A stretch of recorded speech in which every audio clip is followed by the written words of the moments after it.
Okay, it's 10:03. I will start. Ryan, could you please hit record? Thank you.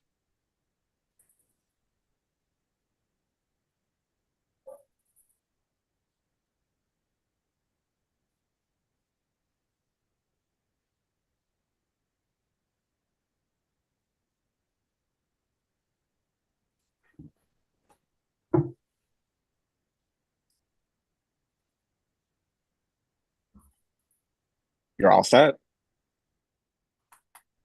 Thank you. Can you keep record on the cloud?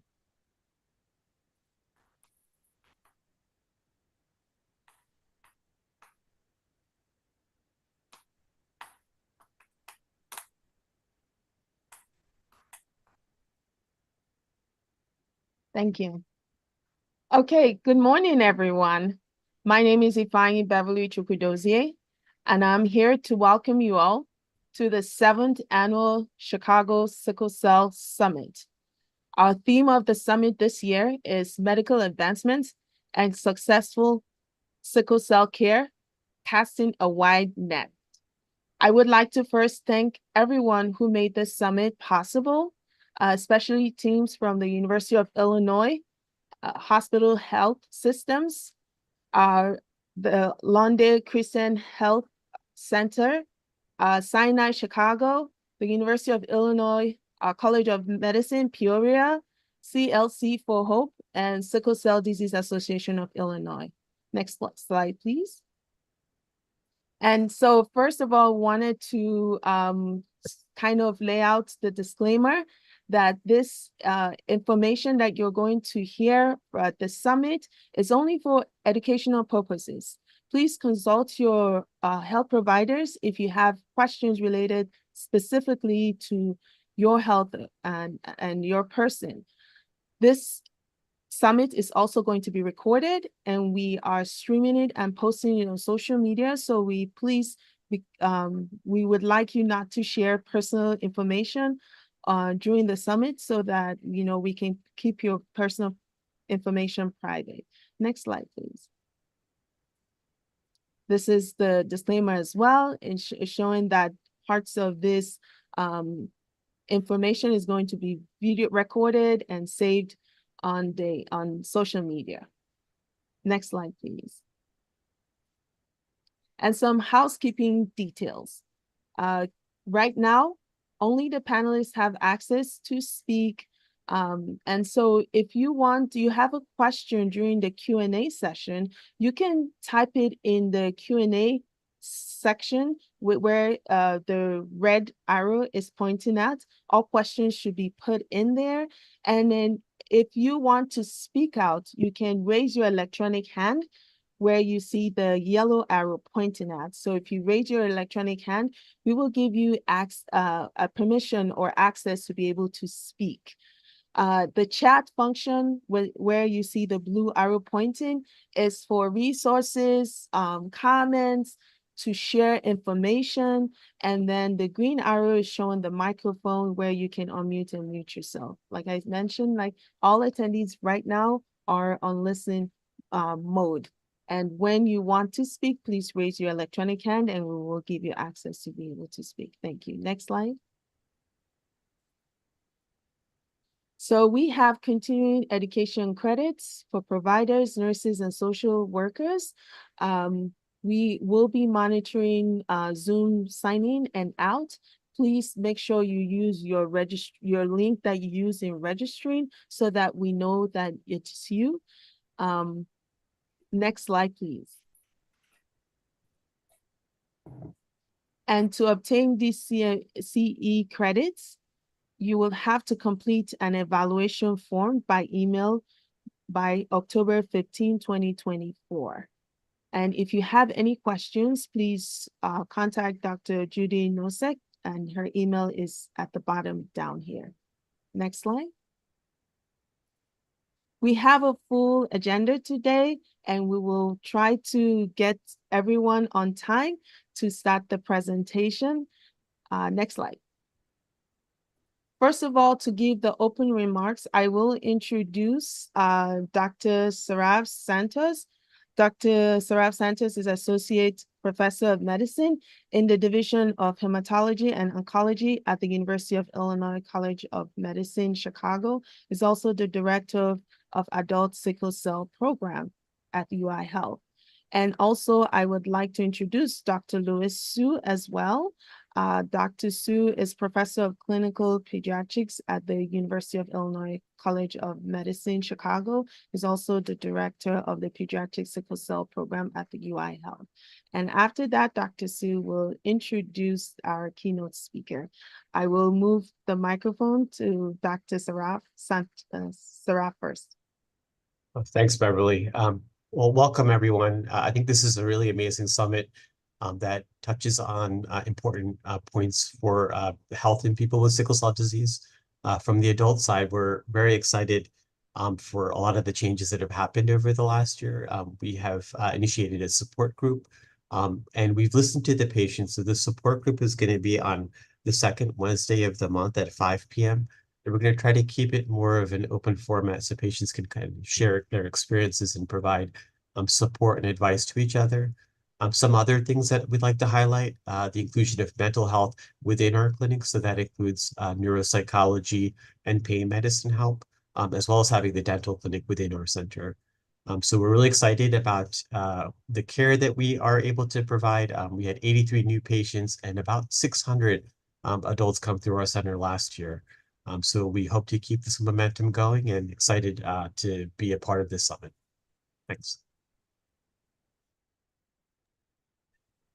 Good morning, everybody. My name is Louis Su, and completely agree with everything that Dr. Saraf was just saying, and also emphasize that this is for Chicago, but also we have participants from elsewhere. And so we hope that you get a lot out of this online. We can reach all kinds of states and all kinds of countries. So welcome, everybody, and we will try to keep on time. I will now turn to introducing. So I'm honored to introduce our keynote speaker. Dr. Krishnamurthy is pediatric hematologist oncologist with a primary focus in clinical and patient-reported outcomes research and clinical trials in sickle cell disease. He currently serves as professor of pediatrics and chief of pediatric hematology oncology bone marrow transplant at Yale University Hospital, New Haven, Connecticut, where I did residency. Dr. Krishnamurthy's research contributions in sickle cell disease span acute and chronic pain, newborn screening, community and international outreach, bone marrow transplantation, and gene therapy. His research has been funded by the NIH, CDC, HRSA, PCORI, and several philanthropic foundations. Dr. Krishnamurthy is particularly interested in patient education, patient decision-making, and the implementation of curative therapies programs and evaluation of both the short-term and the long-term outcomes. We welcome Dr. Krishnamurthy. His topic is gene therapy. Thank you, Dr. Shu. It's really a pleasure to be with this group. There's not a better place that I would be than here today. And so let me start with sharing my screen. I hope that works. Okay, I'm assuming that this is working. I'll put this on slideshow mode. See if that works. Start. Okay, excellent. So I'd love to have a conversation today about gene therapy and start with defining what it is. So basically, gene therapy is a treatment that is used to treat or prevent disease. And as you can see, it's broad and vague because there are many different approaches to many different studies. There's over 100 gene therapy trials currently ongoing. Gene therapy could involve adding a healthy gene editing a normal gene to activate a silent gene, or replacing an abnormal mutated gene with a healthy copy of the gene. I will now talk about what is currently available for gene therapy for sickle cell disease. And I'll walk you through this process. So the first step in gene therapy is the collection of blood-making stem cells, which is English for the Latin hematopoietic stem cells. Here's a patient connected to an apheresis machine. She's gotten a shot early in the morning that releases the stem cells into her blood circulation. And here the blood is leaving and going into the machine where there is a magnet that collects the stem cells and then returns the rest of the blood to the patient. As you can see, the stem cells are getting collected here. The stem cells are collected over several days, several hours each day, and then shipped to the lab. There are one of two things currently that may be done in the lab to genetically modify the stem cell. So this stem cell, as you can see, is sort of a granddaddy cell that makes blood cells. And it's identified by this number CD34.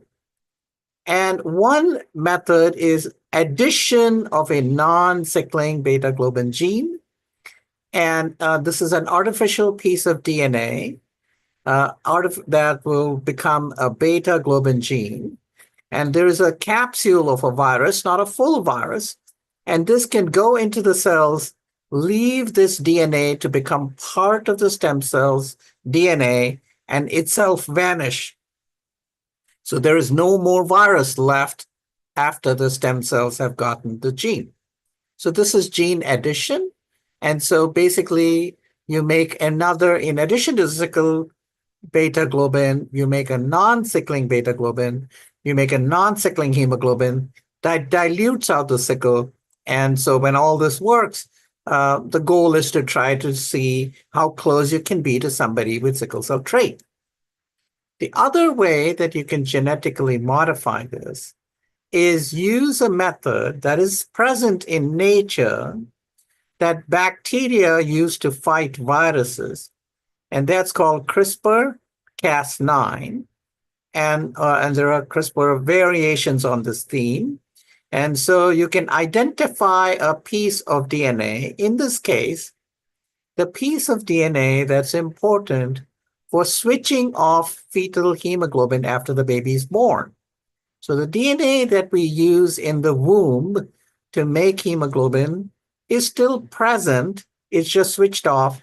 And what we're doing is we're converting, sorry about that, we're cutting out that switch by identifying it with CRISPR and cutting it off with Cas9, and the DNA ends joined together, and we have a genetically modified stem cell that will make red blood cells make hemoglobin, which contains a lot of fetal hemoglobin, which dilutes out the sickle hemoglobin. So while this is happening in the lab, the patient is getting monthly blood transfusions and preparing for the transplant. When everything is ready, when it's physically in the building, the patient gets admitted for 4 days of high-dose chemotherapy and stays in the hospital.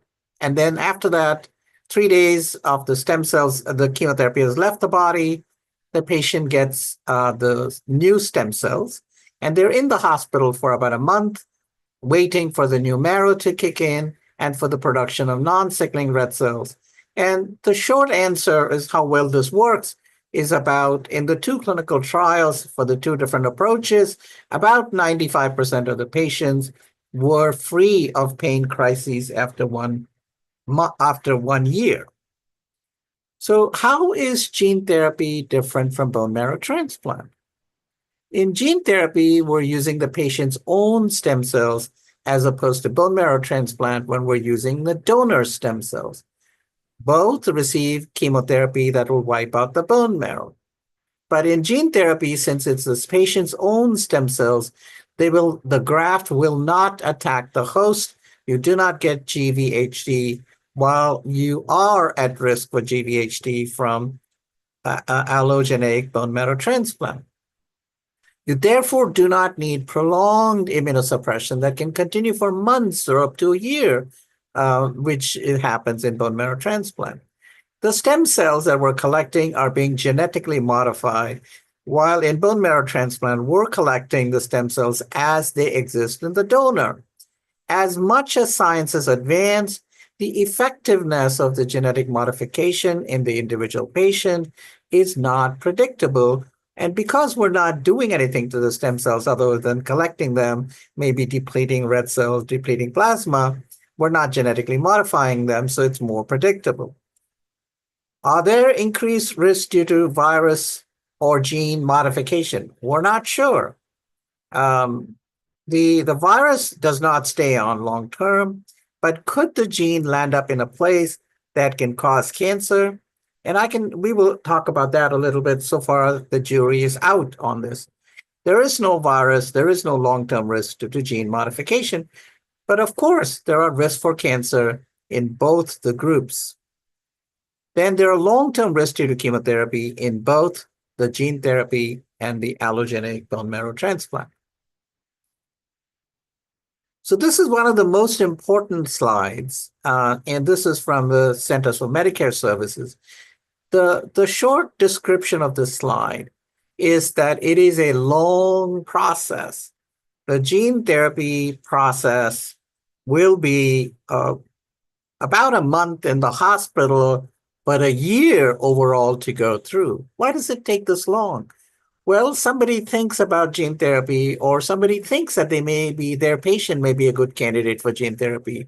And so the first issue is learning about gene therapy. I want to say this again: awareness, access, and acceptance of gene therapy remains the number one barrier to its implementation.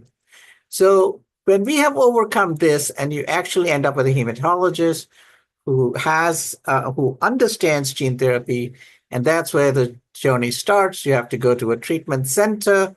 There are 40 qualified treatment centers for each of these. There are going to be at least 100. This is going to become available. The goal is to get one every 100 miles. It's not there yet. So you may have to travel somewhere, and that's not a trivial burden. At the center, we'd have to see, can you get a gene therapy? Because it involves getting a bone marrow transplant, albeit from your own cells. Are you going to be able to tolerate the chemotherapy? Is your cardiac and your lung and kidney function okay? So if all of this checks out, and then what are the supportive care services? These are very important, maybe chronic pain, psychiatric, physical therapy, a lot of different supports. And then you start the journey. It's a 2 to 3 months wait before you will get a slot for collection of stem cells. And that depends on the laboratory being able to receive your cells. And typically it's a 1-week admission, Sunday to Friday. And sometimes we have to repeat it again, sometimes a third time. We then talk about fertility preservation, because the chemotherapy that you get for gene therapy will make you infertile. And then, of course, is the actual gene therapy infusion, hospitalization, that's about 35 to 45 days. And the FDA requires you to be followed for 15 years as an outpatient because we want to make sure that it's safe. So we hope at the end of this that the quality of life will vastly improve. The patient is able to work, enjoy their family, and engage in normal lifestyle activities. So this all adds up to about a year. So I'll briefly go over some of the clinical trials that have been published, and you will notice that they're quite similar in their outcome. This was the drug Lyfgenia, which is now called Lyfgenia, from Bluebird Bio, and was published in 2022. Again, the stem cell collection, as we talked about earlier, and chemotherapy. And this went through some iterations, and it's important to understand that this was an experimental therapy, and a lot of people participated in the hope that they will get better, and also from a sense of altruism. it didn't always work. And I think it was when this group finally, we were able to get good results. And this is where we now have the standard of care that we collect stem cells from the peripheral blood, and the manufacturing methods are refined. You saw this picture earlier. This is the lentiglobin virus. Sorry, this is the stem cells, and this is the lentiglobin virus with the artificial DNA. And here's the artificial DNA that's part of the stem cells now. And here, after chemotherapy, you get this infusion, and then you wait for improvement. The patients were followed here for 2 years, and they now are on long-term follow-up. We were able to see that we were able to get a lot of vector, that is the virus containing the stem cells. This was a big problem in the gene therapy field. We used to be at 0.6 and 0.8. As you can see, some of these patients got 2, 3, and 4 copies of the vector in each diploid genome. Moreover, even after the infusion, we were able to find those copies of DNA in circulating blood vessels. This is a short answer of how the patient did. Here, green is bad, is sickle. Red is good, or red or orange or whatever color it is good. And so as you can see, for the patient who was followed here the longest, somewhere between 45 and 55% of the hemoglobin is non-sickle hemoglobin, which apparently is enough. And also, this is distributed in 90% of the cells. So 90% of the cells have some genetically modified hemoglobin. And the mean amount of hemoglobin, the genetically modified hemoglobin, was 15 picograms, which is quite similar to the sickle cell trait, where the hemoglobin A is 13 to 18 picogram. So biologically, this worked pretty well. And again, the same numbers. And the other thing is that what did it do clinically? So this kind of graph is called a swim lane, which each lane indicates one swimmer or one person with sickle cell disease. And each orange dot is a bad episode of severe vaso-occlusive crisis in the 2 years prior to transplant. And as you can see, the patients basically did not, the vast majority of patients did not have any of these orange dots after transplant.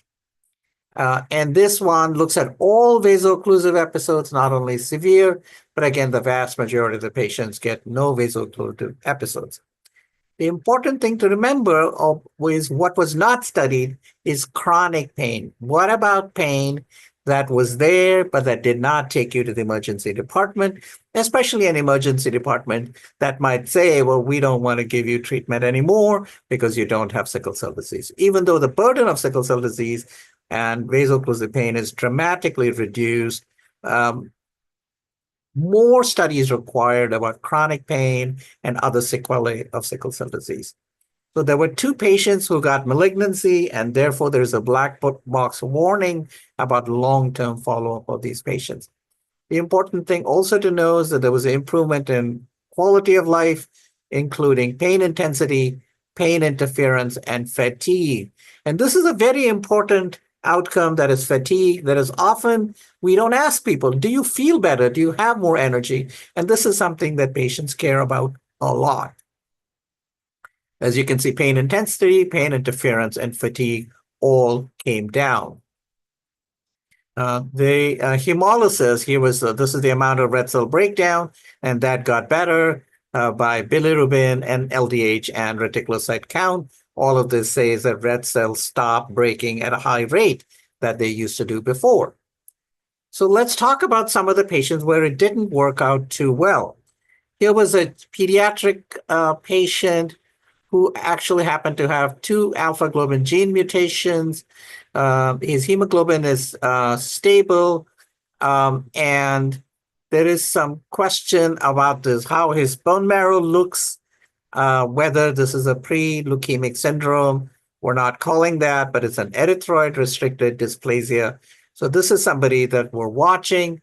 So really, if you have 2 alpha globin gene mutations, this patient might sound a note of caution. Here are the 2 patients who developed leukemia and unfortunately died of the leukemia. This was a 42-year-old, this was a 25-year-old, and this was the early phase where it wasn't working that well. That is the group 1 where we was using bone marrow, not peripheral blood stem cells. We were not getting high vector copy number. I showed you vector copy numbers of 2, 3, and 4, and these are low vector copy numbers. The amount of the genetically modified hemoglobin was 11.9, 4.3, not the 45, 55%. So these are patients in whom gene therapy did not work very well. But then they did not either. This patient had no vaso-occlusive crises, but had evidence of hemolysis. This one persisted to have both vaso-occlusive crisis and hemolysis. This was a patient followed 3 years post-transplant, and they got leukemia. The leukemic cells that we call blasts did not show the genetically modified the molecular element, while in this patient was 5.5 years out of transplant. In the blast, they saw leukemic cells. They found the genetically modified DNA, but it was located in a place which you do not expect to trigger leukemia. So it's not clear what the role of the genetically modified DNA was in triggering leukemia. In patients who get leukemia, particularly patients who get leukemia after chemotherapy, you see multiple unique genetic modifications, and both of these patients had that. And this is what you would see, say, for instance, if you got high doses of busulfan for a transplant for any other reason. And unfortunately, both of these patients was a fatal outcome, which is why patients have to be followed long-term after getting this therapy. So this was gene addition. Let's talk about gene editing. So it turns out that we have two types of globin, alpha globin and beta globin, and the alpha and beta globin join with heme to make hemoglobin. So as adults, we make beta globin. As fetuses, we make gamma globin, which joins with alpha globin to make fetal hemoglobin. So the important thing was, a subject of research for a long time, was how does this switch happen from gamma globin to beta globin? And Dr. Vijay Shankaran actually, and in this path-breaking paper, identified one of the drivers of this is called BCL11A. So this scientific research allowed us to find a target, because if we can cut out BCL11A, then maybe we don't have the switch from gamma globin to beta globin, and then you can actually start making fetal hemoglobin again. It just tells you that there's a lot of science that has to go in before we're able to bring something to benefit a patient. So we talked earlier about CRISPR and Cas9. It's a family of DNA sequences that the bacteria use to fight viruses that come in. So the viral element is detected by this guide RNA that will identify the virus when it comes back the next time, and Cas9 is the enzyme that'll kill it.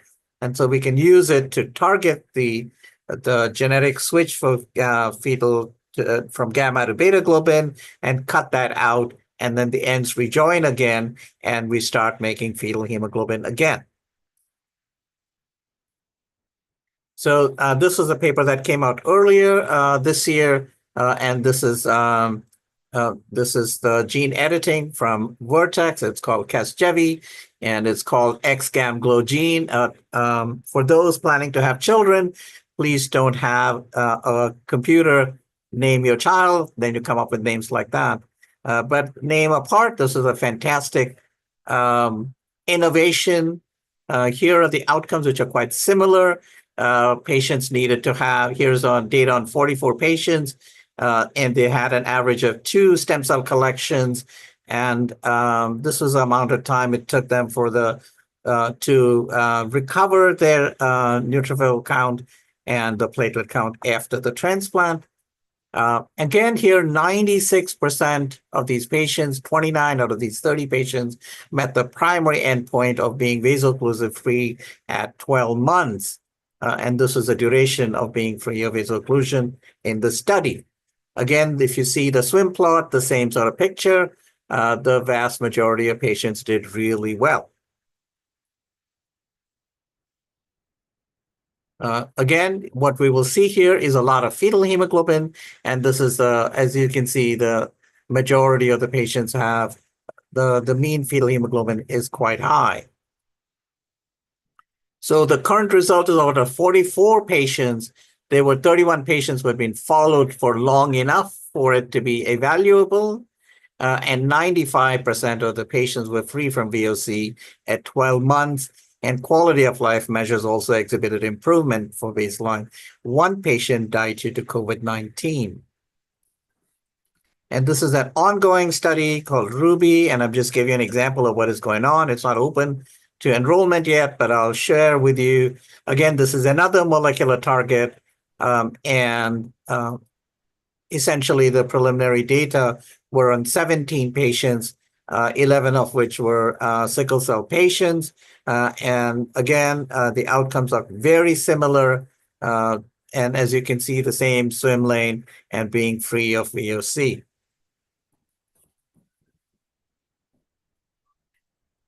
So again, the data are looking quite promising. That's all we can say at this point.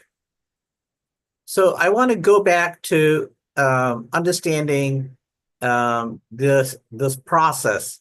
So let's talk about a patient who on January 1 is ready to sign to say, I want to go for transplant, for gene therapy. So by the time the patient gets evaluation and goes and sees a specialist, have one or more visits, it's probably March 1, it's 3 months. There's gene therapy education that takes another month, and you do scans and started blood transfusion program. So you're currently under the gene therapy journey here in April. You wait a couple months to get a manufacturing slot. Here we are in June. Apheresis collection ×1 is 5 days. You come back after 3 to 4 weeks. So really between June and July, if you're lucky, if you get, it can take a little bit longer, you'll be able to collect the stem cells. Stem cell modification takes about 4 months. So here we are in October, your stem cells are here. And somewhere between, then that's when you go for your fertility preservation. That takes a couple of weeks, and you might be able to start your transplant in November, and you go home about December 15th. So this is a fairly aggressive timeline, and here patients may be followed for up to 15 years. So I want to spend some time thinking about this.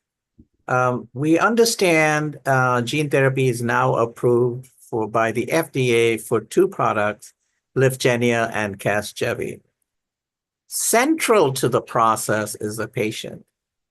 It is my concern, and I can't say it often enough and strongly enough, that the biggest barrier to gene therapy is a lack of awareness, a lack of access, too many things going on in people's lives to actively consider gene therapy. I'm pleased that the Centers for Medicare, through the advocacy of many of our colleagues, really realizes its importance. Why is it important? If gene therapy does not become a success and one that is sustainable by companies, I am afraid that they will leave the field and they will take what they learned from sickle cell disease to benefit other diseases. So this is, each one of us has skin in the game, and we're not bystanders, but this is the most important takeaway message. The second problem is that patients who are considering gene therapy are people who had no option prior to this. They had no matched sibling donors. They had not wanted to do a transplant because of graft versus host disease. Many of these patients, now half of the adult patients, have chronic pain syndromes. And that is because there is a remodeling of their nervous system through what we call peripheral and central sensitization. These are many complex pain syndromes. and these require multidisciplinary care. In addition to that, because of the disease and because of predispositions, they may have other behavioral health issues such as anxiety, depression, or other comorbidities. These are all resident within the same person's body and mind. So these may be related to and interact with sickle cell complications. The patient is embedded in a family that has been dealing with this for years. So there are family issues that are again related to all of the above. This requires multidisciplinary intervention in a consistent and repetitive manner. Anybody who has worked in sickle cell knows that these are very difficult to come by. And for gene therapy to be successful, we have to solve this problem. It's not all gloom and doom. The biggest thing about gene therapy is the long ramp-up period. This is the time to reset the dialogue. Nothing has physically actively changed, but there is hope. So the patient, the family, the institution all need to rethink this complex dystopia of maladaptive coping all around and prepare for a patient to avail this opportunity and set a goal that by day 60 post-transplant, the patient will be pain medicine free. And this is a really important outcome because long-term use of pain medicines contributes to premature mortality. The goal is not just genetic modification. The goal is to enable patients to live a life to the fullest, a life free of pain, life free of pain medicines, and above all, a life free of restrictions and limitations caused by sickle cell disease.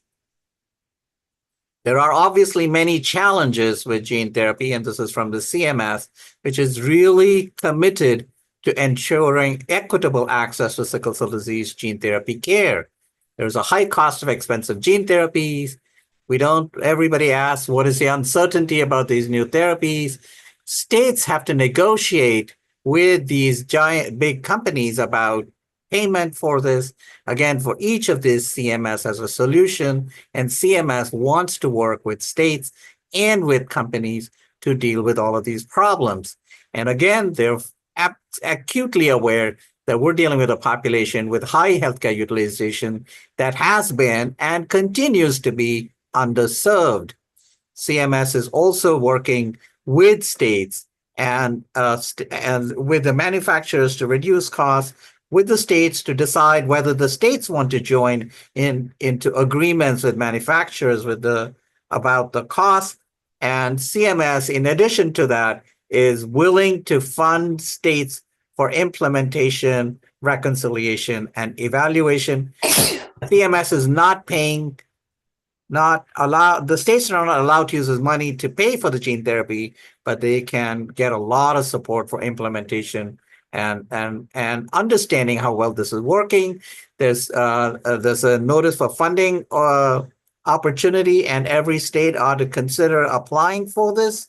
And we can talk more about that for people to have benefits. So I'm going to stop here and stop sharing and hope to see if there are any questions to answer questions. Hello, everyone. There is a question in the Q&A, and I will read it off. Thank you for this presentation. I have a patient who is post-gene addition, almost 5 years out, started having pain crisis typical of his VOE. Now with hemolysis and slowly HbS is rising, still below 50%. In someone like this, would it be worthwhile to start exchange transfusions? He states exchange benefits him from,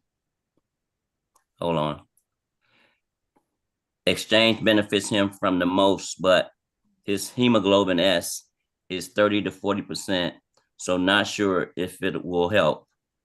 Also, no cyclopenias anything else you suggest for secondary malignancy monitoring? I'm so sorry to hear about this unfortunate case, and unfortunately, I've had experience dealing with this on a clinical trial because patients who came for gene therapy came with a hope that they would no longer have to deal with sickle cell, and they ask, what next? And they're not great answers that are supported by any clinical trial, right? So that's important to understand that that nobody has a scientific basis to say what is the best thing to do. So remember that there are many chronic pain syndromes in sickle cell disease, but this patient was off pain medicines for a while, and I've seen exactly the same thing to happen. We have discussed in these kinds of situations whether hydroxyurea should be considered. But the problem with hydroxyurea, well, it's a chemotherapy medicine. Are we increasing the risk of secondary malignancy by re-adding hydroxyurea? Difficult. If chronic exchange transfusion, now you could argue that 30 to 40% should be enough, but you know very well that there are people who have chronic pain with 30 to 40% sickle hemoglobin on an exchange transfusion. So I have to tell you in complete honesty that there is not a simple answer for your patient other than assuring them that a lot of people care. I think that the approach should be multidisciplinary. So I would connect them up to the pain and the psychiatry and all other alternative medicine approach that this patient had. And I'd go with each symptom, right? I mean, it's not only pain, it's fatigue.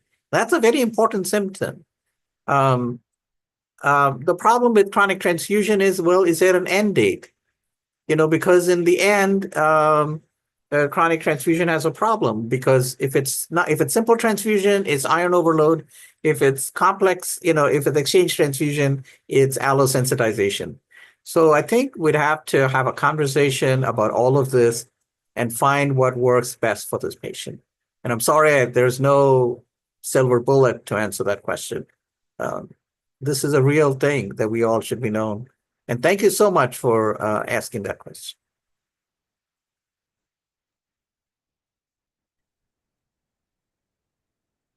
Thank This you, is Doctor. Louis. And on the other end is the story that a gentleman who had Casgevy gene therapy in 2020 climbed Mount Kilimanjaro this month. Yes, and I have a young man who, after gene therapy, wanted to become a pilot. And I was so pleased that the FAA, for the first time, has approved a full medical license to full medical clearance. So you can't make up the stuff, relieved, transformed of sickle cell disease. Young man reaches for the skies. It's amazing.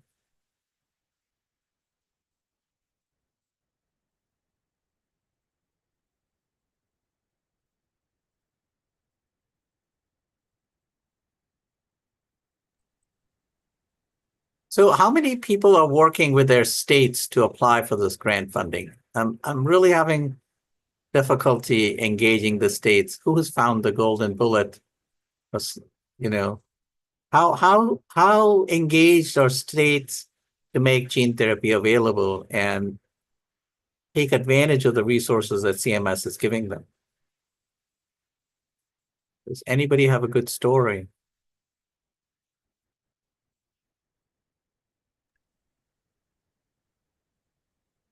There's several actually in this meeting who are on a Illinois governor's panel working out what the payment structure for Illinois Medicaid will be. Hmm. I'm not sure whether that panel is still meeting right now or whether they've finished some of their work. And Louis, I'd like to know, the approval for gene therapy is very broad. It only says a history of severe vaso-occlusive events. It doesn't say past history, ancient history, medieval history, something in the last 3 years. It is so broad. Are you afraid that insurance companies will narrow this? That Medicaids will narrow it. Is that right? what about the ethical issues with all of that? Yes, I'm afraid, and would be entirely in keeping with the patterns of insurance and Medicaid in the past. We can continue to advocate for more appropriate interpretations, but it's also probably going to be state by state variations and insurance by insurance variations, just like the rest of insurance stuff here. Yeah, we'll wandered in the desert for 40 years and we finally have this. It's up to us to advocate, no?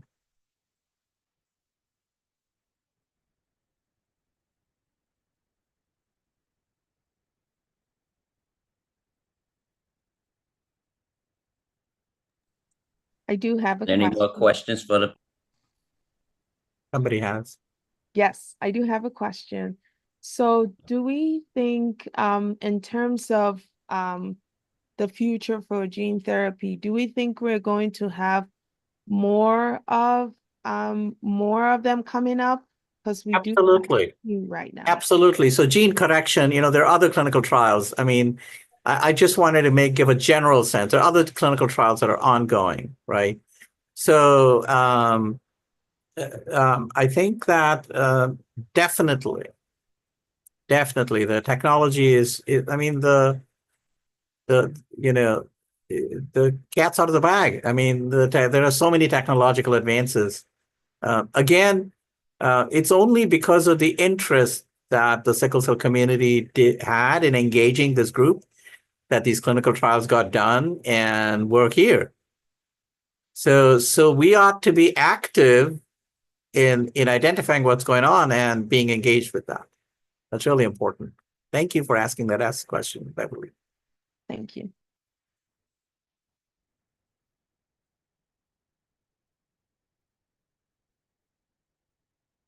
I'm curious what people think about. I see, I see patients every week. Not more than 1 in 10 people that I talk to feels able to wrap their head around a decision about gene therapy. And I'm just, that's why I feel that the conversation in the doctor's office is just not enough. Is somebody else have any thoughts about that? This is Lewis. I think you have a wonderful visual with your journey map. I don't know if you can put that back up again. That can be a supplement to all the different discussions. Sure. There have been some people who have gone to multiple webinars and other educational sessions, and some of the patients have said that they are better informed than their doctors are about gene therapy. That is the problem. Yeah. And so you have stuff that's kind of all over the place in terms of levels of education. Yeah, I'm afraid most of the people are stuck before this path to treatment. We're not even here. We're somewhere up there. That's where the problem is. This does a beautiful job of talking after you got on the journey, but you haven't even read the brochures. So that's my concern. I don't know, maybe I'm just a worrier.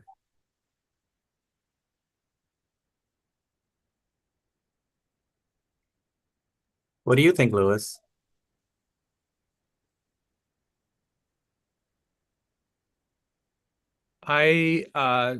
I'm still fixed on your journey map that depicts one path, and maybe I have a complicated mind, but really there's multiple branch points and alternative paths, and some will have a difficult path that's going up through the mountains a little bit before it gets back on, or it may head off to a different outcome. Absolutely, Lois. And this was made by the CMS, and they were trying to do a linear relationship between stuff that's going to actually happen, right?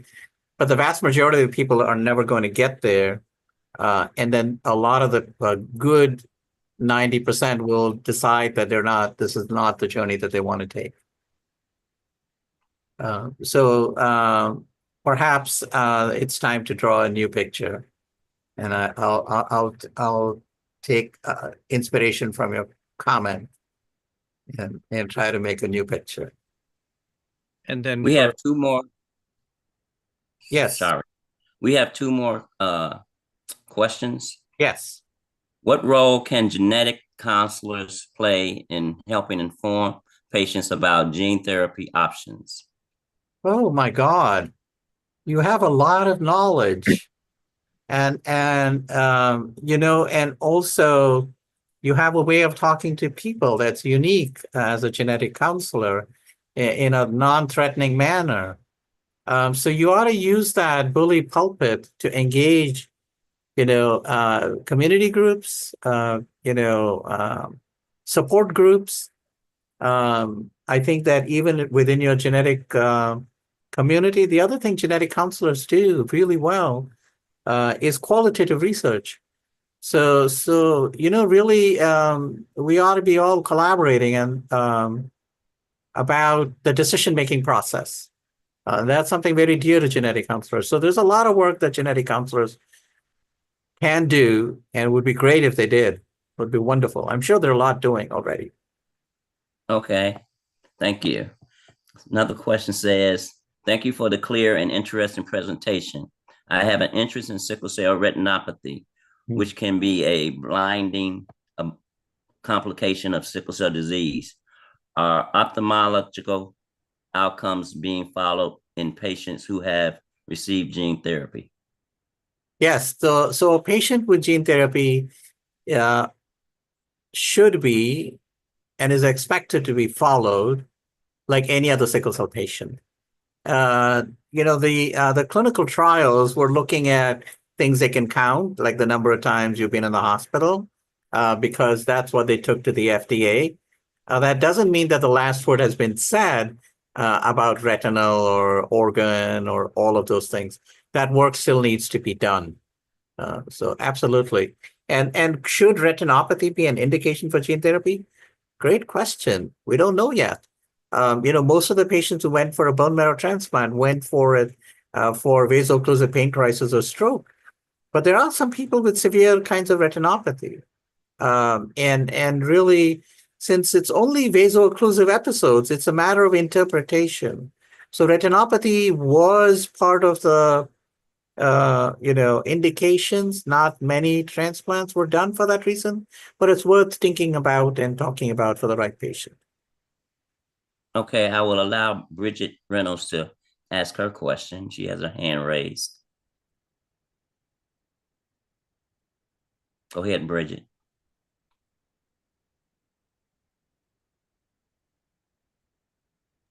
Sorry about that. I lowered my hand because this was just alluding in response to what you and Dr. Sue, the exchange that you just had. And I was going to say that I had been seeing a lot of people who started out interested in the gene editing therapy. And what I'm seeing this is doing for people is giving people hope that they can have a change in their life. And they're availing themselves to find out about the gene editing, but then they end up doing the transplant where they were not considering the transplant in the first place. So it is, it's still, even if you don't have the gene editing therapy, it's helpful to our community because it's giving people that hope and the confidence to pursue that, making that change and getting some kind of therapy that's going to be transformative. That's a great observation, Bridget. So some people ask, oh, how would you prioritize transplant over gene therapy? I was like, I don't prioritize. When somebody comes, I first say, do you have any siblings? Have they been HLA type? And so we offer all of the above options. And sometimes patients have never had this conversation because they heard transplant was a bad thing and nobody ever talked to them about that. And there's published literature on that. People want to hear about transplant. Nobody talked to them about that. So great observation, Bridget. Thank you. Mm-hmm. And the last one will be, will the patient and their families have the option to decide what path they would take, stem cell or gene therapy, or would gene therapy be the de facto? No, I honestly, they have the option of saying none of the above. I'm going to continue on hydroxyurea. I'm going to think about it and come back. Oh, I have 6 siblings and nobody HLA typed them. Let's find out. Oh, by the way, I want to do haploidentical transplant. Oh, by the way, I don't know if I want to do Lyfgenia. May I do Casgevy or the other way around? All of those options are available to each patient every single time. And that is what is called informed decision, shared informed decision making. Okay. Thank you, Dr. Krishnamurthy. Thank you. It's my pleasure. It's quite lovely talking to you all. Hope to see you all soon. Thank you so much. Really appreciate the great presentation. We will go into a break for 2 minutes, and we'll come back at 11 a.m. Thank you so much.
Okay, everyone, welcome back.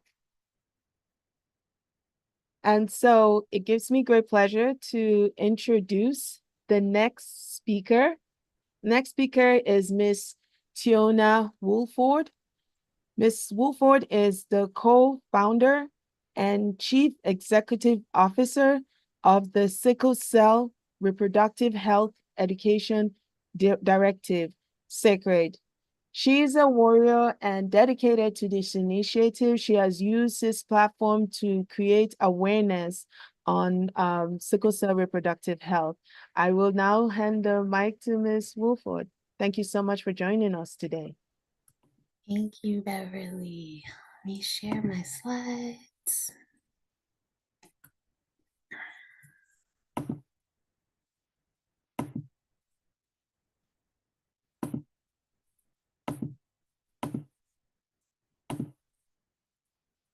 All right, so I want to thank the organizers. Thank you to Dr. Sue for inviting me to be here. I know that we just got a major blow last night, so it really warms my heart and re-energizes me to spend this time with you.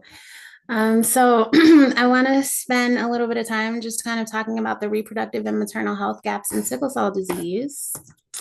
And I want to talk about a lifespan approach, gaps in knowledge, community concerns, solutions, my organization, and some of the resources that we provide.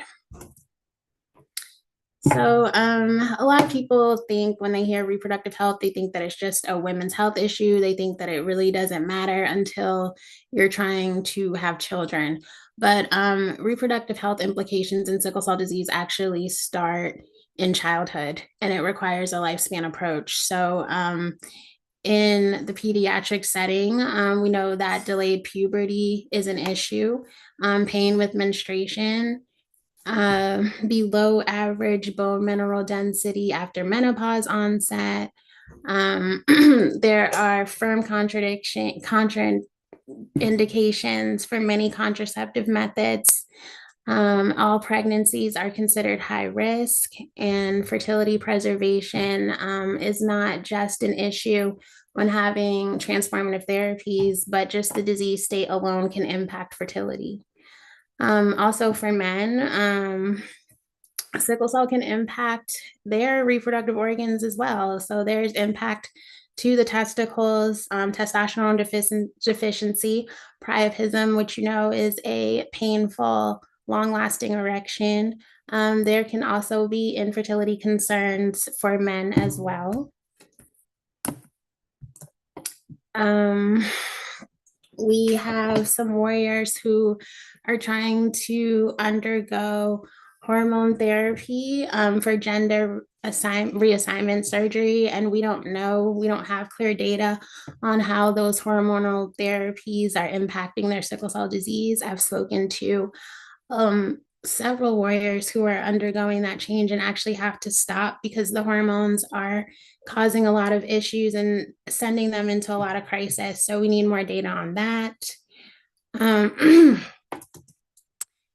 Some of the other gaps in knowledge, we don't know how treatment affects growth, bone health, sexual development, onset of menopause.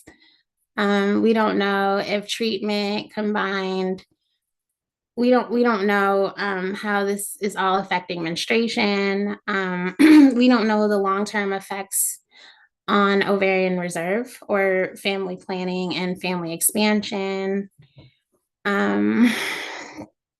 And we also have a lot of issues with accessing fertility preservation and things like IVF with pre-implementation genetic testing.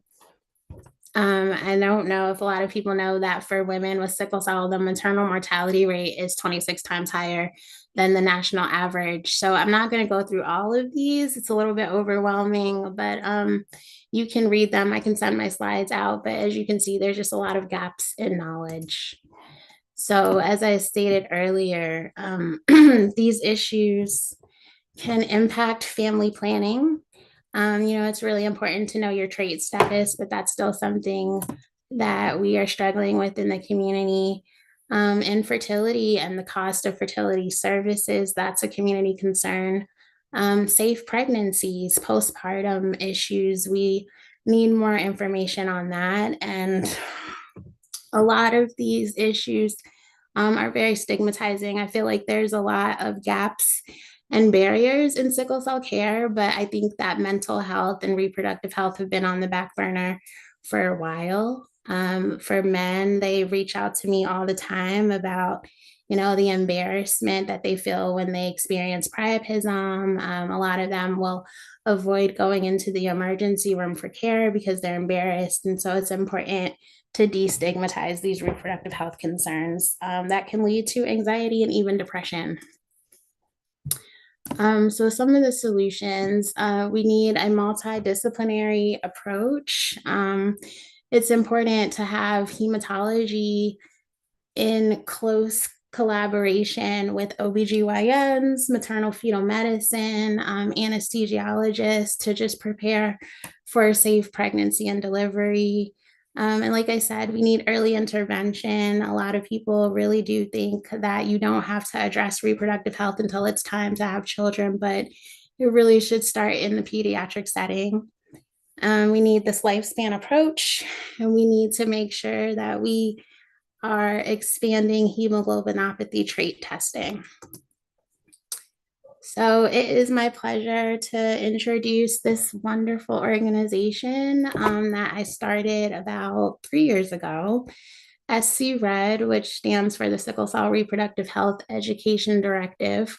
We are the first and only sickle cell organization in the world to advocate for high quality reproductive and maternal health for all individuals with sickle cell disease.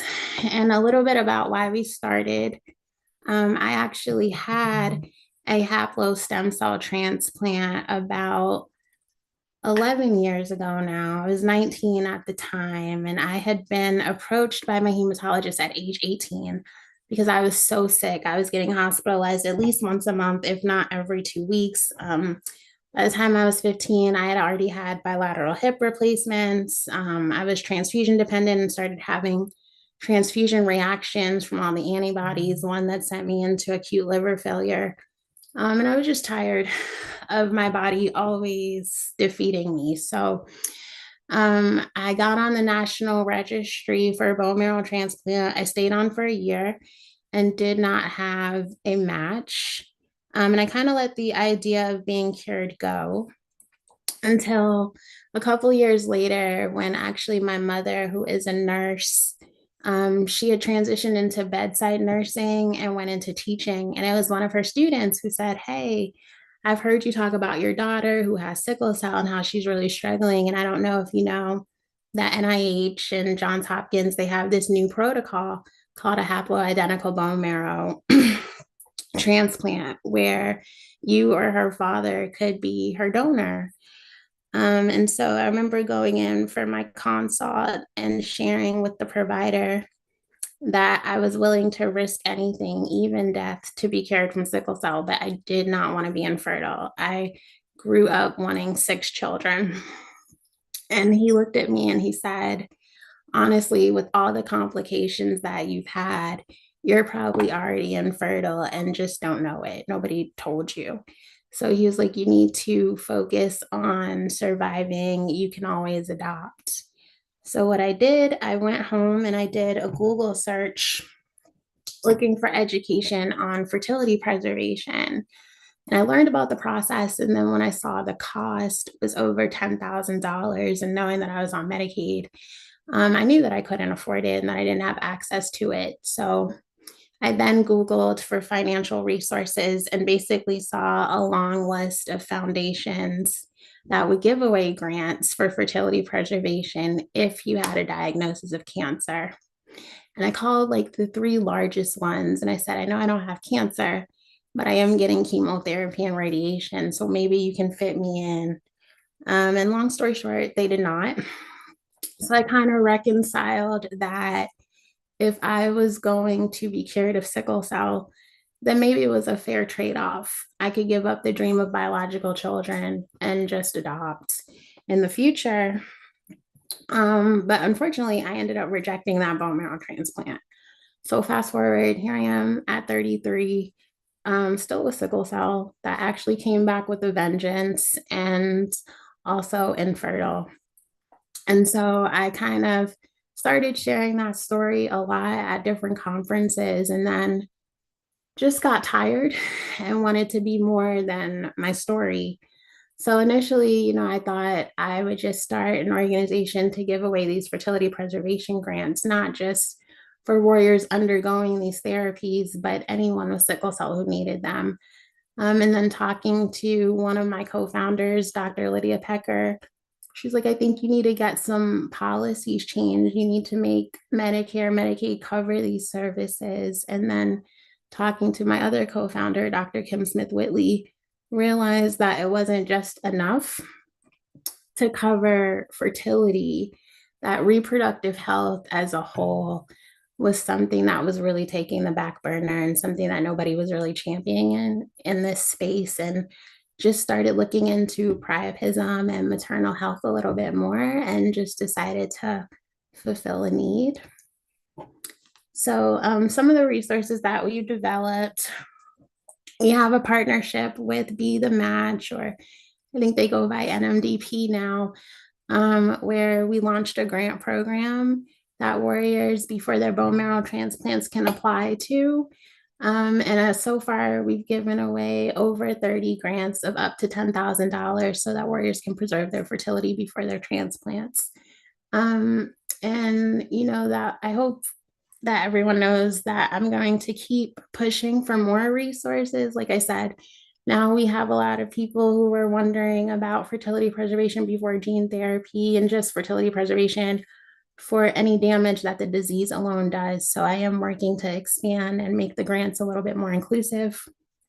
If you go to the SC Red website, we have fact sheets on family planning. We have fact sheets on maternal health, postpartum, preconception, and the actual pregnancy. We also launched a support group called the Transformers for warriors who have been through gene or cell therapy, considering it, or have rejected. And we host bi-monthly webinars that are all related to reproductive and maternal health.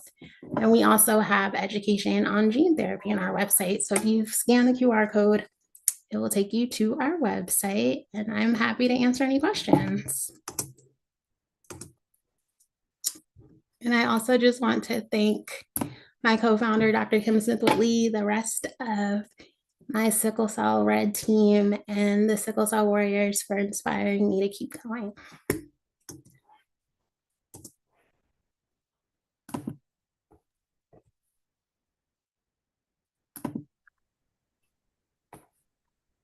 Do we have any questions for Tiana?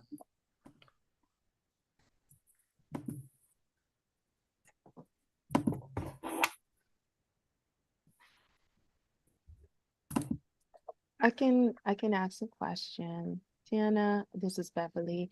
Thank you so much for sharing your story. Thank you for the great work you do and just filling that gap, and also trying to make that policy change. And, you know, in the midst of having nothing and creating something as wonderful as what your organization is currently doing in this space.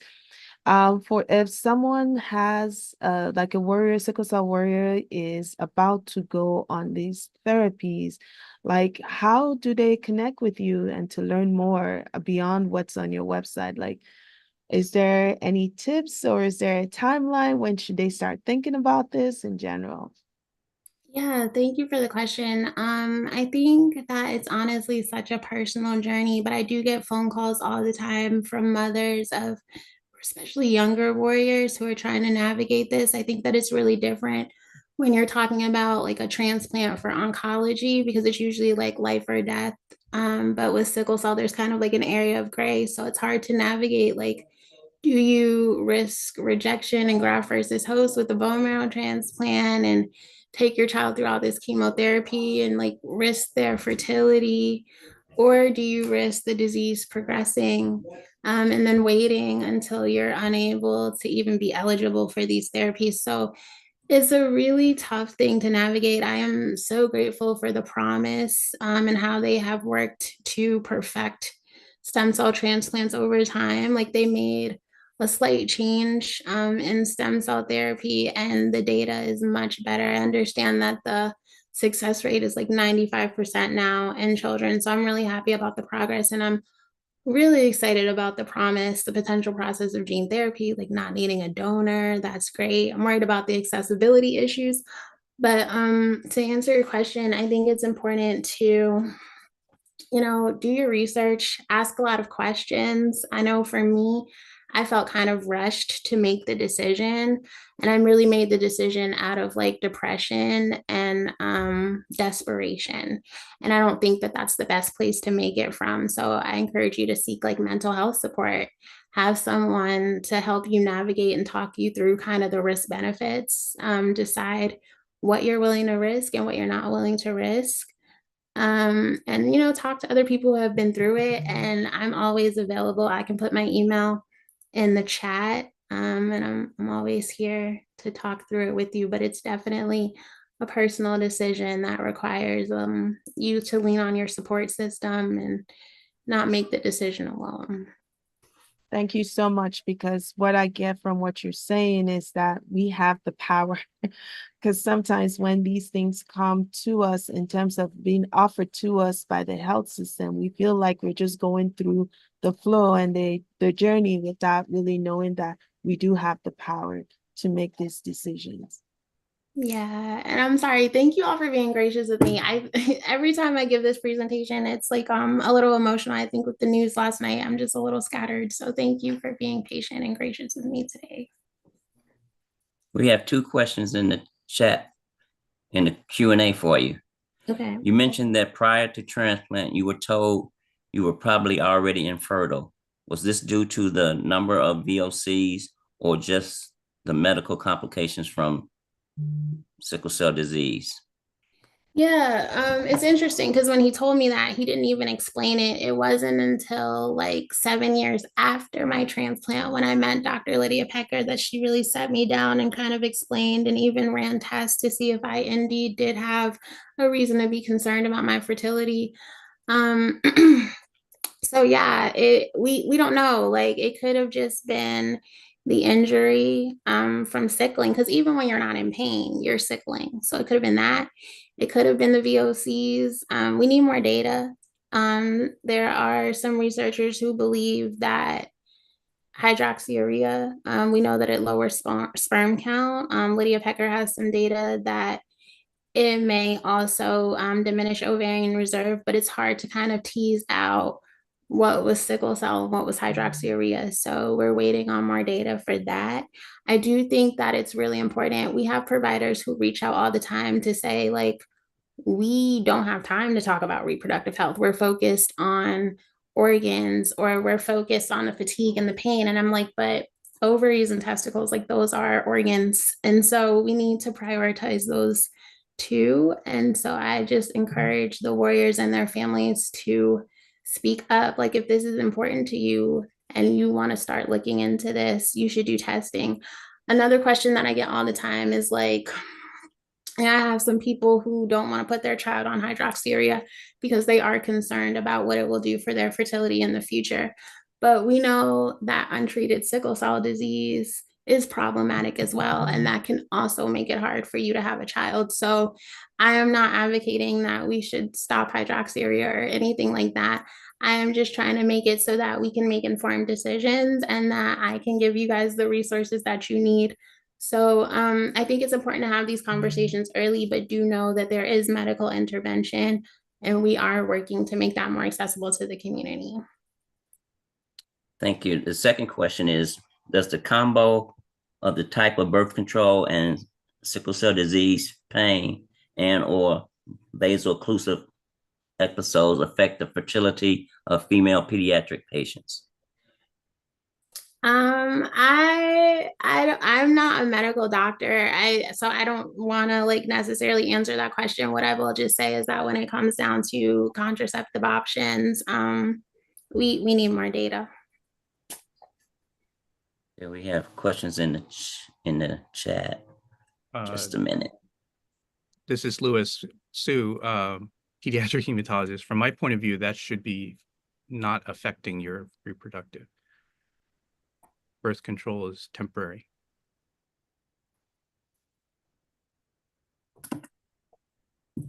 Thank you, Dr. Sue. You're right about infertility, without even any known chemotherapy. We've had male patients who had gone for sperm banking and had no living sperm. Yeah. So we don't know if they were born that way or if they lost it somewhere along the line. Right. Right. In the chat, it says, wow, amazing journey of empowerment and transformative justice for primary care providers focusing on transition of care from childhood to adulthood. How early should we begin these conversations with patients and families? Well, I think we answered that, but I did forget to mention that I do know that this is a little bit tricky to navigate. And so one of the things that we're going to be releasing next year is a reproductive life plan.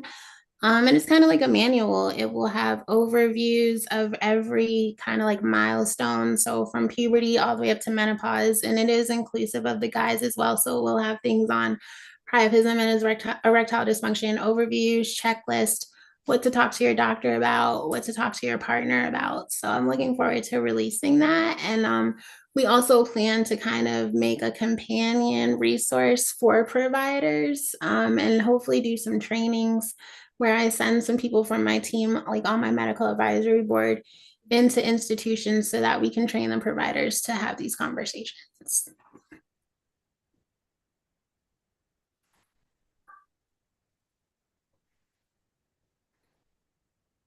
Any more questions for Tiana?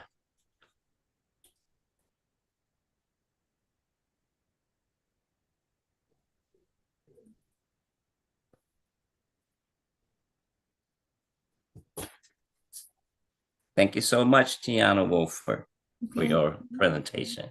Thank you. Thank you so much. What a wonderful presentation. We cannot, it's just so much great information that is we are getting today. And thank you for the speakers for staying on time. If you're just joining us, we are in the second, our session 1, which is medical advancements. Are we there yet? Right. And the second speaker is Dr. Santos Saraf. Dr. Saraf is the Associate Professor of Medicine in the Division of Hematology and Oncology at the University of Illinois College of Medicine, Chicago. And he's also the director of the Adult Sickle Cell Program at the University of Illinois Hospital Health Systems. I'll hand it over to Dr. Saraf. Thank you again. Thanks, Beverly. I'm going to pull up my slides here.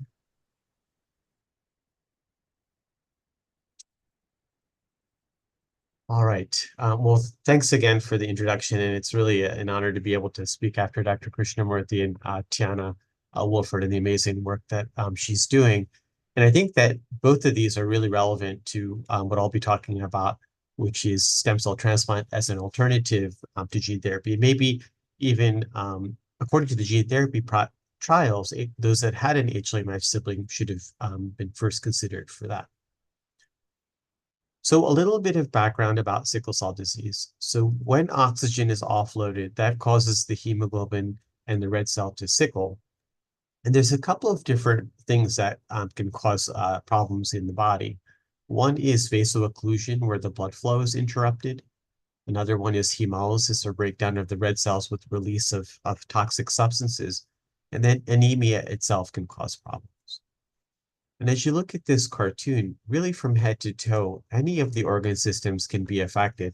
And I've highlighted in red some of the more serious complications that might tell us that people are going to have more problems down the road, and may be also a predictor of people having a higher risk of passing away early. So in terms of transplant, the first transplant was done in 1984 in a young girl who had sickle cell disease and unfortunately also had leukemia. And she was successfully transplanted. And since then, there have actually been a growing number of transplants done in people with sickle cell disease. And one of the first big reports was in 2013, where they looked at 1,000 patients with sickle cell disease that had a transplant. Now, most of these people had gotten a transplant from somebody who was a full match. And when we talk about that, we're talking about HLA proteins. And they're kind of like the proteins that make up a fingerprint that tell us what cells belong in our body versus what cells our body should reject or get rid of. And with this approach, cure rates were over 90%, and then about 15% had this thing called graft versus host disease. And that's where the transplanted stem cells are realized that they're no longer in their own body and they can cause inflammation in different organ systems. Now, a follow-up report looked at transplants up till 2019, and here the numbers were even larger, 2,853 patients with sickle cell disease. And this included a mix of people that had a full match as well as a half match, which we'll talk about a little bit later. Overall, the cure rates were improving. There's still that graft versus host disease that's seen. And now we were starting to get some signal that adults could also receive this kind of approach. So based on the experience, people have come up with different guidelines for when to think about transplant. And the first one was based on the clinical trial where they had looked at the efficacy of transplant. And here, the number 1, 2, and 3 indications, which were also seen on that cartoon, were people that had frequent pain episodes, acute chest syndrome, and stroke. But other things that have been identified as risk factors that should be considered for transplant, and that were also recommended by the American Society of Hematology, included things like kidney disease, lung disease, and pulmonary hypertension. And with the approach with half-matched or unrelated transplant, the American Society of Hematology recommended this should be done in an experienced center, and these should be considered in people that have had stroke, pulmonary hypertension, repeated episodes of acute chest syndrome or pain, despite being optimized with therapies like hydroxyurea. So when we're talking about HLA matching, or the proteins that tell us if a person's a good donor, a way to think about it is that you get half of your code from mom and half from dad. And so here we have different numbers that can represent your HLA proteins. Usually there's more than this, but this is just kind of simplifying it. But mom and dad are going to pass on half of these proteins to each child. And so if this is the patient with sickle cell disease, we look at which of the siblings receive the same code from mom and dad. So to get the same code, it does have to be the same mom and dad for the sibling, or a full sibling. And each sibling has a 1 in 4 chance of having that complete match. So with that approach, most of the treatments have been using intense chemotherapy regimens, and we call these myeloablative. So ablative meaning that you're kind of clearing out or ablating the bone marrow. And one of the important things that have been identified is that older age, either age over 10 or 15, is associated with more complications from the transplant. This can include things like losing the stem cells, or graft failure, graft versus host disease, or passing away from the actual transplant procedure. And so what's been kind of generally considered, and this is kind of something that has been slowly accepted, is that at a younger age, or if you don't have a lot of problems, you could probably handle more of this kind of intense chemotherapy or these myeloablative approaches. But once you get older, and these have some advantages, like when you clear out the marrow, you have a higher chance of success or stable engraftment. But it does come at the risk of lowering the counts more, so you have more of an infection risk. Infertility is more of a problem, and graft versus host disease. On the other end of the spectrum, for older people, they don't tend to tolerate these kind of intense chemotherapy regimens as well. So we've scaled back the intensity of the chemotherapy to non-myeloablative approaches. And so one of those approaches that we've been using uses immunotherapy, or an antibody, along with the anti-rejection med. And this has an advantage of less graft versus host disease and less infertility risk. But because you've scaled back how much you've cleared out the marrow, there's a little bit higher risk of graft failure. And then in the middle, it kind of depends on what the patient wants to consider for the risks and benefits, but also what other conditions or problems the person is having. So this is a little bit of an update on what our experience has been. And we've used a very similar approach to what the National Institutes of Health has used. And based on the encouraging results in Saudi Arabia, at another institution, they've also been implementing this. They actually have done this in over 200 patients. But this was our combined experience in 122 patients. All of them get this antibody. You get it as a 1-hour infusion. You do get a dose of radiation that targets the lymph nodes, especially. These are rejection centers. And then you get stem cells transfused through a special intravenous line. And with this approach, in this combined experience, we've seen that 87% had stable engraftment, or they had retained their stem cells. Specifically at UIC, we're at 89%. And no patient has had graft versus host disease with this approach. Now, when we look at the kind of stem cells that are present, we look at 2 different biomarkers, and one is a myeloid marker. And these are the cells that are responsible for making red blood cells. And you can see that on average, the myeloid cells are much, much higher than the threshold that we need to achieve, over 25%. So this is enough to help improve the red blood cell breakdown in the sickling. The other measure that we look at is the CD3, or immune balance.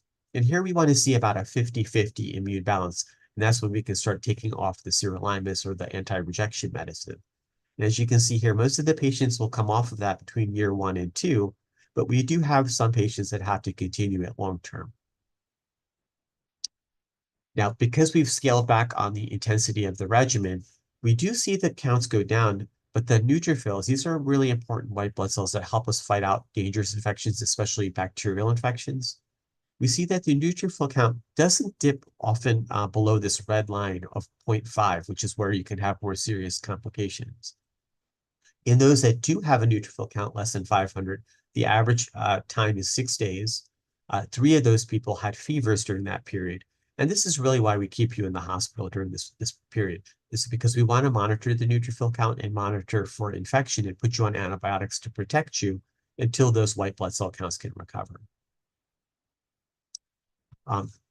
Consistent with those really high levels of myeloid chimerisms, we see things like the hemoglobin concentration improve, as well as improvements in markers of the hemolysis or red blood cell breakdown. All of those improve and stay relatively stable after the transplant. In terms of side effects, there are some important things to point out. So 7 patients have passed away, and that's in 5 of those patients, it was because they lost their stem cells and their sickle cell disease returned. But 2 of them did happen in people that had stable bone marrow or stem cell grafts.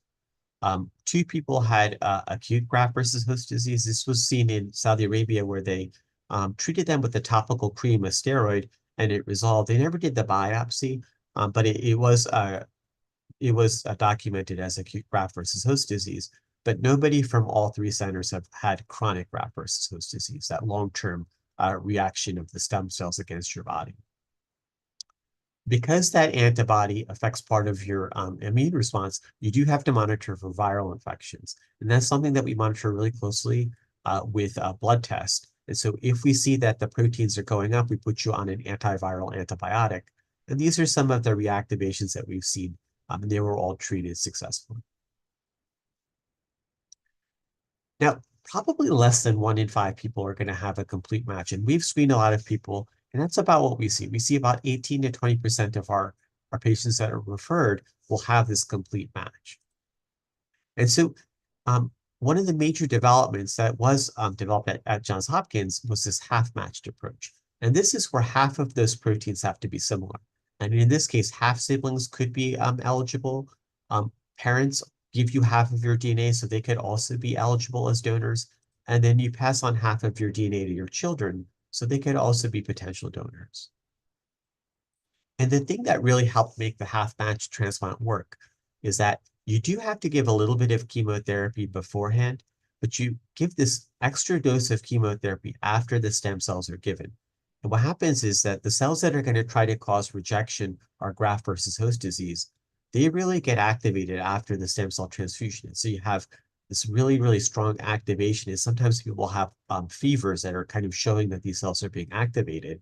And if you give this additional dose of chemotherapy, you can destroy those reacting immune cells, but the stem cells are spared. They have an enzyme that neutralizes it.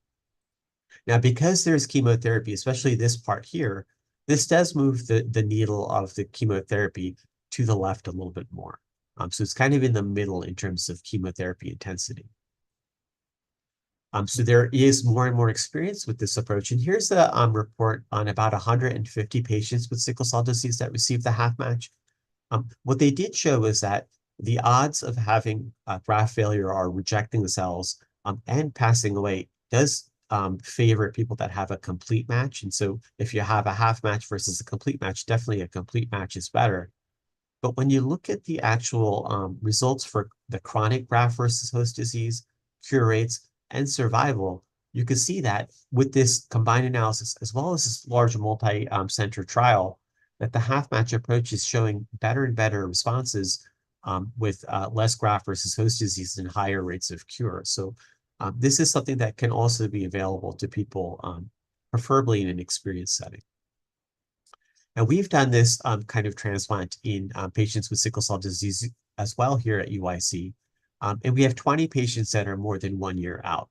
The average age of this is 28 years. Most have SS type of sickle cell disease, and we have an equal balance of men and women. Because we're including parents and children, we do have more sickle cell trait as donors. And when you have somebody with sickle cell trait as a donor, then the recipient ends up having sickle cell trait as long as the stem cells engraft. What we've seen is that 18 out of 20 or 90% have had stable engraftment, while 2 people eventually lost their stem cells. And those are the 2 that you can see here and then here. And one thing to highlight here is that the myeloid chimerisms and that CD3 chimerism, the ones responsible for making red blood cells and for immune balance, they all approach 100% with this approach. And so with a little bit more intensity, you get a bit more of a higher engraftment. Now, because there's chemotherapy, those neutrophil counts will bottom out. And this happens very consistently among patients. And it does cross that red line below 500. And so on average, people have a neutrophil count below 500 for about 11 days, and then they recover on day 20 or about 3 weeks after the stem cells were transfused. And again, this is the period that you're closely monitored in the hospital. And then as those stem cells kick in, then you see that the hemoglobin improves substantially. So among the 20 patients, because those neutrophil counts do bottom out, all 20 have had neutropenic fevers. They were put on antibiotics and those have all resolved. Because there's chemotherapy, you can also get side effects of it, and often it's inflammation that you can get. And 3 had inflammation in the mouth that made us switch to kind of softer foods or a liquid diet for a couple of days. We did have that virus reactivate in 7 people, and they were treated with the antibiotic with resolution. We did have 1 patient who had brain aneurysms before the transplant. And unfortunately, before the platelet counts resolved, she had a bleed, and that led to a stroke. In terms of the graft versus host disease, 2 had it in the short term, and 3 patients have had it in the long term. 2 have resolved with the treatment for it, while 1 that was kind of on and off taking it compliant, he actually ended up passing away about 1.5 years after the transplant at home and from unknown causes. So those are kind of the experiences with the HLA matched and haplomatched at our center and some of the data to show efficacy. But I think, as Dr. Krishnamurthy mentioned, it's really important to know how the patients feel. And so we've tried to gather this through questionnaires of quality of life. Dr. Krishnamurthy had shown in children that things like the PROMIS score show improvements in things like physical function and a reduction in pain interference with transplant. And in adults, you can also see that similar benefit. One thing here is even 30 days after that mild immunotherapy-only treatment, people are starting to notice that their general health and their bodily pain are improving. Other things that our patients have, so going through some of those complications that might predict higher risks of complications, one of those is stroke. And about 1/3 of our patients were believed to have a lifetime risk of stroke. There's a recent data showing that that's probably better with things like transcranial Dopplers being implemented. But if you do have a stroke, about 2 in 3 are going to have another stroke within 2 years. So we put everybody on a chronic transfusion program, and that reduces that risk of another stroke down to 18%. Now, transcranial Dopplers tell us if there's narrowing in the blood vessels and a higher risk of an impending stroke. And Dr. Bernadine showed some really nice data that in those people that do have a higher velocity who are at risk for a stroke, if you transplant them, you can actually improve the velocity better than just doing chronic transfusions alone. And you avoid the risks of things like iron overload. Other studies that have looked at people that have had a stroke and looking at long-term changes have shown that there can be some improvements on the MRI, showing things like the damage improving in some patients. And then the rates of a follow-up stroke are a lot lower, both in children as well as in adults, if you do a transplant versus if you continue chronic transfusions. Lung and heart are also really important organ systems that can be impacted in sickle cell disease. And one of the ways that we can look at lung health is the FEV1. And this is how much air you can breathe out in 1 second.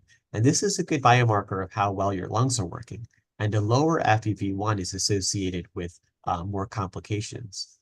And what we were able to show in our combined cohort was that those people that had really low FEV1s, these were people that were at really high risk of complications, those patients' lung function gradually improved 2 and 3 years after the transplant. The other thing that we look at is heart function. And there's two really important measures that we look at. One is a tricuspid regurgitant jet velocity. This is kind of a backflow that's caused by high pulmonary hypertension or high pressure in the lung system. And if that pressure is high, you have more of this regurgitation. And so a threshold of 2.8 is supposed to be really high risk, while 2.5 is moderate risk. And what we saw was that our patients that were in this kind of more dangerous zone, they all actually improved after the transplant, with most of our patients being below at least this really dangerous zone. The other thing that can happen is that the heart muscle, because you're anemic and overworking, or because of some of the vaso-occlusion in the heart muscles, you can get thickening or a hardening of the heart and dilation. And so one of those markers to look at that is your end diastolic volume. And again, we've seen some improvements in our adults that have received the transplant, consistent with lung and heart function stabilizing, if not improving after transplant. So in summary, curative therapies are an option for people with sickle cell disease. And I wanted to kind of highlight some of the pros and cons of the different approaches. So for HLA full match, this is still considered first line. So if you have a full match, this is what should be considered. And the barrier here is that most of our patients won't have a full match. But you do have a high rate of cure. You have a low risk of graft versus host disease. And then the chemotherapy preparation, it can be scaled back to lower intensity. In the adult regimen that I had shown earlier, we did have about 20% though that do need to continue immunosuppression. And then there's data showing that it's cost effective, which has really helped our insurers be able to broaden this and approve coverage for it. The other option is the haplo half match. Here you're going to have an advantage because most patients are going to have a half match donor. Cure rates are approaching 90%, but you do have that risk of graft versus host disease where those immune cells can attack your body. The intensity is a medium intensity, and we have had 2 women that received our approach that have had children afterwards, and so fertility may or may not be impacted by it. Most are off immunosuppression as long as they don't have graft versus host disease, and I'm not aware of any cost-effective analysis yet. And then gene therapy. The huge advantage of gene therapy is that everybody is their own donor. You also don't have to worry about the graft versus host disease risk because it's your own cells. They're not going to attack their own body. They're happy to be back in their own body. It does require a strong intensity of chemotherapy, which carries the risks of things like infertility, toxicity to the lung and liver. And we don't know long-term yet if there's things like leukemia at risk from that intense chemotherapy. But those are things that we're going to have to learn with more time. The other advantage of this approach is that you don't require immunosuppression because it's your own cells. And then cost analyses are still underway, and hopefully they can scale back some of those costs to show that it's cost effective.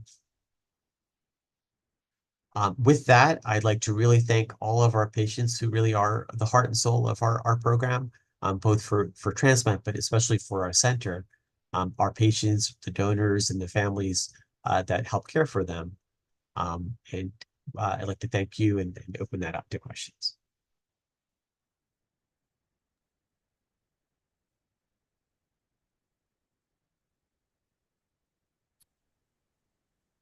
Okay, do we have any questions for Dr. Saraf?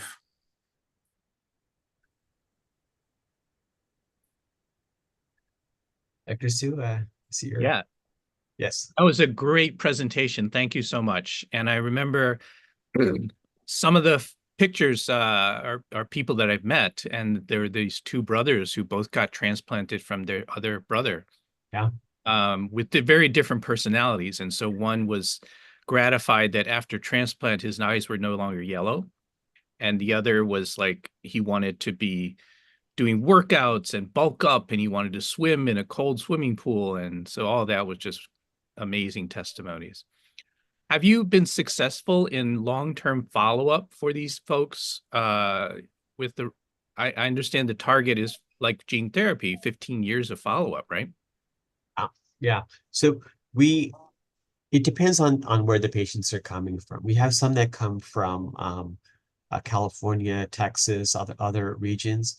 And for those people, we do follow them up to a year. And then after that, we have their local provider follow them and reach out with questions. Probably 2/3 of our patients do continue long-term with us. So we have been looking at follow-up, and we're working with Mike Devon in the Coalesce study to look at long-term organ function. And so we're monitoring things like heart, lung, fertility, and other things. And you're doing the follow-up pretty much personally. It's not in a survivorship program or something like that, right? Correct. Yep. Is that the pattern in other sickle cell centers, that the follow-up is with the sickle cell center? No, it really is center specific. So sometimes the person who's doing the transplant will have that patient go back to their primary hematologist or primary provider after about 3 to 6 months. And then in some cases, they might monitor them long term. So it really is center specific. Yeah, and I think that you're absolutely right. I think a survivor clinic is really what we need to model these long-term curative therapies for. Really similar to what they're doing for things like ALL and other malignant hematology disorders. I think that's what we should also be doing. Thank you. And I think you have questions in the. I have a question. Okay, I'll go. Whenever I attend these conferences, there is never any mention of a chemotherapy-free option until you mentioned the HLA option. Is there something we ask our peds hematologists about, and will the child still have to miss school for several months with this option? Yeah, so you definitely want to talk to the transplant center there. It is becoming more and more available. I know Children's at DC is doing a lot of those. And so definitely talk to your provider about that. In terms of missing school for several months, because it still is affecting part of your immune system, we do tell people for the first 3 months, you just really want to come back and forth to the clinic. You don't want to go to the grocery store, library, school, or work. And then by about 6 months is when we allow our patients, we start vaccinating the first, and then we allow our patients to go back to school. It's a good question. Thank you. Can someone do the YouTube question? I can. This is Beverly. And so the question is, my daughter is 37 years old with sickle cell with no siblings. What are her options? So if your daughter is 37, the parents could be a potential donor, or if the young lady has children, they could be a potential donor. They could be potentially half matched. The other option would be gene therapy. So she could be her own donor and receive gene therapy.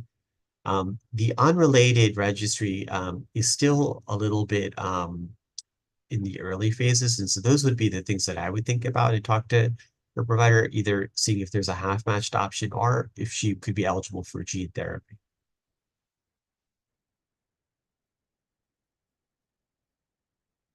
Thank you so much, Dr. Saraf. Thank you for My the great pleasure. presentation. We will move now to our next presenter, and we have the pleasure to invite Dr. Sarah McCuskey, who is a research faculty and clinical instructor at Mount Sinai, New York, Departments of Emergency Medicine and Global Health and Health Systems Design. Dr. McCuskey's presentation is on real answers, updates, new and current meds. If gene therapy is not for me, what then? Thank you so much. Thank you so much, Beverly. It's such a pleasure to be here. I'm really honored to be speaking here, especially since, as a word of disclosure, although I have no financial disclosures, I am not a hematologist. I am an emergency physician. which means that I take care of people living with sickle cell disease many days, unfortunately, when they have severe manifestations of disease. And as such, I've developed an interest in sickle cell disease, working with Jeff Glassberg here at Mount Sinai. So I will give a very brief overview first of sort of where we have come in terms of drug development in sickle cell disease. Because for a very long time, there weren't many drug therapies. And I'm excited that today we've been talking about many different therapeutic options. So hydroxyurea was studied in the 90s, and this paper was published in 1995. Hydroxyurea raises the fetal hemoglobin, which is able to carry oxygen, and therefore it allows the body to still get oxygen even when there are sickle cells. It also lowers some of the inflammatory leukocytes, white blood cells, and it influences the way that nitric oxide, which helps relax blood vessels, is processed in the body. So this paper in 1995, which was sort of the landmark paper for hydroxyurea, showed that there were fewer painful crises in people who got hydroxyurea. This is very important. And then over the next 20 years or so, there were kind of a trickle of studies that came out showing that, well, maybe actually it's not just good for painful crises. Maybe it's also good for some other things in sickle cell, and it's not just a pain medication. So we think about in medical research kind of a hierarchy of levels of evidence. The study I just showed you on the last slide was a randomized controlled trial, which is one of our highest types of evidence that you can possibly have. And that's what often leads to drugs being approved. However, these sorts of studies were actually observational. We were observing people in their daily lives and seeing what happened with them. There was one randomized controlled trial, RCT, and then a few case reports, just stories about patients. Through all this collection of evidence, we actually saw that over the 20 years ensuing, that actually hydroxyurea reduced hospitalization, and it had a mechanistic effect in sickle cell disease, which was really important. So it's not just a drug for pain. It's actually a drug for sickle cell disease because it treats the manifestations and the pathophysiology of the disease.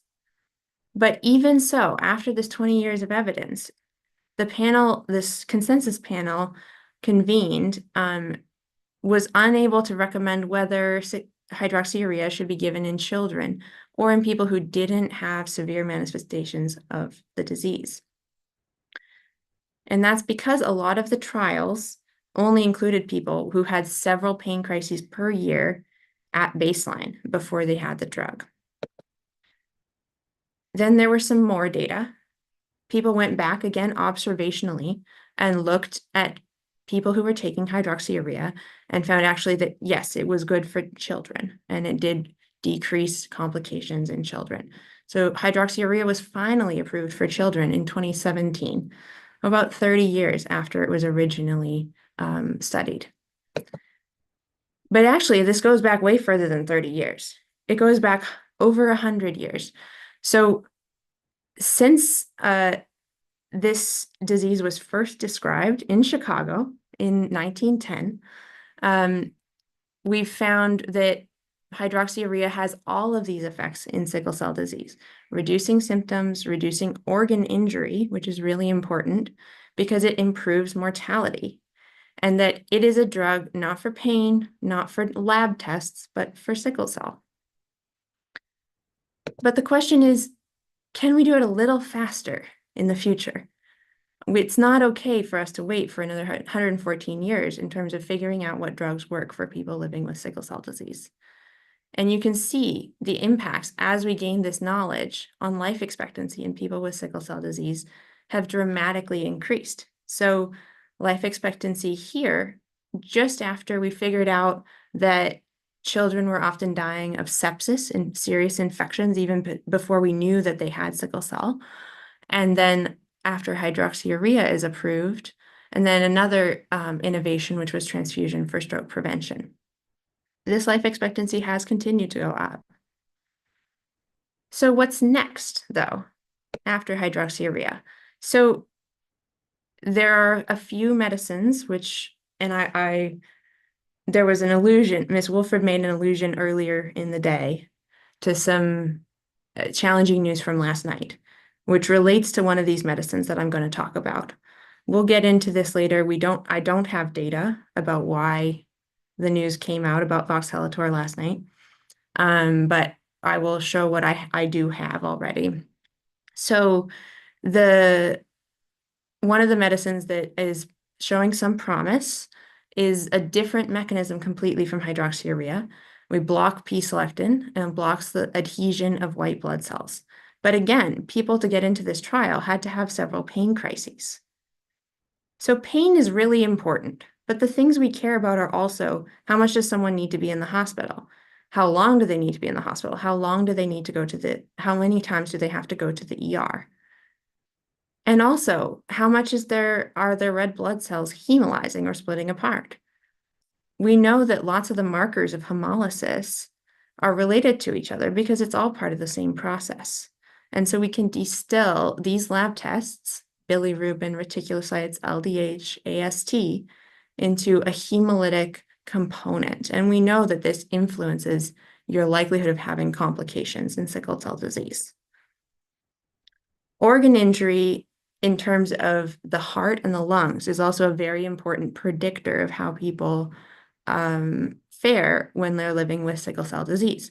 So a lab test that measures this, we saw some tricuspid regurgitant velocities in the last presentation, which is all part of the same story.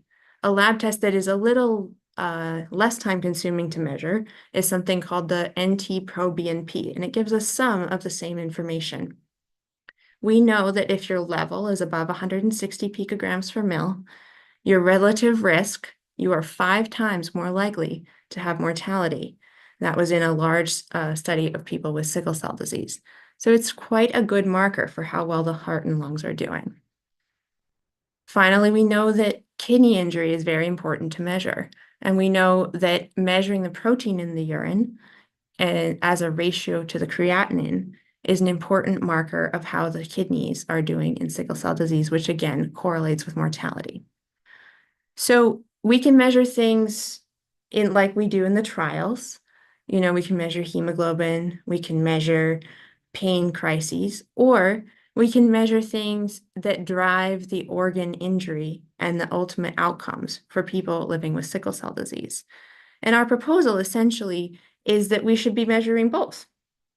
So it's good to start, measuring things like pain, but our proposal is that we should maybe think about moving beyond just pain crises and also think about the things that determine people's ultimate outcomes with sickle cell disease.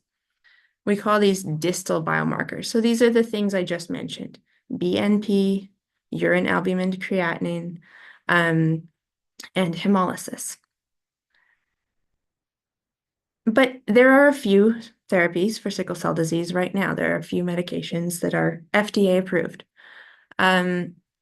If we wanted to test each of them against each other, this is kind of some silly math, and it shows that it would take hundreds of years. If we wanted to test, for example, crizanlizumab versus hydroxyurea, or what if you take crizanlizumab and hydroxyurea? What if you take 3 medications?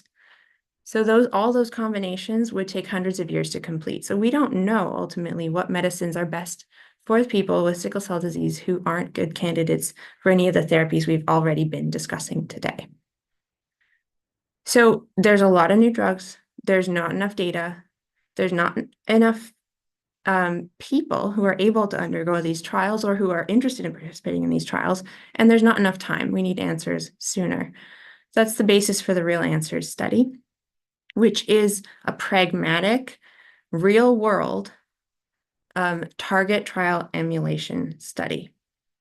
And we start with these sorts of outcomes and these sorts of questions. Everywhere there's a question mark is a question that we're trying to answer in this study. For hydroxyurea, we know it improves heart and lung, kidney, blood injury, improves pain, and improves mortality. For L-glutamine, we're not sure about most of these things because the trial was originally designed to measure pain. for crizanlizumab, very similar. And even abroad, there's been some doubt about outcomes in crizanlizumab. So this is something we're hoping we can address. Finally, for voxelotor, we know that it improves blood injury and hemolysis. Some of the other outcomes we're not 100% sure. So what we're doing is we're just measuring real life conditions. We're following people in their lives. Their clinicians are choosing the medicines that work for them, that they're interested in taking. And then we're using some sophisticated statistics to emulate a clinical trial, to emulate an RCT, that higher level of evidence that I referred to earlier, and see what might work best for which subsets of patients. So again, these are the things we're measuring: NT-proBNP, urine albumin to creatinine ratio, hemolysis score, and then score of symptoms using the validated AskMe screening questionnaire. We're also measuring the rate of pain crises. We're measuring the rate of acute chest syndrome, overnight visits in the hospital, and ED visits, and then stroke or TIA. I'm going to present some preliminary data. I know that in the light of last night's news, I don't want this to get taken out of context because these slides were made before that news came out last night.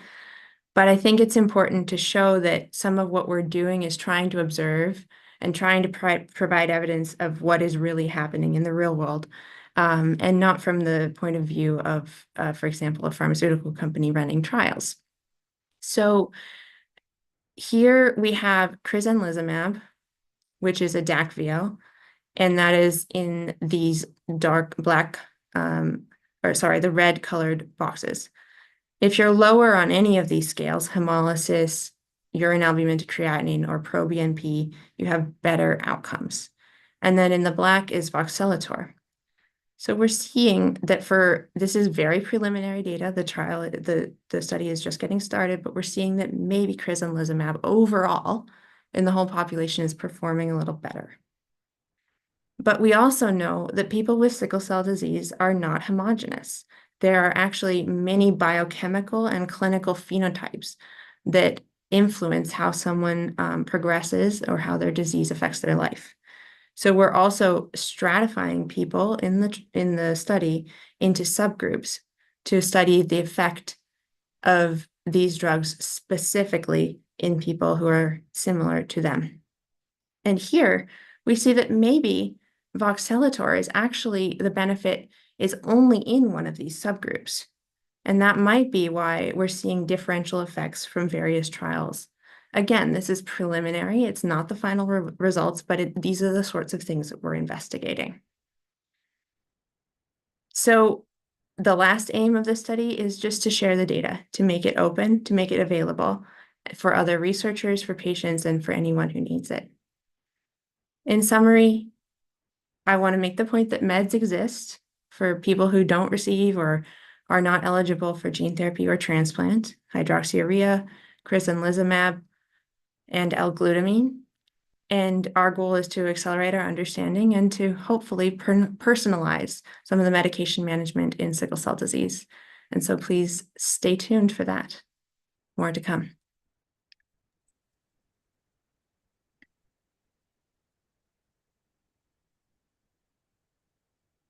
Thank you, Dr. McCuskey. Do we have any questions?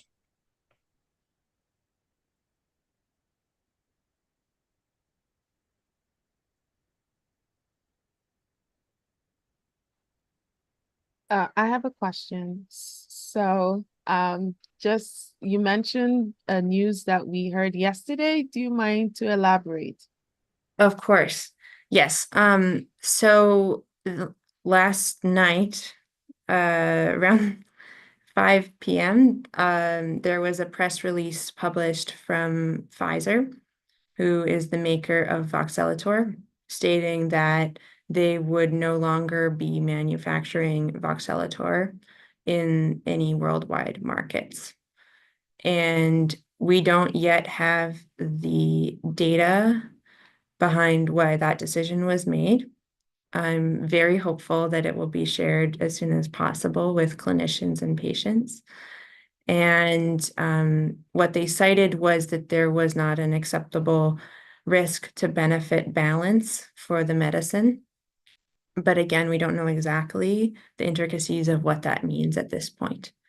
So this is something that our sickle cell clinic is working very closely with patients on this week and going forward.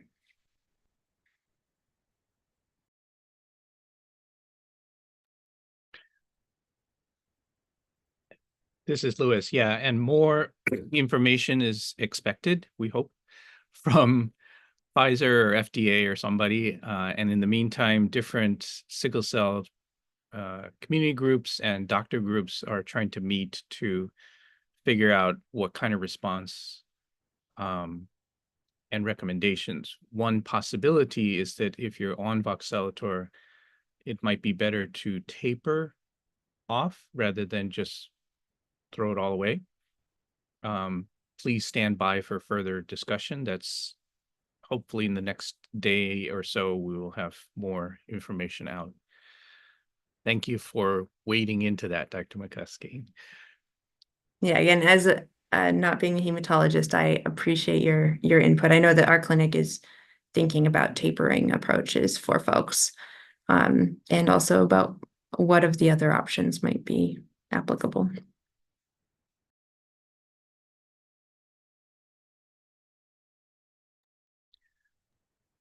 And yes, Judy, thank you in the chat for highlighting that the Real Answers study is currently enrolling. And so it's not something that you have to necessarily do anything for, except most of the usual lab tests that are going on in clinical practice, but it might have some tremendous possibility for new knowledge in sickle cell disease.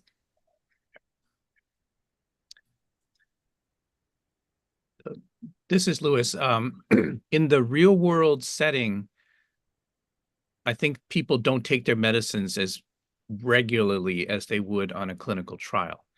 I've been in a clinical trial and I've been in real world taking medicines, and I know I miss many per month when I'm taking it on my own. What do you use as a way to gauge the number of pills that somebody's taking out of what they're prescribed? Pharmacy records or something like that? That's a great question. Yes, there are two aspects to that question. So first is, when does someone start and when do we collect data about what medicine they're taking? Because people may be on a medicine for a week and then stop, and then, their prescription runs out or there's some sort of issue and they restart. So we collect data every time someone stops or starts taking any medication for sickle cell disease. So that we know we're not, saying you must take it for 30 days to be included in the study. We just know when you're taking the drug. And yes, we're using pharmacy records as well as data abstraction through the medical record to ascertain whether when people are taking which medications.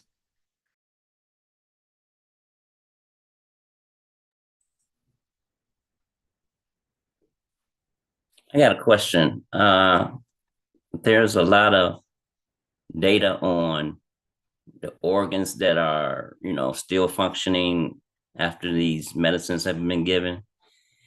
Is there any data on cognitive brain activity or decline or anything like that? That's a great question. We in the study are not directly measuring cognitive activity, although that's something that is very important. And we do have some patient-reported survey outcomes about how people are functioning in their daily lives, how well they're able to think, things like that. One outcome that we are very carefully measuring that drives a lot of the cognitive impacts of sickle cell disease is stroke and TIA. So silent stroke or overt stroke are both common in sickle cell disease, and that is something we're paying very close attention to. Thank you.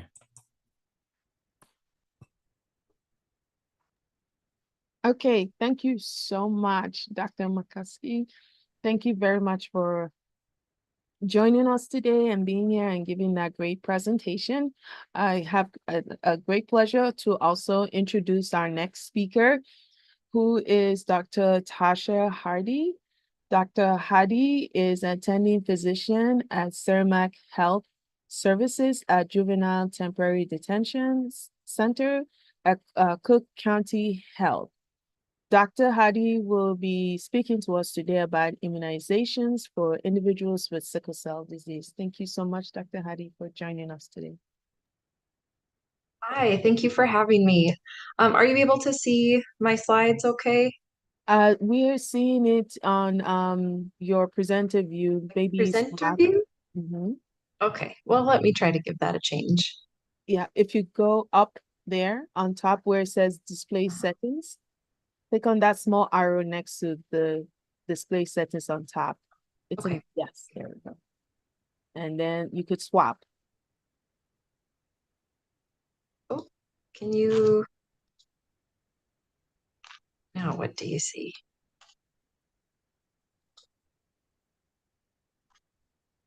It's slow on my end. I don't see any. Yes, start all over again.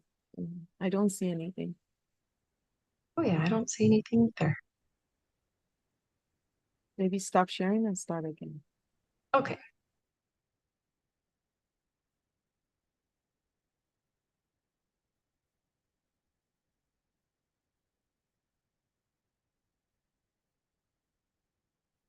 About this.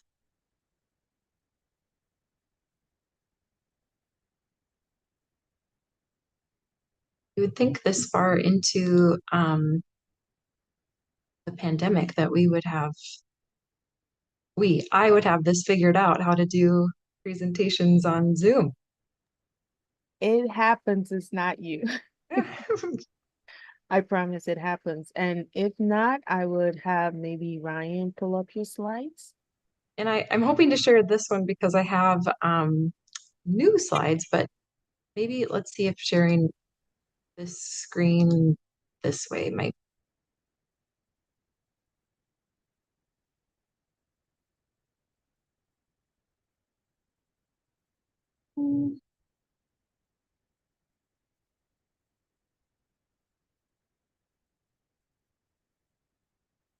It is on my other screen is the problem. Oh, rats, that's kind of a.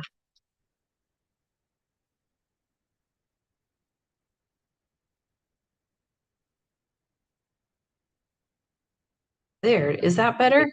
Yes, thank you. Okay. Okay, sorry everyone. Thank you for being patient. I hope to go through this rather quickly because I know it's lunchtime and you have all sat through some really great presentations already this morning. And thank you to the organizers of this summit and to all of you for being here. Again, my name is Tasha Hardy. I'm one of the physicians at the Juvenile Detention Center, but I came to kind of the world of immunizations actually before medical school. I worked at the immunization program in my home state for a few years before medical school. And then I did Med Peds, which I understand one of our attendees also did, or at least one of our attendees also did, and then did a fellowship in adolescent medicine, which is where I came into contact actually with UI Health and the sickle cell program that is there. And working with Dr. Sue and Jocelyn, kind of repeaked, I guess, my interest in this very specific or kind of particular area of immunizations. So I'm going to talk specifically about how immunizations are different for folks with sickle cell disease. I don't have any financial relationships to tell you about. I am going to talk about off-label use of vaccines, but only as they are recommended by the ACIP, which is the Advisory Committee on Immunization Practices, and the CDC content experts. And then I will also discuss some brand names of vaccines, but only in instances where the distinctions are important. So as has kind of already been alluded to today, individuals that have sickle cell disease are more susceptible to infections. Part of this is due to functional asplenia or the mini infarctions that are, or I guess that's the best way to describe it, infarctions that happen in the spleen. But there are other immune system abnormalities. So the thought is that it's multifactorial, the reason that individuals with sickle cell disease are more susceptible to infections. But because of that specific part about the functional asplenia, it has to do with the body's inability to clear encapsulated bacteria. Strep pneumoniae, Haemophilus influenza, and Neisseria meningitidis are kind of the three big ones, at least in the vaccine preventable world, that we talk about. These three all cause serious invasive disease. So I think sometimes the names can be a little bit misleading. So strep pneumoniae does not just cause pneumonia or just an infection in the lungs. It can also cause things like meningitis and sepsis, which is an infection in the bloodstream. And the same goes for H flu. Again, I think it's a little bit misleading that it looks like it has the same name as influenza, which is a virus. And those are completely different organisms. And Neisseria meningitidis, even though meningitis looks like it's in the name, it doesn't just cause meningitis, it does cause overwhelming sepsis as well. So all three of these can cause pretty broad spectrum of disease, ranging to very severe, which can be fatal. So because individuals with sickle cell disease are more susceptible to vaccine preventable diseases or vaccine preventable infections, it means that they are recommended to receive more vaccines, or at least more doses of those vaccines. So what that means for healthcare providers is that they need to stay up to date with very complex recommendations. And this is in addition to the other things that are complex about caring for individuals with sickle cell disease, and for other patients in general, if we're talking about primary care providers. It also means setting expectations early with patients and families. So knowing that they are going to be on a different immunization schedule than other people, or even possibly other children in the family. And then also advocating for insurance coverage of vaccines given in specialty clinics. That has historically been an issue in Illinois. I think it's improved somewhat, but because of certain rules or laws that are in place, it is difficult for some specialty providers to give vaccines in their clinic because of insurance issues. And what that means for families and individuals with sickle cell disease is that they need to understand the different needs of individuals with sickle cell disease. Not so that they can say, oh yeah, I need this vaccine today, or I was looking at things and I need this vaccine, but just knowing, again, like I mentioned, there could be different needs even within families. So if one child has sickle cell disease and another does not, the child that doesn't have sickle cell disease will get less immunizations, which I know to the kids with sickle cell disease does not feel fair. They see that their sibling that they're going to these well child visits with, or even their specialty care visits with, they know that their sibling isn't getting vaccines or getting shots, which can be painful. And they feel like it's not fair. And in some respects, they're right. But it's important to kind of set that expectation that this is the reason why, and this is what it's protecting you from. It's also important to ensure that the healthcare providers at least know about the sickle cell diagnosis. It is for sure the healthcare provider's job to know about the intricacies of what is needed for immunizations, but just making sure that in every visit that you go to, whether it's with a specialty provider or a primary care provider, that they know about the diagnosis to be able to provide you with the things that you need. And then also keeping track of immunizations. And I have a question mark here because, again, that should be more of something that we on the healthcare side do. And there are more centralized things. But I guess I encourage this just in an effort to be an advocate for yourself, particularly if you're getting immunizations in a couple of different places. So maybe you get immunizations at a public health department or a mass vaccination clinic, or a primary care office and at a specialty care clinic. And while there should be crosstalk between those registries, that might not be the case. And so it's best for you to keep track so that you can say on this date, this is the vaccine that I got. So there have been some recent updates that I just want to touch on briefly because I'll touch on them more.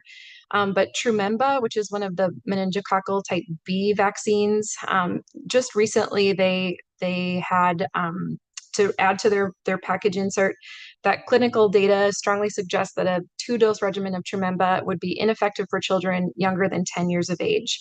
And I'll talk more about why that's important, but that was recently added to their package insert. And then Bexsero, which is a meningococcal type B, they are looking at possibly revising the dosing schedule. So currently it's a vaccine that's given at 0 and 1 month, which just means that there are 2 doses given 1 month apart. But they're looking at revising it to 0 and 6 months, or possibly a 3-dose schedule, which would be the same as Trumemba, which is the other type of MenB vaccine that's available, to 0, 1 to 2, and then 6 months. There is also a new meningitis vaccine available, it contains all 5 of those serotypes. So B plus A, C, W, and Y. And that new vaccine's name is Penbrea, and I'll talk more about that. And then there are new types of pneumococcal vaccines, pneumococcal conjugate vaccines, which is why the C is in there, with 15, 20, and then 21 serotypes, as I'll kind of mention in a little bit. So how vaccines specifically have impacted patients with sickle cell disease, these are kind of older studies, but they're kind of the best ones because this is what happened when the pneumococcal conjugate vaccine was first introduced in 2000. And this graph is from the first study that's listed, that Tennessee study of patients with sickle cell disease who had Medicaid insurance. There was a rate reduction in children younger than 2 of 90% or almost 91%, which was a clinically significant difference. The shaded or the dark bar there is before the pneumococcal conjugate vaccine was available, so 1995 to 1999. And then the white box that's much smaller is in those 4 years after. There was also a decrease in mortality from 5% to 0 deaths that occurred after the pneumococcal conjugate vaccine was available. And they compared this by looking at whether patients were also filling their penicillin prescription. And then the second bigger study that was available excuse me, was the nationwide inpatient sample, or NIS, from 1994 to 2007, which showed a significant decrease in cases. So there was 131.8 per population to 45.5, which was a significant decrease specifically for patients with sickle cell disease. I wanted to just give a really brief primer on vaccines, and talking a little bit about the differences between live attenuated and inactivated vaccines. So live attenuated, the best examples that we have of these are MMR, or measles, mumps, rubella, and varicella, or chickenpox vaccines. And these are a weakened form of the virus.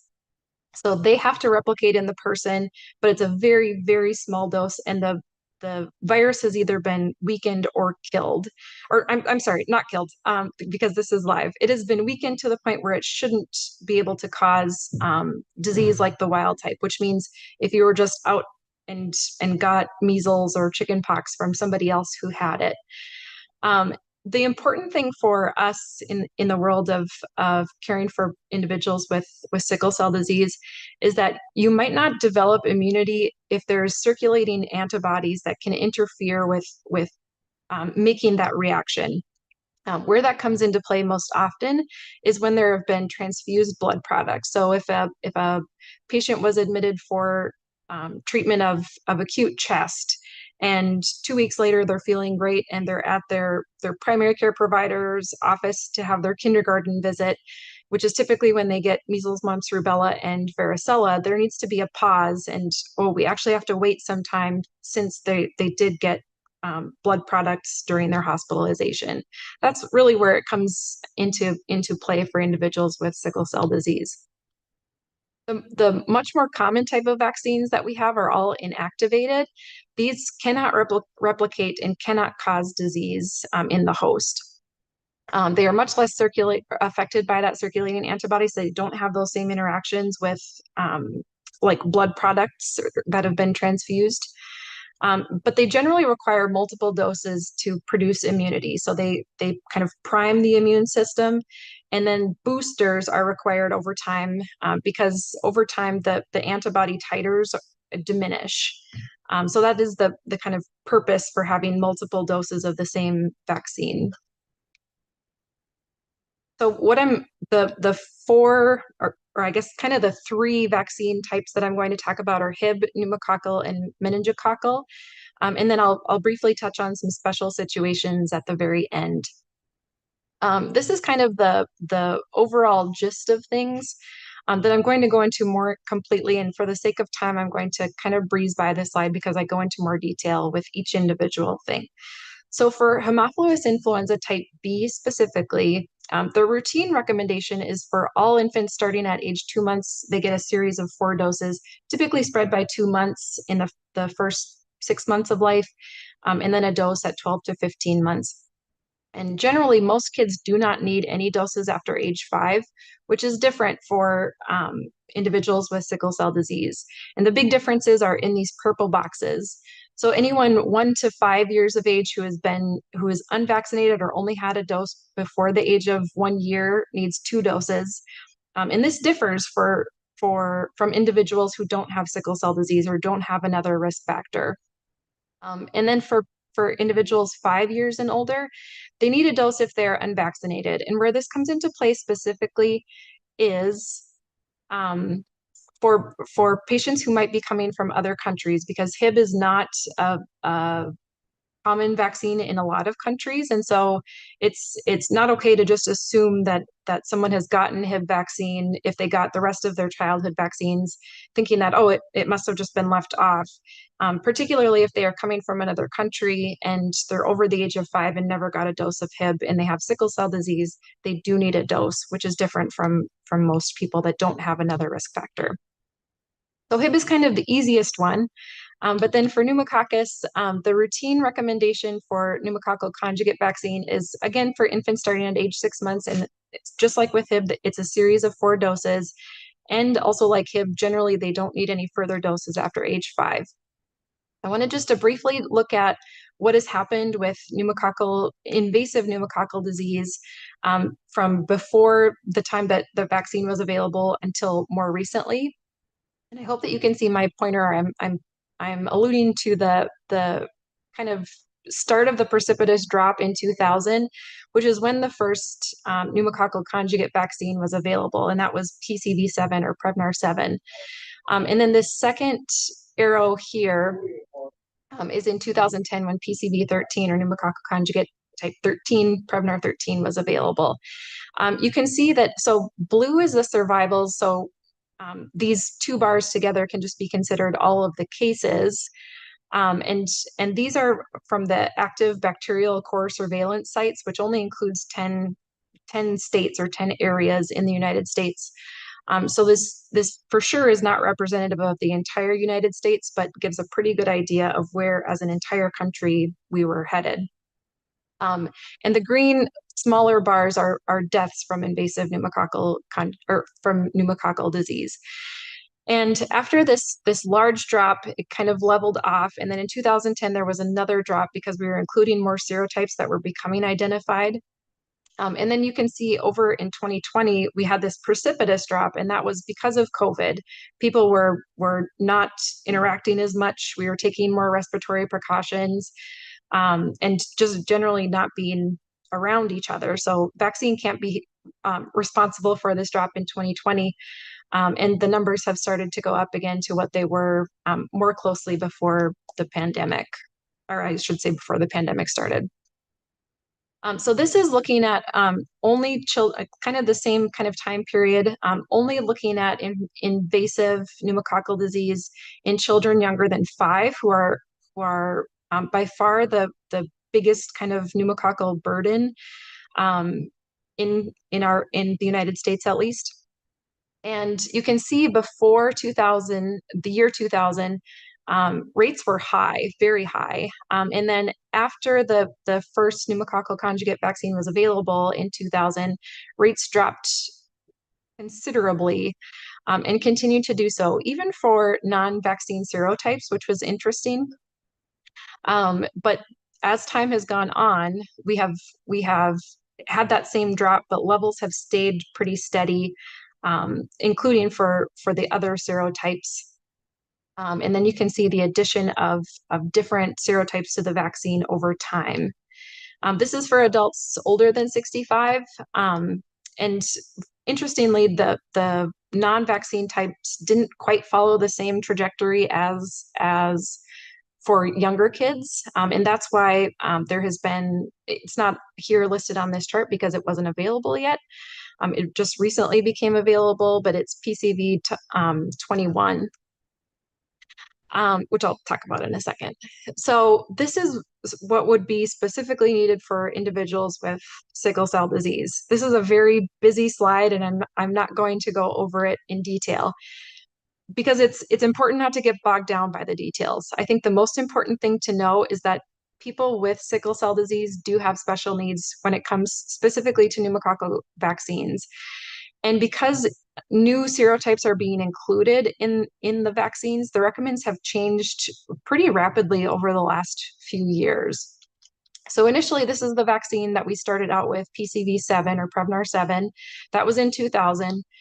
PCV13 became available in 2010, which added serotypes. You can kind of think of invasive pneumococcal disease as playing whack-a-mole. So as soon as we get rid of the most predominant serotypes that are causing invasive disease, other serotypes tend to pop up. And so these are now the vaccines that are going to be available. So PCV 15 and 20 are specifically for younger individuals, infants and children. And then PCV 21 is for adults 18 and older. And the something that's, I think, quite interesting is that PCV 21, which is the one available for adults, actually has these additional 9 serotypes that I have listed on the bottom here that were the ones that were causing the most disease in older individuals in comparison to younger. So that's going to be the kind of the major difference. It's not like a one-on-one comparison of PCV 21 to 20. I think people look at that and say, oh, it just has one more, so it must be kind of the same, and it really is not. So for meningococcus, the routine recommendations are for all adolescents 11 to 12 to get the quadrivalent or the MCV4 vaccine, and then a booster dose at 16 to 18, particularly so that they're covered and protected during the years that they're entering college or perhaps military, when they're going to be more at risk for meningococcal disease. And then meningococcal type B, for adolescents, it is a shared clinical decision-making starting at age 16. But where this is different for individuals with sickle cell is they actually start at 2 months. So this is much more like the Hib and pneumococcal vaccines that they get in infancy. So in huge stark contrast to what is typically done for individuals that aren't at higher risk, not starting until the teenage years, this is something that needs to be started in infancy. There are 2 types that are available, so MenVio and MedQuadfi, and MenVio is the only one that can be used as young as 2 months. So then the type B vaccines, these are only approved or FDA approved for ages 10 through 25. And like I mentioned, Trumenba just released their clinical data, which shows that younger than 10, it really isn't that effective. So they are going to keep researching for type B, specifically younger than 10. But the 2 vaccine types that are available are Bexsero and Trumenba. What's important about these vaccines specifically is that the same product has to be used for all doses, which isn't the case for all of the other vaccine types that we have. If you start somebody with Trumenba, they should keep getting Trumenba. And if you have to switch over to Bexsero, then you kind of are starting brand new and need to start brand new with Bexsero and vice versa. There is this new vaccine called Penbrea, which has all 5 of the serotypes, so the quadrivalent and also type B, and it can be used when both vaccines are indicated at the same visit. If you're giving multiple doses, you need to separate the doses by at least 6 months, but clinically this isn't going to happen all that often. It will be more common to use separate quadrivalent and type B specific vaccines for subsequent doses. What's important about this is that the type B component that's in Penbrea is Trumenba. So if you're giving Penbrea, then you need to continue with Trumenba and not Bexsero. So the boosters for meningococcal vaccines are a little bit tricky. And again, this is different from everybody else who gets meningococcal vaccines. If the child is younger than 7, they need their first booster 3 years later and then every 5 years. And if they're older than 7, they get a dose every 5 years of the quadrivalent. Men B, because the protection for this vaccine or from this vaccine doesn't last as long, they need their first booster a year after they complete their primary series, and then another booster every 2 to 3 years after. It's not very nice since these don't match up, but those are the kind of differing recommendations for these 2 vaccines. As for the upper age limits, all of the vaccines that are available are, I shouldn't say all, Menveo is only licensed through age 55. Menquadfi is actually licensed for age 2 and older without an upper age limit. And then Bexsero, Trumenba, and Penbrea are only licensed for 10 through 25. However, for these vaccines, the ACIP recommends off-label use of these vaccines per their guidelines, saying that as long as a person is at risk and if a person has sickle cell disease, they are at lifetime risk, they should continue to be boosted and vaccinated. This is just a reminder. I knew I wasn't going to have a whole lot of time to talk about it, but COVID-19 and influenza are important vaccines for everyone to get, but particularly those who are at increased risk of especially sequela from infection with either of these on a yearly basis. And it's also important for close contacts, people in the same household, to be vaccinated against these infections. And then very briefly, I just want to touch on blood transfusion and stem cell recipients. So the intervals change, and they can be very complex. It really depends on the type of product or blood product that was used, or antibody containing product, and what it was used for, which is interesting. But there is a table, and I also have, I think, a link to it in one of my later slides. That is your friend whenever this does come up. It's nice to have just bookmarked if you are somebody who gives vaccines and needs to know about these specifically, or if you're providing care in a hospital setting, so that you can say they can't have the vaccine until after this date. Again, it's important not to get bogged down by the details, but just know that individuals with sickle cell disease have these special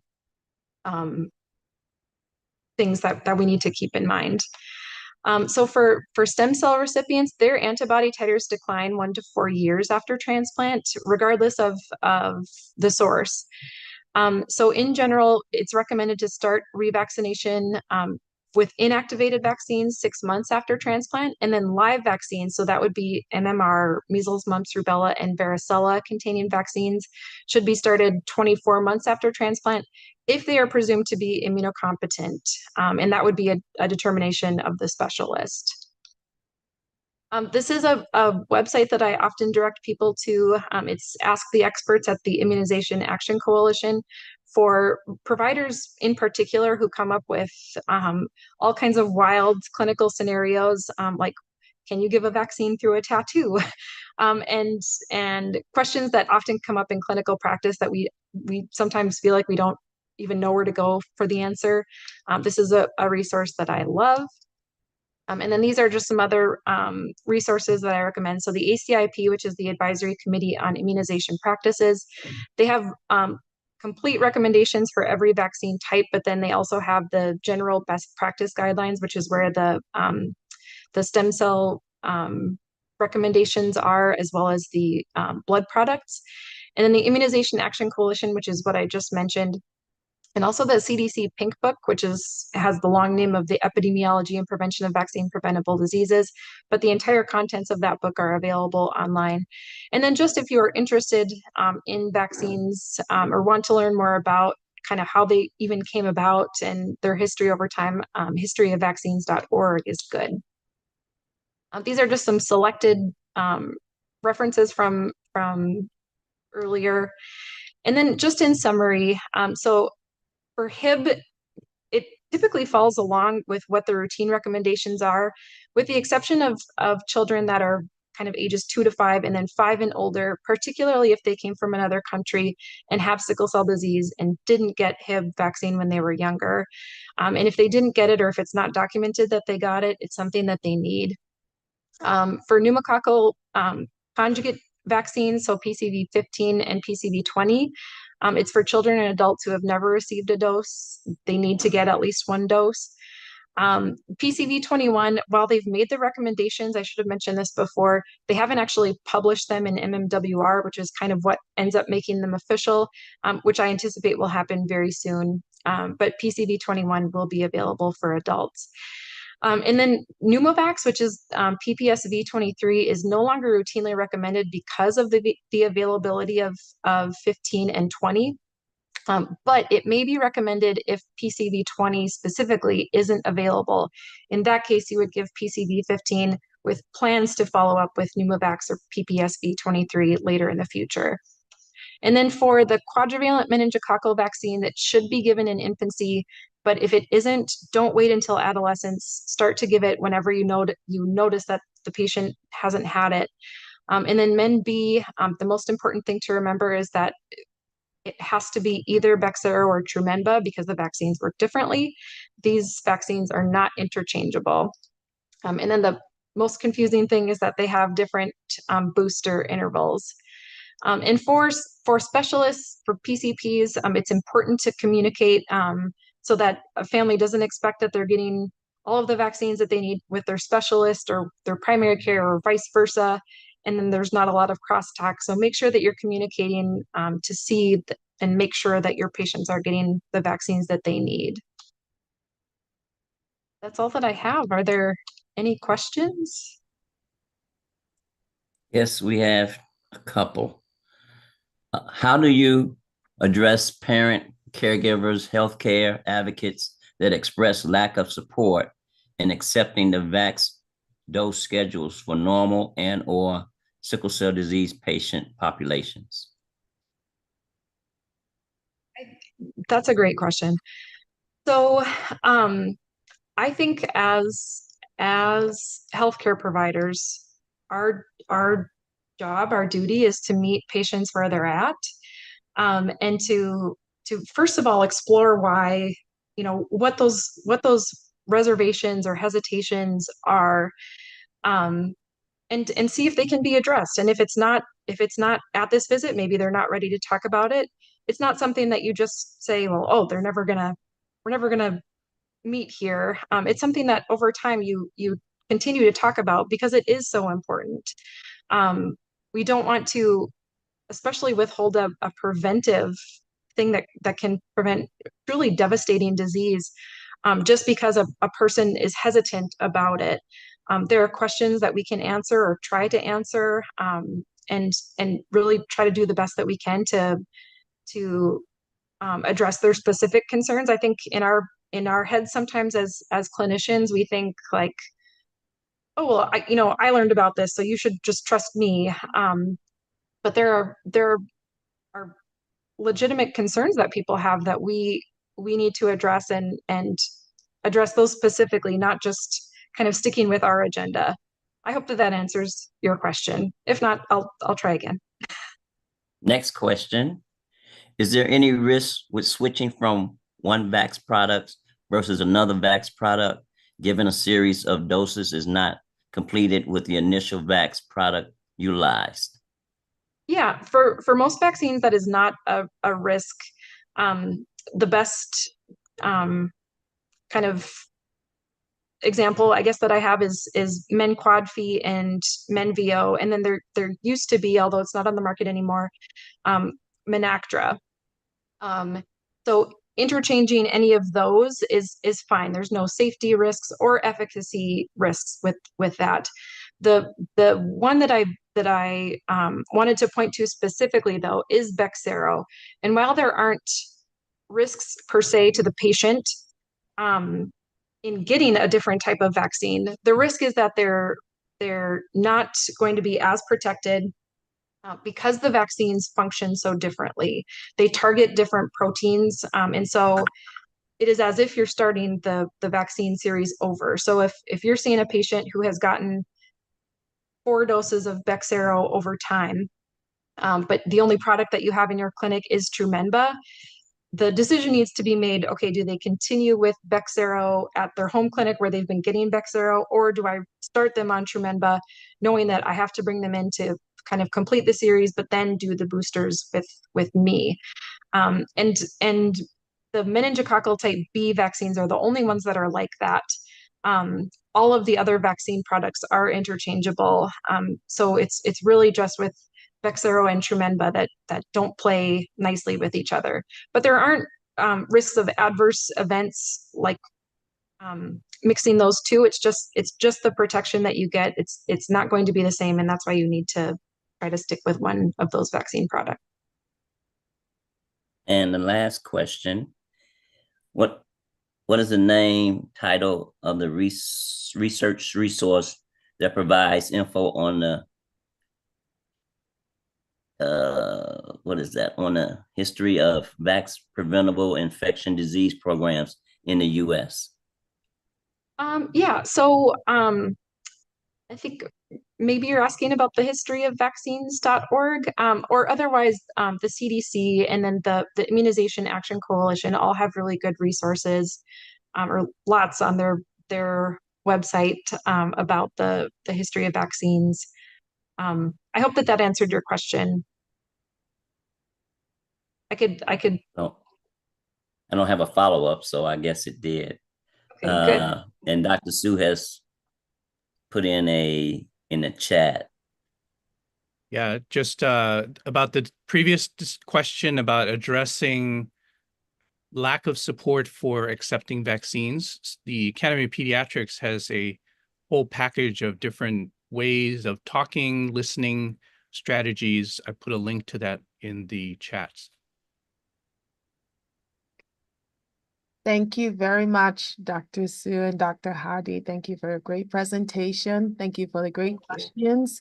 We will take about 2 minutes break and we'll come back for our second session, and looking forward to seeing you then. So we'll get back here at 12:51. Thank you, everyone.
Good afternoon, everyone.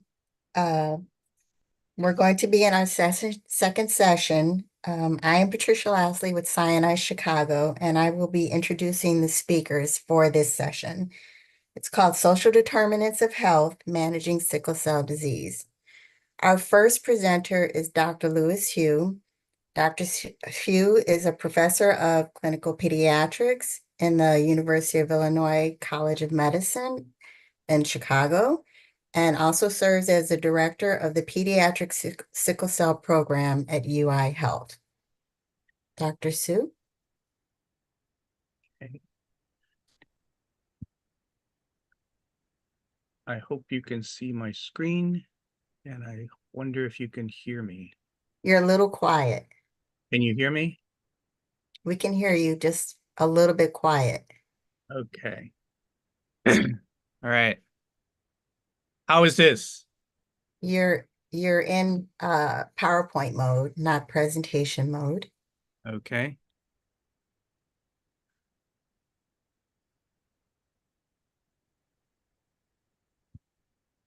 And how is it still coming? How is that? There you go. Okay. Thank you. Thank you very much. This is a progress report on the project called Recipe, Recruitment and Engagement in Care to Impact Practice Enhancement. These are my disclosures. And I hope you can see the slides okay. So probably people have already known that there is this gap between what is possible and what is actually in practice in sickle cell disease. So this has been called a science to practice gap. And so on the one hand, there's all kinds of things possible. Everybody gets every treatment, everybody gets every immunization, everybody gets wonderful care, everybody washes their hands, everybody wears the right clothing when they need to, and everybody has all their bills appropriately done and nothing falls apart. But we know that that doesn't happen. And so there's estimates that there's these problems, like over 50% of sickle cell adults do not see a sickle cell specialist, so may not know about the latest things that are happening because they're not seeing somebody who's keeping up with all the latest twists and turns, including even what happened like last night. And then there are particularly more disparities for people who are living in rural areas or those with socioeconomic challenges, trouble mobilizing everything together. And so this is part of the problem. And why do some people with sickle cell disease not have a doctor? Why do they not see a doctor regularly? Numerous surveys have occurred, as well as people's general common sense. And you can break it up into many, many different reasons, but there's probably four big categories. One is knowledge of whether somebody knows that there is something available at all. And maybe the primary care doctor doesn't even know whether there's something available at all in some area. There can be fear of various things, fear of being misrepresented, of being embarrassed, and some people just don't want to learn more bad news. There can be mistrust in the healthcare system. Did they previously have some encounter that was just a really bad experience? Was there previously some physician who was that old guy with graying hair, not too attractive, who just didn't get along with them?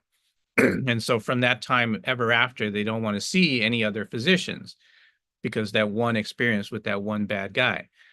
And then there can be financial issues, which could be lack of insurance, underinsurance, could be not having enough time because of work demands or not enough time because of family demands, childcare and things.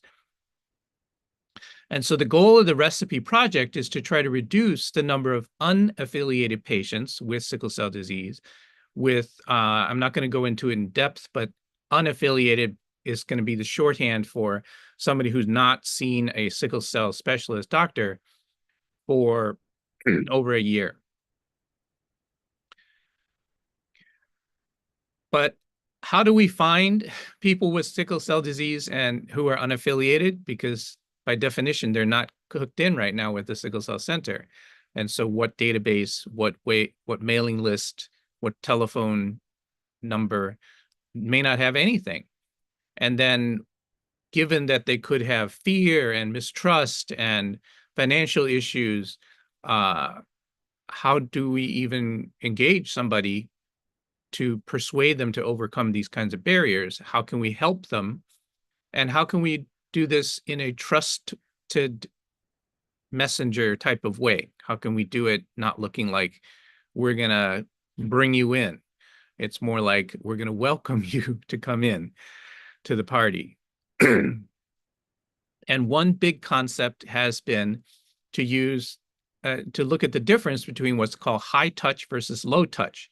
So low touch contact with me would be a robocall, some automated voicemail message that says, hey, Hasu, you have an appointment Tuesday at 9:30. If you do not show up, you will be fined $10.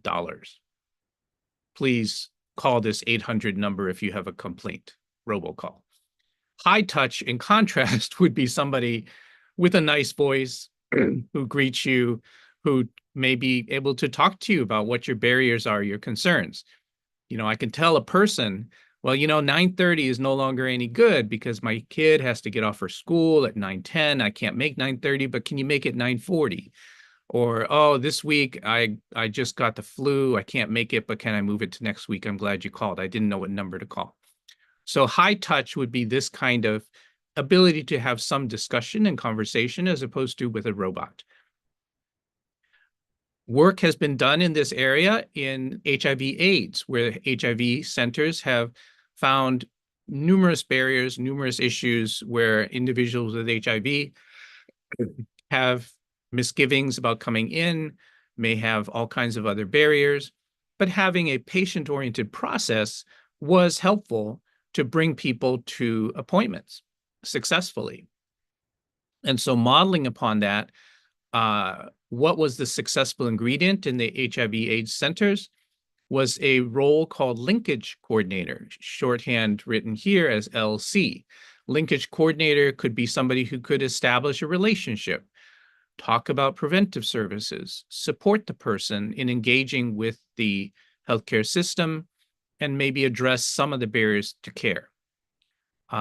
Be friendly, much more personable than a robocall. And so the hope would be that in this project, we can have the linkage coordinator concept moved over into the field of sickle cell disease. And some of the ways that people could be found or encountered could be through community, through surveillance, or through hospital, shown as these three ovals up here. Very briefly, community-based would be how to find people who have sickle cell disease but are identified because of the community-based organization, Sickle Cell Disease Association of Illinois, or others, through a faith-based group. I went to speak to a church this Sunday. Nobody there happened to have sickle cell disease, but maybe they heard me talk and they would refer somebody to us because they know a friend who knows a friend. So that could be community.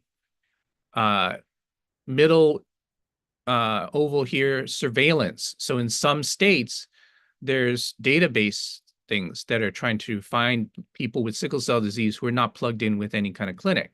In other cases, in Chicago, perhaps, there would be this community hospital or that rural hospital that has a high number of patients with sickle cell disease, and 3 or 4 are having a lot of problems that are more than the doctors there can handle. And so would like to send on to a specialist, didn't know how before, but now we have this available. And so there's now a pathway for referral. And then hospital-based pathway would be within one's own hospital.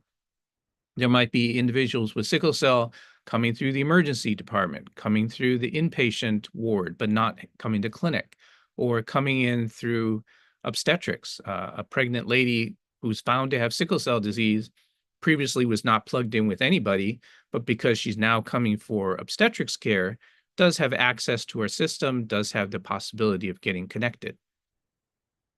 And so then having a multi-stage patient-oriented process that places more emphasis on what the system can do for you, not on the individual who is like being blamed or something like that.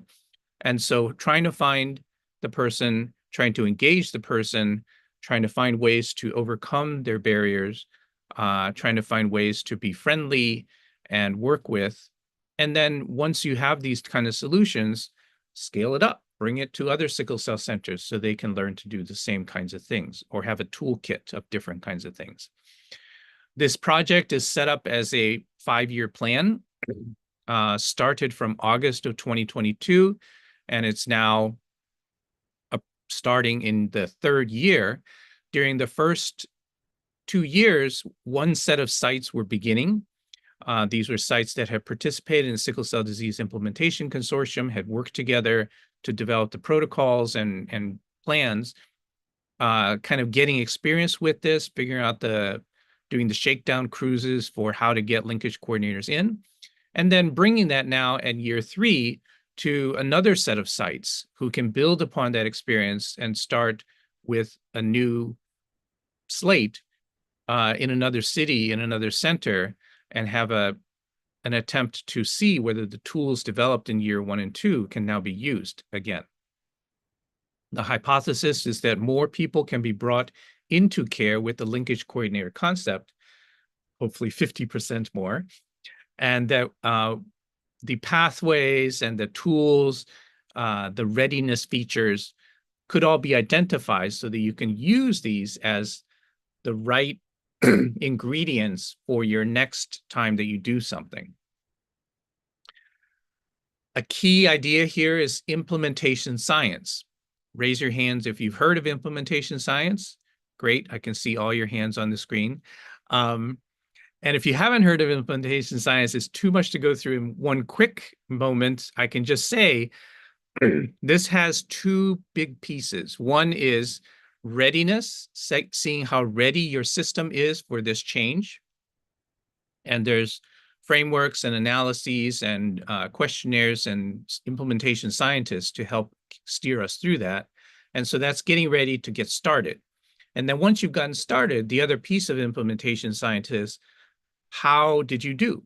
How are your outcomes? What are the things that we can measure to say, did you adapt properly to the new realities? Did you adapt it from the project that was developed in the HIV center in the Southeast United States to a Midwestern city or to a California city or to Arizona or whatever? And where did it succeed? Where does it fail? How can we analyze that? So the readiness for starters and then the evaluation for closers is what implementation science has been able to find systematic ways to understand. So you don't have to go into each new situation completely blind. You can actually learn from what would happen before. And so it's not like you failed, it's more like you learned. This project also features a community advisory board, which is structured like this. It doesn't meet as frequently as some other community advisory boards, more like monthly or quarterly, and was not as involved in the deep part of years 1 and 2 as it will be for the subsequent years. But the hope is that having stakeholders with sickle cell disease or family members of people with sickle cell disease can really help in bringing the realities to the table and get some things to happen faster, smoother, or more graciously. Here's personnel who are in the project and institutions. So Wave 1 sites, there are 4 of them, University of Alabama, Birmingham, University of Illinois, Chicago, our place, University of California, San Francisco, and Oakland Children's, Benioff, and then Augusta University in Augusta, Georgia. And then Wave 2 sites have these 5 that are basically trying to really grow their sickle cell centers. Some of them from practically nothing, some of them just from small to bigger. And these are adult programs that are getting grown. So for example, Hospital UPenn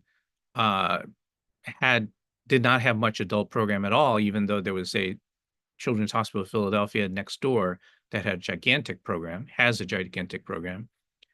Houston has very large pediatric, has medium-sized adult. They want to grow it bigger. Similar kinds of things in Tennessee, Arizona, and Cleveland. There's an implementation science center. There's a data coordinating center. There's qualitative research specialist, and then there's an IRB.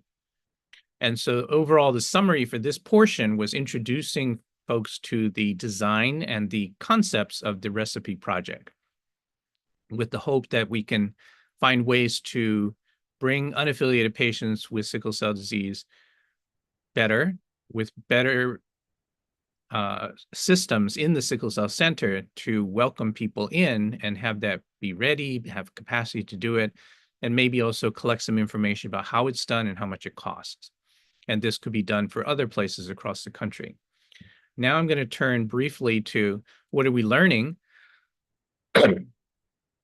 Many things have been learned so far, that there's barriers, but there's also strategies. So some of the things are to try to find linkage coordinators with some sort of social work connection or skills that social work can help teach.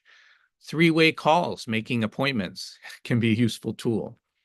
Conducting the initial contact as a very pleasant interaction, not like, hey, how come you haven't been back in 2 years? But more like, hey, we're still open for business. We're different now because of COVID. Would you like to check us out? And highlighting the value of prevention. Integrating the linkage coordinator into the referral process so that if there's insurance things, they could also be done with a little bit more personal touch. Understanding that no 2 sites, no 2 sickle cell centers are the same. On the one hand, that's a duh. But on the other hand, when you're designing a program, it doesn't necessarily play out as you're setting things up in 4 different cities to expect that how different things might be. And other successes are that some of the places that were highly successful had great staff welcome for the linkage coordinator. And then in some of the places, the framing of a visit as a wellness check rather than a sickle cell clinic visit helped with success, helped to put the patient into a more positive frame of mind about why come. It's not like something's broke and I got to fix it. It's more like, how well are you doing? How do I continue to stay well? There's flow diagrams that look like this of what kinds of process can be done and what kinds of changes could be done with the linkage coordinator shown at the little red box and the red arrows to help with barriers that were existing. And for the community too, that the linkage coordinator can be now added into an existing process that featured community health workers, community-based organizations, but having a barrier at one step in this process shown in the highlight might be that there could be a step that takes a long time if left to the community-based organization only, but having a linkage coordinator could grease the wheels for that a little bit. So overall, the hope is that this recipe project, which is now at its midpoint, will generate evidence-based strategies to successfully help unaffiliated patients to come in for more sickle cell treatments and keep everybody plugged in with all the progress in sickle cell disease. Any questions?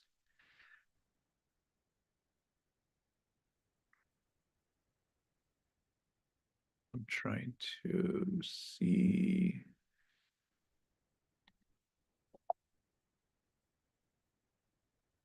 Okay. Hey, Dr. Dr. Sue. Sue, I have a question. Yeah. So does the use of the linkage coordinator appear to be working well in the study? It is it is mixed. It is a surprise at some place how well it's working, and at some other places, some of the system was already working better than expected, and so the high touch things were already more in place than we thought.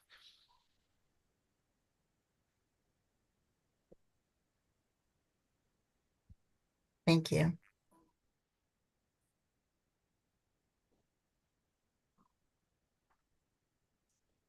All right. I have a question, Beverly. What are any, I guess, early outcomes of you seeing in terms of benefits of the linkage coordinators? I think one would be that decompresses the work for other people. So if I, as a doctor, am going to be trying to make sure that somebody has their appointment time adjusted from 9:30 to 9:40, I mean, I can do it, but it also means that that's time I couldn't do something else, or time that I don't sleep because I had to still take care of that other task, and so forth. So it can reduce the stress for other team members by adding one useful team member who's really focused on this job. It can also be that, if the time to talk to a family is 7:30 at night, or they have to get called at 12:15 because that's their lunch break, I may forget. And so that kind of thing may not happen for a long time. But if you have a linkage coordinator who's kind of dedicated toward this role, then it could happen much more smoothly. That makes sense? That makes sense. I don't know if this is a question, but it's in the chat. It says, compare linkage coordinator to a care coordinator. I'm guessing what would be the difference? Are they the same? Or is there? Oh, yeah. So I think the care coordinator is once you're plugged in and you're actually in care, and then you're planning for your surgery or your next prescription or something like that. But the linkage coordinator is to help recruit and then try to retain somebody who was not in the door yet. Thank you. All right. How are we doing on time? We have time for more questions. Dennis, do you see any questions anywhere else? No, I don't. Other than, oh, here goes one right here. Another wonderful presentation and finding on translational care. Is there an opportunity for non-hematologic trained clinicians or pharmacists to establish or assist with care management if they do not have access to specialized care?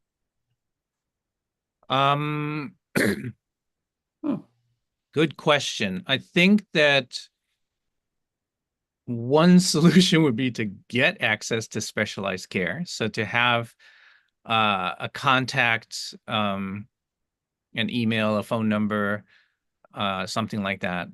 Because, in the days of telemedicine, we can do quite a bit of reaching out, even if somebody's distant in location. I think that the other is that sometimes figuring out what resources you've got and then having a strategy can help with that kind of thing too. So if one pharmacist is all by themselves in one county, that's hard. But if you have one pharmacist here and a doctor's office in a town over who's willing to help out, and then a physical therapist and a ride share that's able to help out, then you have a little network of resources. So I think accumulating that would be the general idea.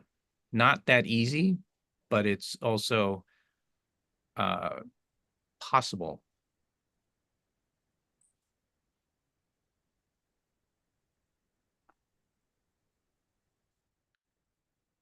I have another question. This is Beverly.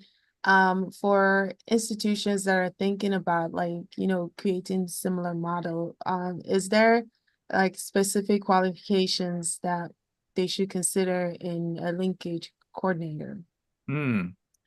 So in one of the models, the linkage coordinator starts off as a social worker who has enough time on their hands that they're able to do this task. Now, not every social worker has time on their hands. I know that. The other direction is to find somebody who's more of a peer, similar to the patients that they're trying to link, so that could go into a bar, could go into a support group and pretty much blend in as a peer supporter of the other people who have not gone to care yet, and be able to say, you know, this is what's helped for me. Why don't you come along too? And so those are definitely, for community, would be a super strength, would be to have this peer community outreach type of viewpoint of things. In between there, if you have somebody who has care coordinator skills, who already knows the ins and outs of the hospital, then that could be a very powerful combination too. Thank you.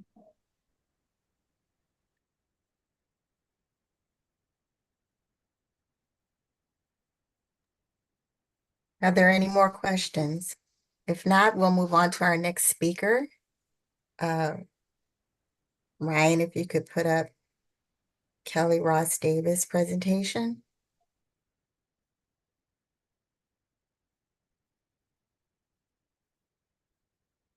Great. So our next speaker is Kelly Ross Davis. She's an education director for the 1917 HIV/AIDS outpatient clinic at the University of Alabama in Birmingham. And she's going to talk about trauma-informed care. Thank you, Kelly. Thanks, Patricia.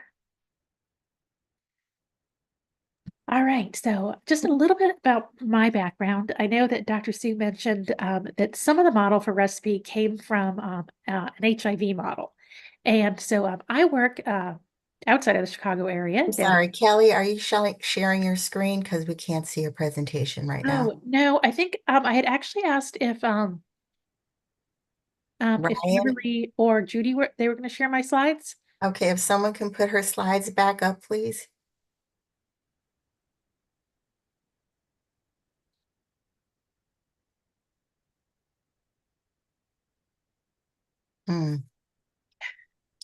I can share it, but give me 1 second. Thanks, so keep Beverly. providing updates. I'll tell I you. got it. Maybe while we're working on that. Sorry. All right, continue. Sorry. Great. There you go. Thank y'all helping me out here. So again, I'm Kelly, and I am based at a place called the 1917 Clinic, which is a large HIV clinic at the University of Alabama at Birmingham, or UAB for short. And I've really enjoyed working with Dr. Sue and the rest of the recipe team over the last couple of years, really taking the model that we've had at our clinic and that exists in the HIV world to utilize linkage coordinators in this really sort of pivotal time period of helping people transition to care. And that may be new to care, or it may be folks who have been out of care. And we certainly have learned there's some similarities between the HIV world and the sickle cell world, and there's some differences, of course. And but for some folks, we know there are a lot of reasons that people are not entering care, and they can vary for all sorts of different reasons. So it's been great to be a part of this project and look at how we can transfer what works from our model in the HIV world over to sickle cell disease. So thanks for letting me join you all from the South. We're just on the outskirts of Hurricane Helene right now, so life is exciting. I'm also going to apologize that I'm just getting over some sinus surgery. So if I sound a little sinusy and I have to take some breaths, this is a good time this afternoon. You know, we're trying to breathe. Breathe with me, please. So one of the things that we really have also been incorporating at our clinic is a trauma-informed approach to the work that we're doing. And that includes the linkage process, but it's certainly inclusive of all the work that we're doing at our clinic. And so I'm going to spend a little bit of time talking about more about what trauma-informed care is, and we'll love to hear from any of you in the chat of people that are familiar with this concept, if this is a new concept to you, even when you think about trauma, what kind of comes up for you. And obviously it is a little bit of a hard subject to talk about, but I feel like it's so very helpful to understand the context of what our patients, as well as our staff, none of us are usually immune to trauma experiences in our life, what we take with us. So next slide, please. So what I want to do is talk a little bit about what is trauma and then what is trauma-informed care. A little bit about neuroscience. I also like to say I am not a scientist, so I'm going to do the best I can with that, and we'll break down that acronym. And look at some examples of really also how trauma can exist in our healthcare settings. So sometimes, we think we're, like Dr. Sue's giving a nice example of how we want to be with recipe. We want to be welcoming. We want to not be judgmental. We want to not, we want to be a healing place. But sometimes we're not, and we need to recognize what that may look like for folks and how we can address that. And then I'll end with just some key principles that we can implement in our clinics that help really take care of both patients and staff. Next slide, please. So when you first heard trauma, that term, that may have made me think immediately of a car accident, a gunshot wound. We just had a latest mass shooting here in Birmingham a few days ago. It's like dreadful things that happen. And that certainly is inclusive of trauma, but we really want to have a much broader definition of what trauma means. And it really is an individual trauma that can result from an event or a series of ongoing life events or a set of circumstances that you may grow up in that someone experiences that can be physically or emotionally or both harmful or life-threatening. And the experienced by part is really important because people experience things in very different ways. And what may be really hard for one person might be not as hard for another person. So it is about that personal experience. But with traumatic events, sort of where they're deemed traumatic is that they do have these lasting potential adverse events or effects that really can help, really can affect our overall functioning, physical, social, emotional, spiritual well-being. So there are things that may have happened in the past, they may be ongoing right now, but that we're carrying them with us and they're impacting our lives. Next slide, please. So just to give you a good visual, hopefully you can read some of the small print on here. Some of you may be familiar with the concept of ACEs. Historically, ACEs stood for Adverse Childhood Events. We have expanded that to really include childhood and community experiences that can happen not just limited to the household. That's a big place where that first tree is, where obviously where we would love to be raising healthy children and healthy families. That weren't having to deal with some of these type of really hard things that can include domestic violence, neglect, really just unhealthy environments that young people are being raised in. Then we expanded to community experiences too. So we're not limited to just our household where we may experience these events. We may live in a community that's impoverished. We may live in a community where structural racism exists. All these things sort of in the ground here. And then we also have our environmental factors. So we've referenced COVID a little bit today, but we certainly know the pandemic has impacted people in a variety of ways, and some that were very life-changing, and some maybe that were less so. But so all of these, and particularly when they happen to young people, especially when they don't get necessary support, that really can lead to these sort of long-lasting impacts and ability to sort of build up resilience and be able to overcome hard things. Next slide, please. So what I love about talking about trauma is then we can also talk about being trauma informed. So having an awareness that all these things exist for people, and again, most of us aren't immune. We know it's certainly not equal, and many people are much more impacted by trauma than others. But I think we can all kind of get a little taste of what this is like. So how do we really look at how we do our work? How do we run our programs? How do we run our clinics? Really acknowledging that trauma has occurred for a lot of people. And again, it's, obviously we're serving our community, our patients, but as staff, we're not immune either. And sometimes our trauma may even come from the vicarious trauma of taking care of people dealing with really hard things over time. And again, that this trauma really can impact people in all sorts of ways. So we may see it kind of presenting in a way that seems like, why is somebody acting this way? I'm trying to be welcoming, and yet something may be triggering for this person in this environment that they're walking into. And it may not exactly make sense in sort of real life how it's playing out if we don't sort of have this trauma-informed lens on to go, let's think about why this person may be acting this way. Next slide, please. I love a visual, and again, these may be a little hard to read on a smaller screen, but I'm all about a tree. So the bottom corner here really talks again about some of these adverse events that may exist in people's lives. And again, they may be things that happened historically, but they may be things that are recurrent, that are about living in some of the culture, societies, things that we're dealing with in our world right now.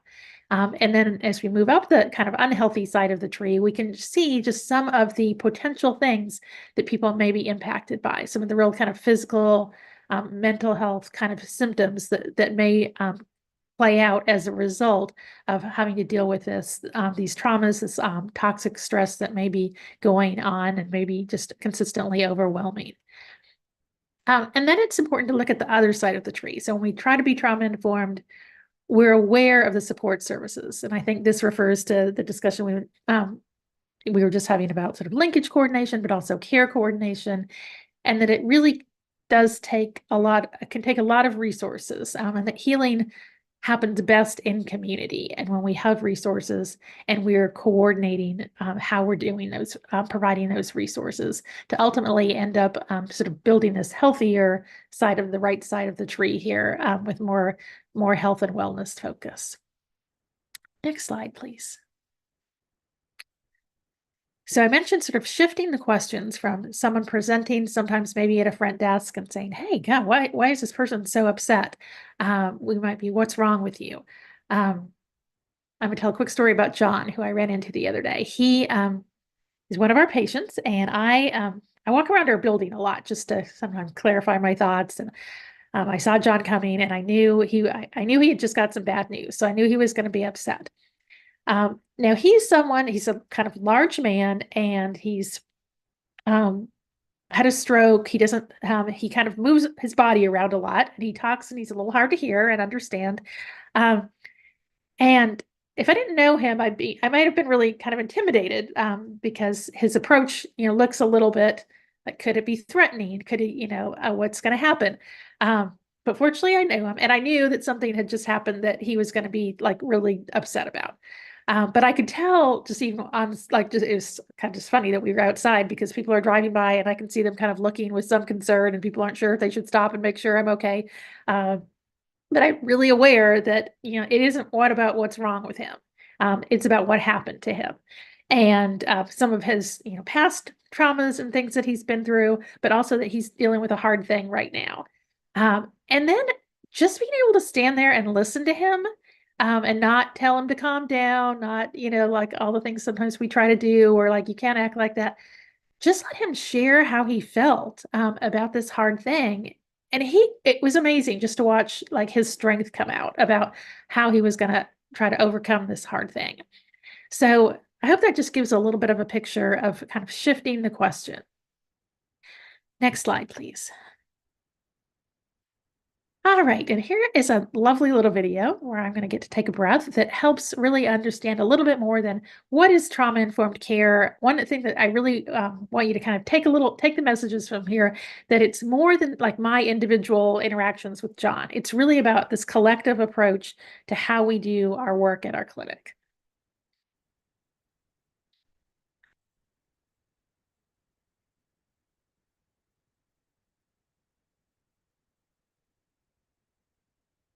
And I don't know if others can hear that, but I can't hear it. No, I think So it might be when you share that you might need to reshare those slides again. exactly with the sound. Gotcha. Give me a second. I forgot to mention to y'all that I have two videos, but yeah, that little button that says enable sound.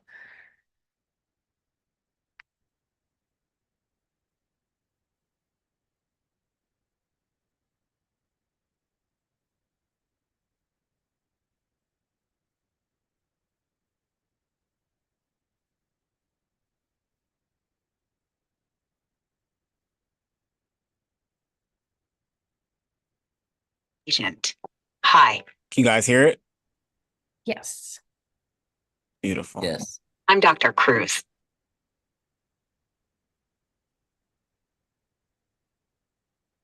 Well, but now we can't. Went out again.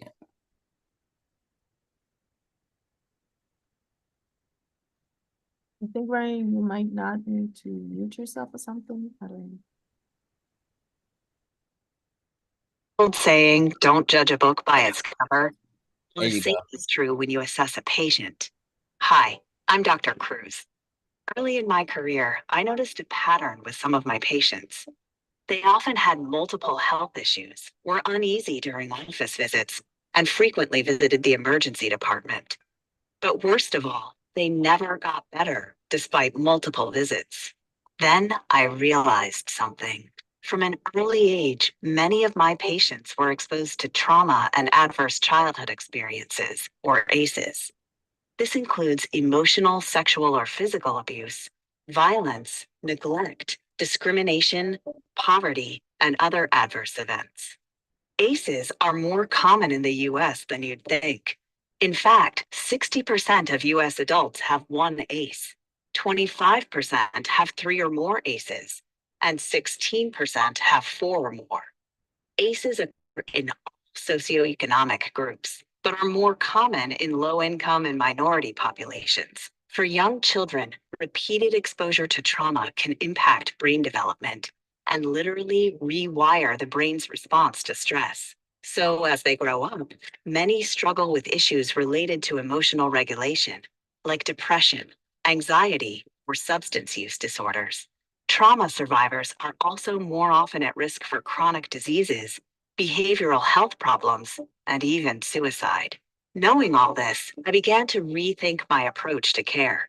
Instead of asking patients, "What's wrong with you?" I ask, "What happened to you?" Recognizing that life experiences are often a root cause of poor health is integral to improving patient care. Trauma-informed care has helped me take these experiences into account, providing greater insight into my patients' needs and how to address them. Here are 5 key ways that healthcare organizations can gradually integrate trauma-informed care into their practices to help patients and staff. First, build awareness and generate buy-in. Involve both staff and patients in adopting a trauma-informed approach. Second, invest in a trauma-informed workforce. Hire staff that embrace trauma-informed care and provide training not only for clinical staff, but also for non-clinical employees like front desk workers or security guards, who are often the face of your organization. Next, create an environment that is safe and welcoming for patients and staff. Engage patients in meaningful ways. Ask how they feel and listen. You can also build trust by involving them in their own treatment planning. Finally, identify and treat trauma. Consider a screening approach that works for your patients and ensure that treatments and referral sources are available. These changes take time, but each step improves our ability to connect with and care for patients. Today, our patients appreciate the changes we've made. Plus, our staff is more in tune with patients, so work is less stressful and more rewarding. Trauma-informed care. It can truly transform the caregiving experience from being treaters to being healers.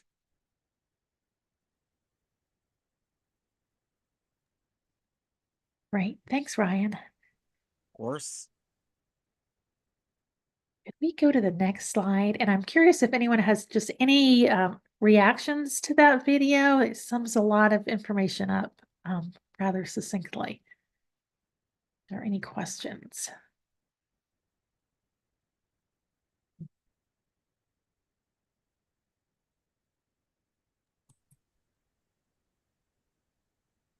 hopefully folks see like some of these things hopefully are happening in your clinics.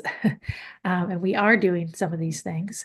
We have really found we've been doing this work probably for about 4 years now at our clinic, and it really is an ongoing process to keep looking at so many pieces of the puzzle and how we're coordinating the process, because it is, I think, like I said, I think what's truly important is that really all staff are on board, because we have security, for example, at our clinic, and sometimes, security can be perceived certain ways, and sometimes just because they're security that we really want to make sure they're a helpful part of the team, and not a hurtful part. And then I think, to me, the front desk, we never give quite enough support to our front desk teams. They are often, people can be super lovely sometimes when they see their provider, but they can be stressed out when they walk in the front desk. And so for those folks, making sure they have the proper training and the proper support. At our clinic, one of the things we do is even have a backup team. We have a behavioral response team. So if the front desk needs someone to help kind of come in and help maybe de-escalate someone, that we have that kind of resource for them. Brian, I don't know if you're able to blow up the slide. It's kind of small on my screen. I don't know quite how other people are seeing it.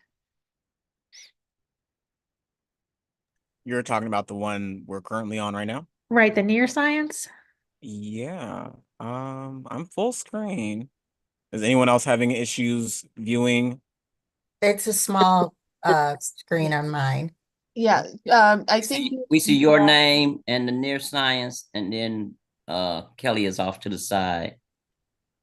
yeah, take yourself out from. Take yourself off.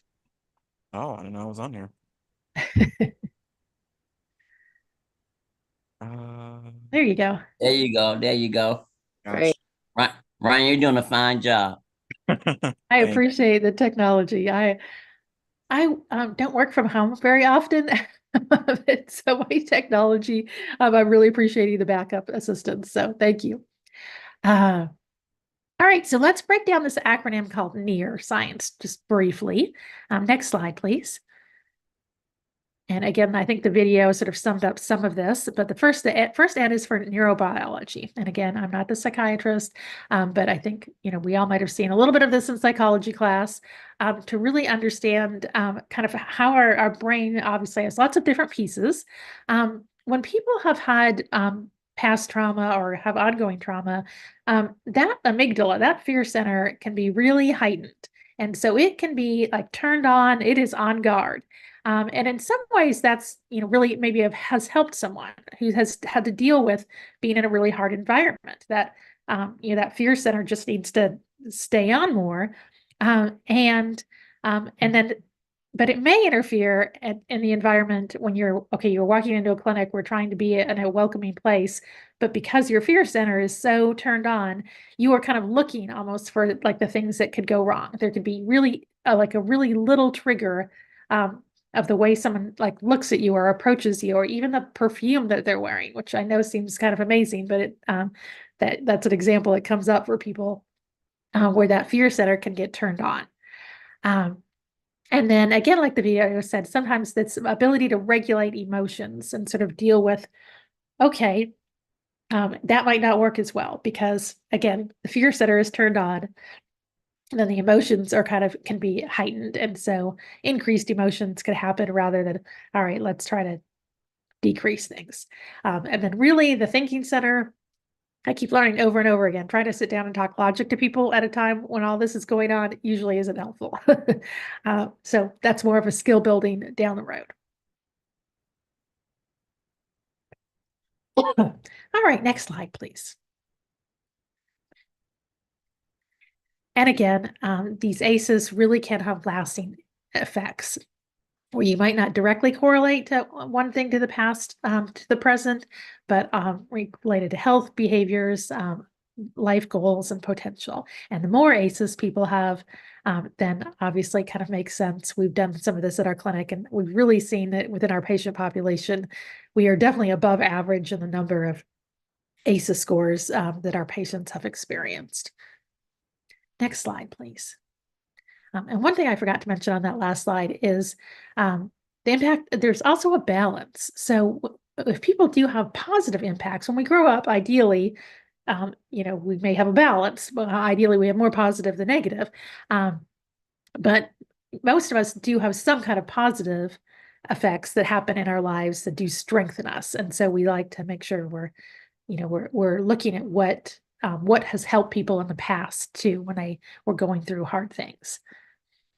So epigenetics is an interesting area that really speaks to sort of this inheritance of past trauma. And while we know that DNA is inherited, understanding a little bit about how past trauma can also be inherited. This is the best video I found to kind of help describe that. It's a little silly, but I think it also helps really kind of get the point of how, unfortunately, our in some ways they can be positive memories, but we can also have really hard memories that really can get transferred from one generation to another. Thanks, Ryan. The sweet smell of fruit doesn't normally send rats running, but when researchers paired the orange cherry almondy scent of the chemical acetophenone with a painful electric shock, lab rats quickly learned to fear it. Along the way, extra neurons sprouted in their noses and in the smell processing center of their brains, making them super sensitive to the scent. This result isn't shocking. What is surprising is that the rats' pups and their pups' pups were also startled by the smell of acetophenone and had the same extra neurons as their fathers, despite never having been introduced to either their dads or the fruity scent before. But how could the pups have inherited something that their fathers learned? Basic genetics tells us that only DNA gets passed along to offspring. Characteristics like memories, scars, or giant muscles can't get passed on since acquiring them doesn't alter the genetic code. But it turns out that instilling fear in the rats did trigger genetic changes, not in the DNA sequence itself, but instead in how that code was read and used in the rats' bodies. In every cell, biological machinery constantly translates DNA into the proteins needed to carry out vital processes. Chemical switches attached to the DNA turn genes on and up and down, telling the machinery which proteins to produce and in what quantities. These switches, called epigenetic tags, are why a kidney cell looks and acts differently than a skin or nerve cell, even though all three cells have identical DNA. But the switches in any one cell aren't set in stone. Teaching those rats to fear the fruity smell switched one of their smell sensing genes into overdrive. Researchers don't know all the places in the rats' bodies where this switch got flipped, but they know it happened in one key set of cells, the rat's sperm cells, which would one day pass along the tweaked genetic material, making the next generation of rats super sensitive to acetophenone. Rodents aren't the only creatures demonstrating this weird type of inheritance. In Ivakalik, Sweden, boys who suffered through tough winter famines went on to have super healthy sons, with extremely low rates of heart disease and diabetes. And their sons had the same excellent health, living an unbelievable 32 years longer on average than the grandsons of boys who hadn't gone hungry. To be clear, this does not mean that we should start starving our kids for the benefit of future generations. Scientists don't even know yet exactly which switches the Swedish famines flipped. While we have been able to connect specific epigenetic changes to health effects in mice, we're a long way off from being able to make those connections in humans. That may sound like a bummer, but it's mostly because we humans don't live in the well-controlled environment of a laboratory. And for that, we should be grateful.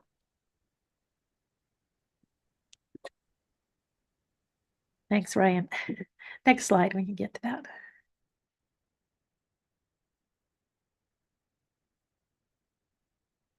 So sort of really where this translates, this kind of crazy concept, but it makes sense, right? Like we know about stories that get passed on of, people, surviving the Holocaust, surviving, slavery, all the things that through many generations have happened.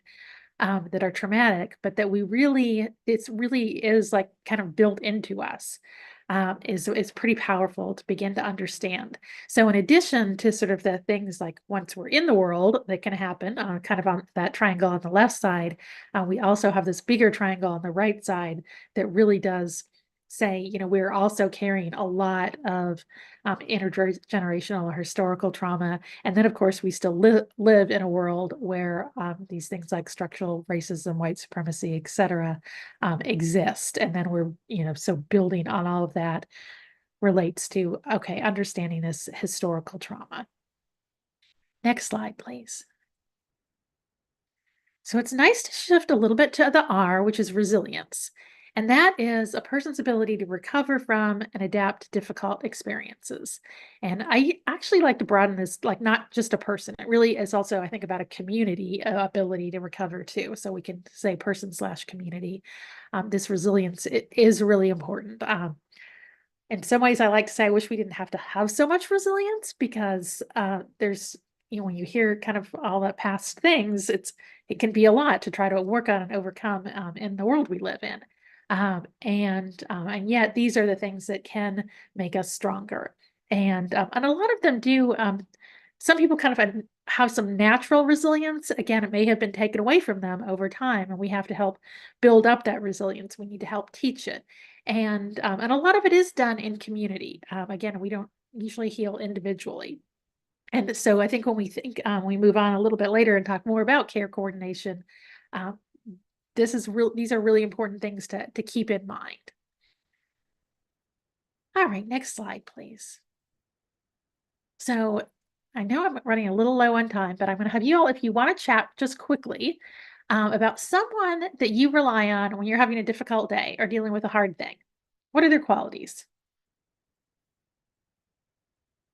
I'm going to use the example of my friend Kathy. Kathy is a really great listener, and she'll often say when I go in, I'm like all upset about something. She's like, okay, do you want me to listen? Do you want me to help problem solve? Do you want me to fix it? And a lot of people just like sometimes in the healthcare system, we just want, you know, like we go to fix it mode. And it's like, okay, we're really just needing someone to listen. And she's so good about like recognizing what do you need? So feel free to think about things that you might think about, good qualities that people possess, or qualities that you have in yourself that allow for others to rely on you. So keep thinking about that, and I'll go to next slide. Make sure I'm keeping us moving. So with trauma-informed care, we really, again, need to think about our healthcare systems that can be traumatizing. I think, I don't, to me, at least with sickle cell disease, I think if like people, these visits to the emergency department, where emergency department staff don't always, you know, they don't always have a pain plan. They don't always, you know, there could be judgment. They can, I'm not believed. I'm not trusted. I'm, you know, drug seeking, like all the, like just as some of the examples that may make people really reluctant to, oh, well, why do I really want to follow up with a sickle cell specialist when I've had these experiences? And so it really is important that we recognize the path, you know, people's outside experience, but also what our systems may be doing as well, and be able to integrate some better policies, procedures, practices to avoid re-traumatizing folks when they are walking in the door. Next slide, please. And Dr. Sue, I think you might be up if you're up for this role play. Moderator, do we still have enough time? We are just about at the question and answer session, part of the session. Okay. I think it's okay if it's short. Okay, Bridget, you up? Ms. Bridget Reynolds? I'm up. Okay. So we're gonna pretend that this is an interaction in ER emergency room between a ER doc and an individual with sickle cell disease.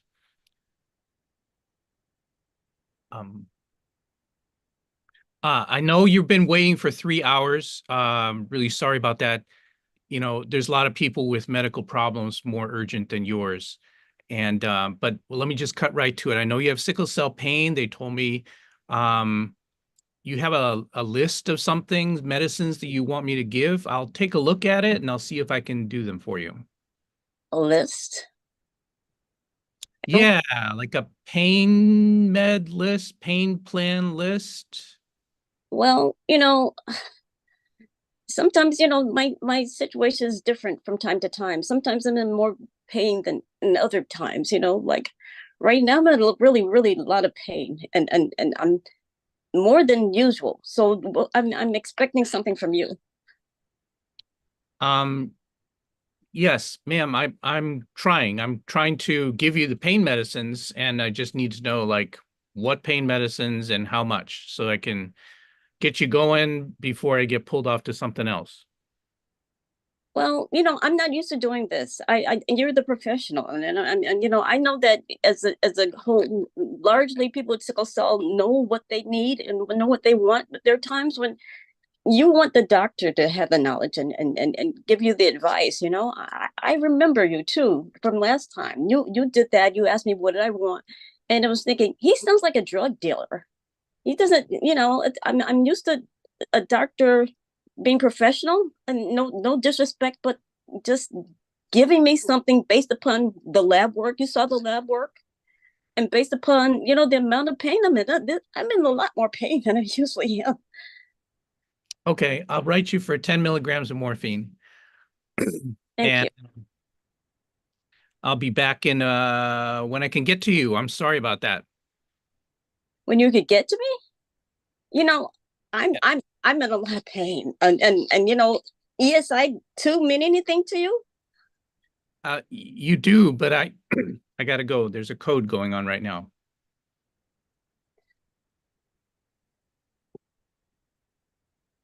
Okay, so that was cut. Do we want to try to do it better or just have discussion from that? The good doctor, quickly. Okay. Okay, take two.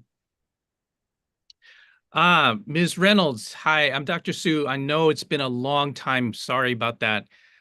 Things have been, as you see, really backed up. What can we do for you? Well, I woke up this morning. I was in a lot of pain, and I just, I need some pain medicine, and I need to, I've been waiting kind of long time. Yeah, and I hear you. And then your pain is in your 3 parts of your body, right? Yes. It's similar to previous pain? Yes, it's in my shoulder, it's in my hip, and it's in my back. Okay. And I saw that you have an individualized pain plan. I found that in your chart. Usually you get 10 milligrams of morphine. Is that going to be a good starting point today?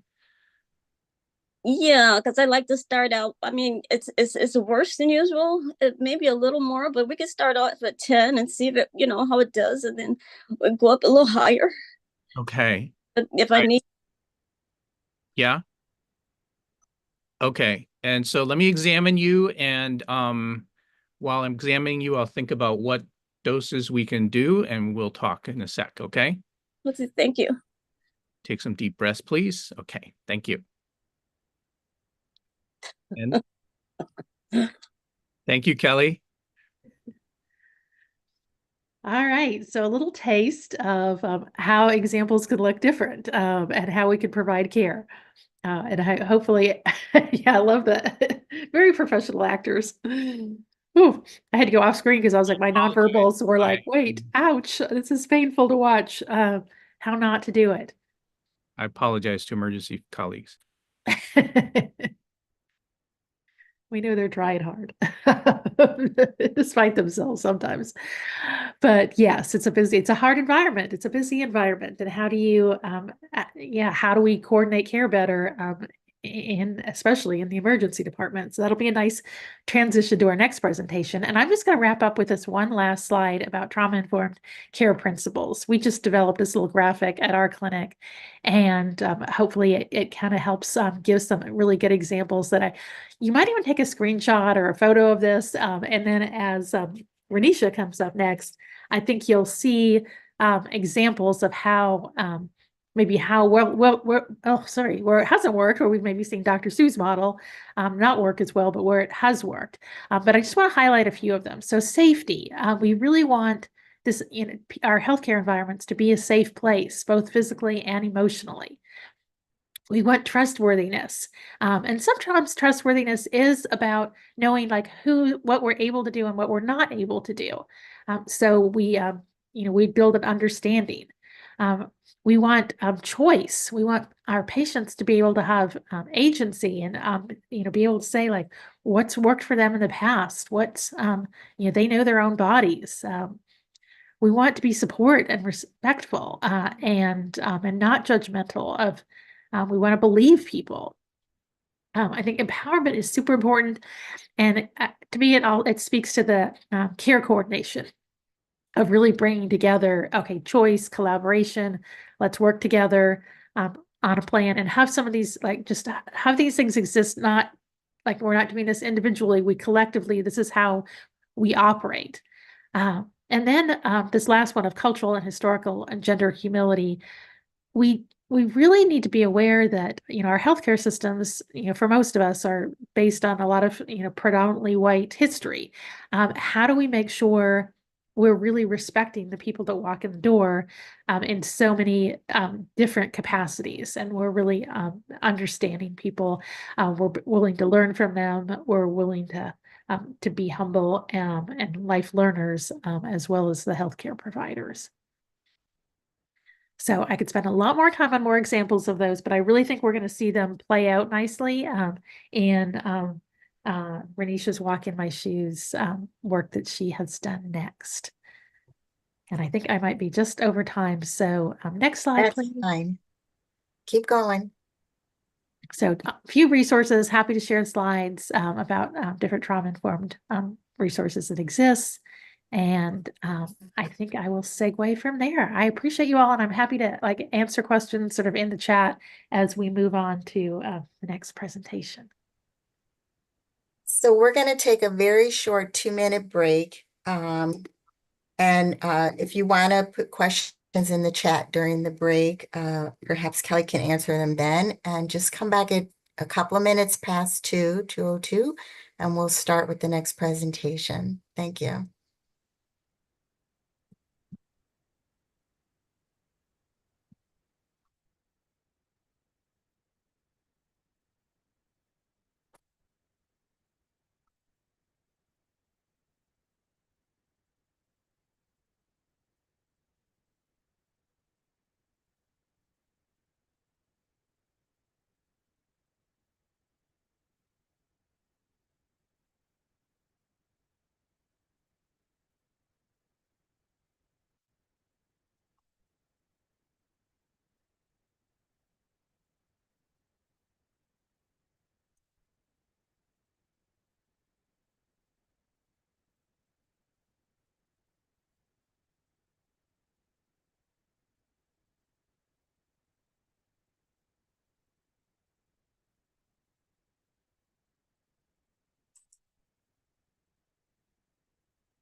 All right, thank you, everyone. We're going to move on to our next presentation. So our next presenter is Renisha Edwards Elliott.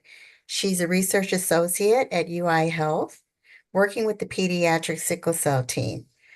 Her presentation is part of her PhD thesis at Northern Illinois University. Renisha will also lead the panel discussion. Our panel includes members of the Sickle Cell Disease Community Advisory Board, Dennis McCullum, Dorinda Lawrence Sims, and Bridget Reynolds, a nurse practitioner, Karen Woodard, and Ofsaya Awone, a social worker, who are both at the UI Health Comprehensive Sickle Cell Center. So Renisha, you may start. Thank you. Thank you, Patricia. Well, good afternoon, everyone. I am so excited to be with you all and to present this project and this wonderful panel.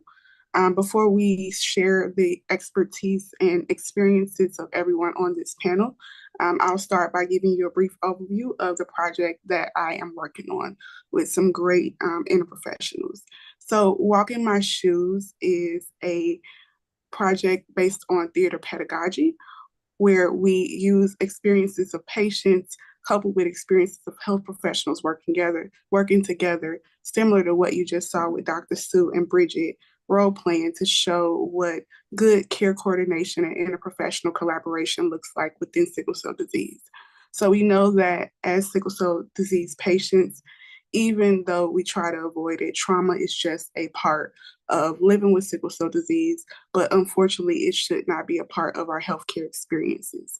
So this project is aimed at future training of medical professionals across every discipline, as sickle cell disease is complex and affects every major organ system. So we believe that Walk in My Shoes may be a future source for training and education purposes of showing doctors and health professionals across many different disciplines how they should work together with the patient as an integral part of the team to improve the quality of care, communication experiences, and most importantly, care coordination for sickle cell disease patients. So without further ado, what we'll do is watch the 2 phases of this project, and then we will invite our panel to give some feedback on their experience with trauma-informed care.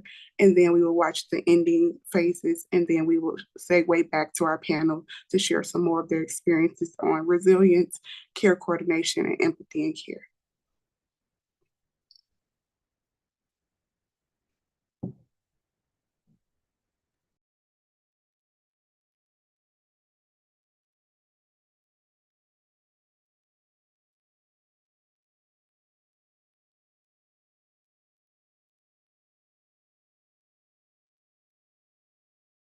Hi, Tracy. Nice to see you today.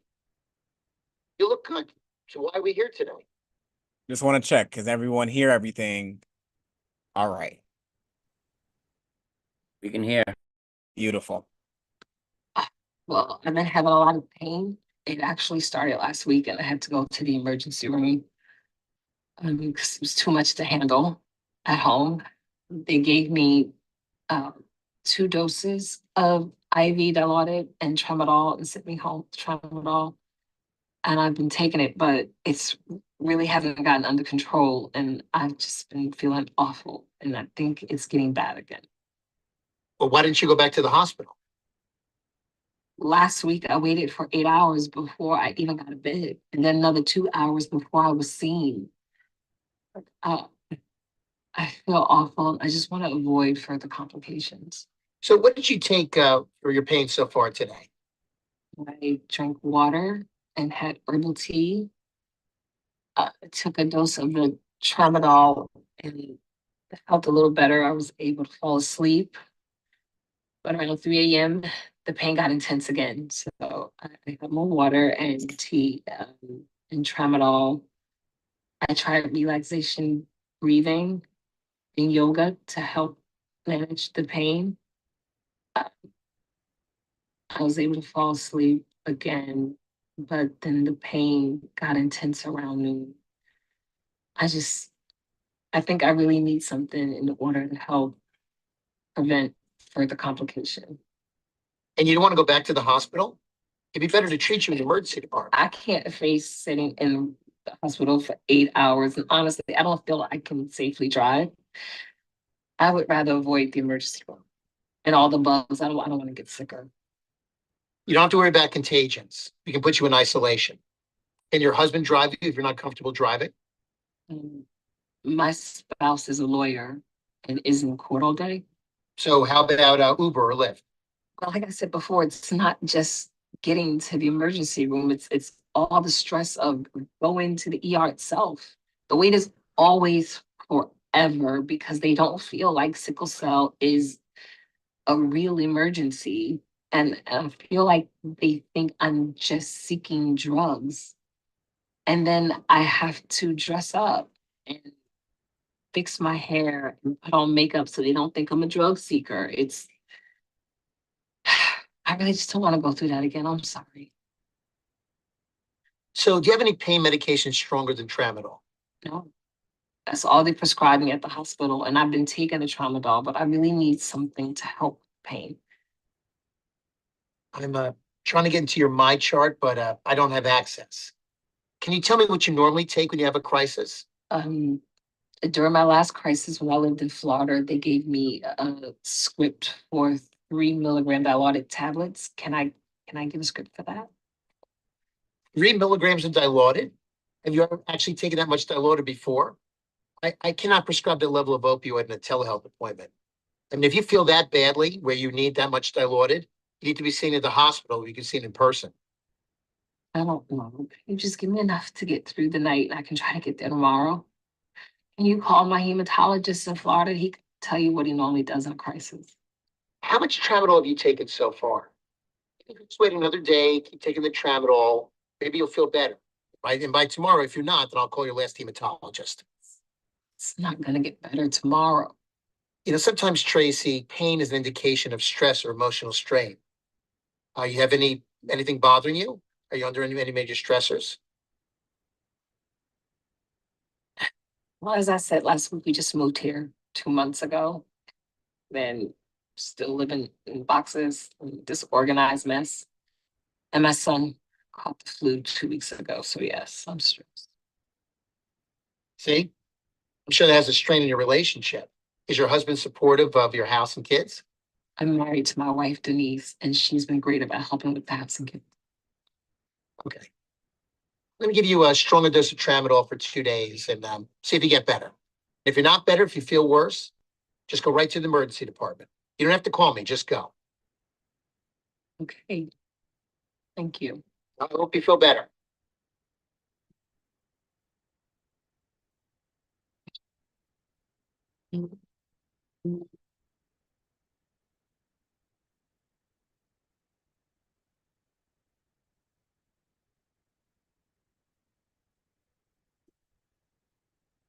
With Venmo, you can shop local.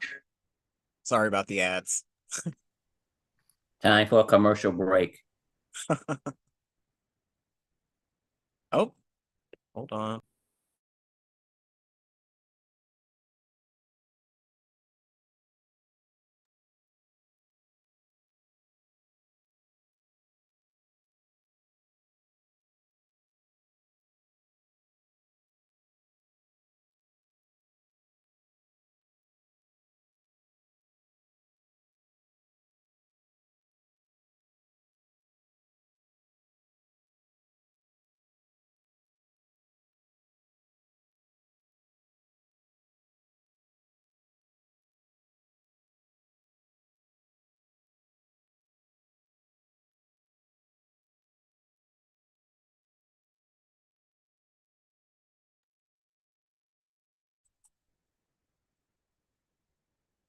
What's happening?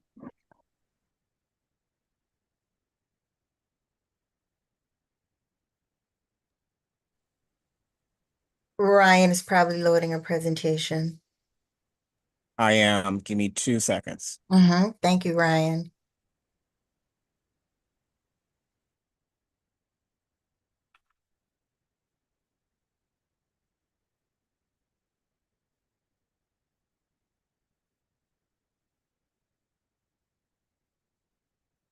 All right, while we wait for this to load, I hope you guys are enjoying the summit this year. Reminder, just throw questions in the Q&A chat if you ever have any. Hopefully this will be loaded shortly.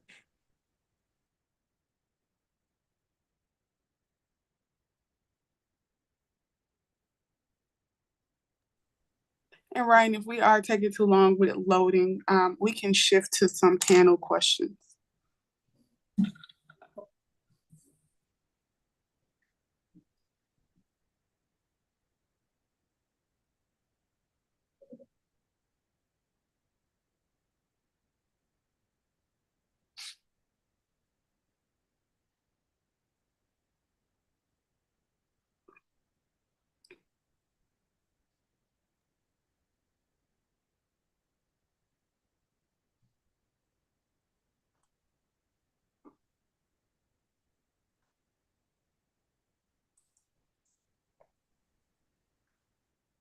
For a second time, do we want to shift to starting some of the panel discussion?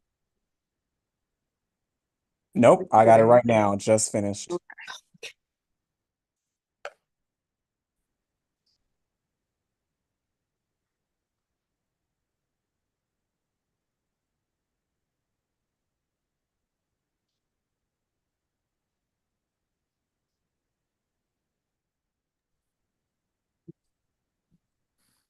Dr. Lombardi.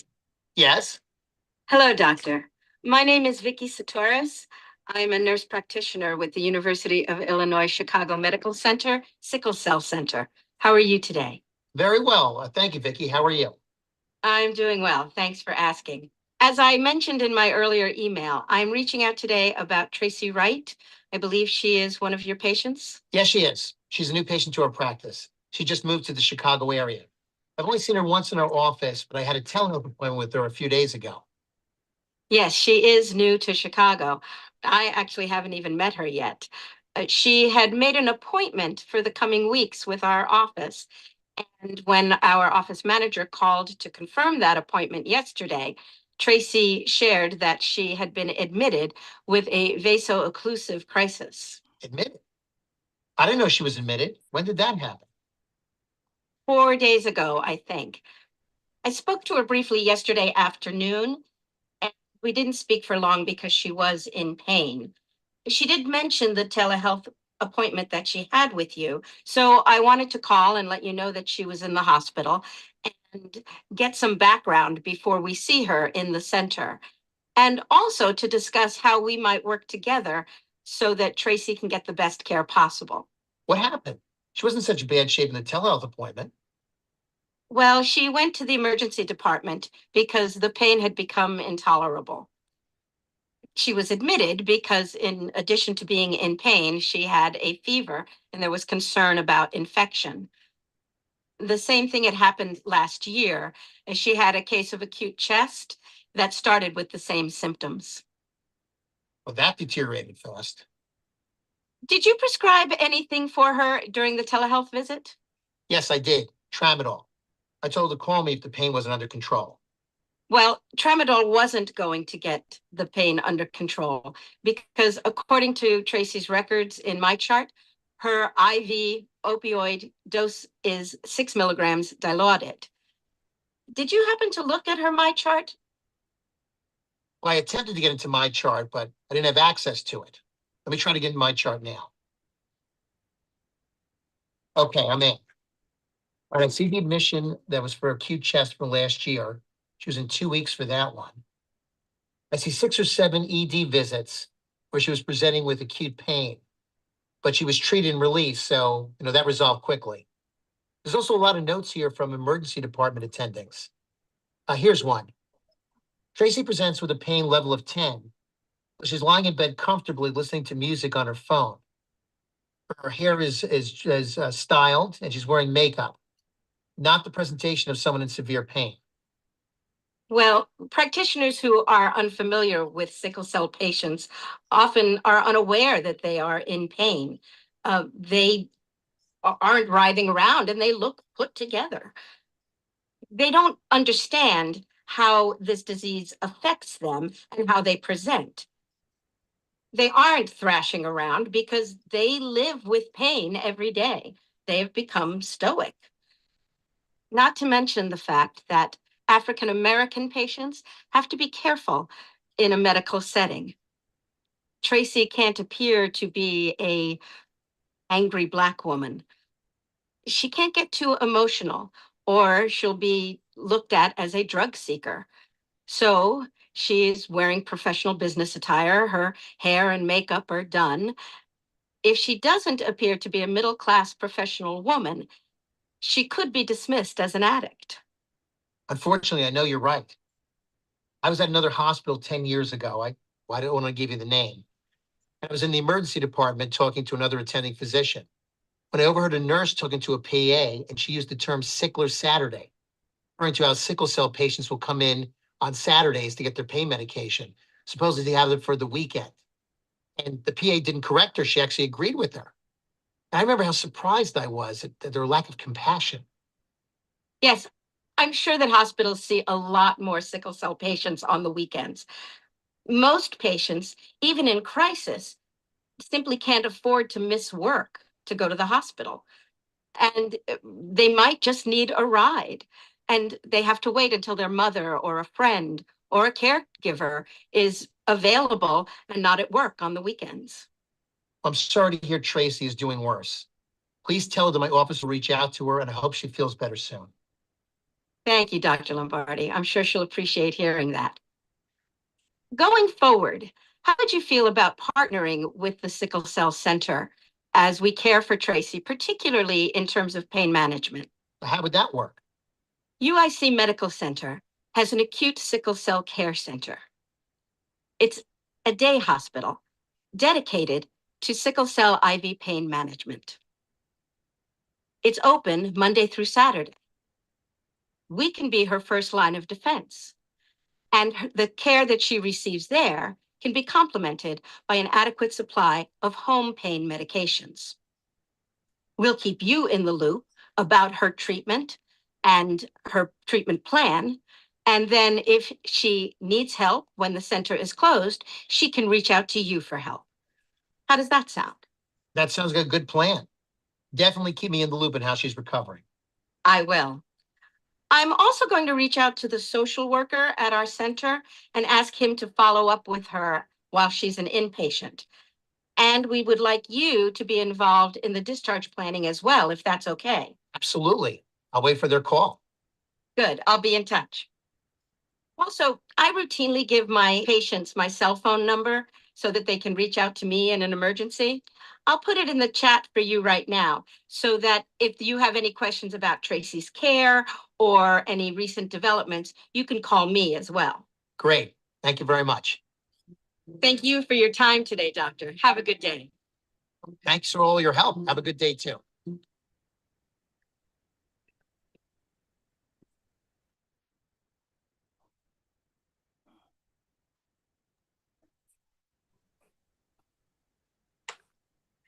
Okay, so we have just viewed the first two phases of Walking My Shoes. Now we will invite our panel to join me on the screen, and we will discuss some of the experiences.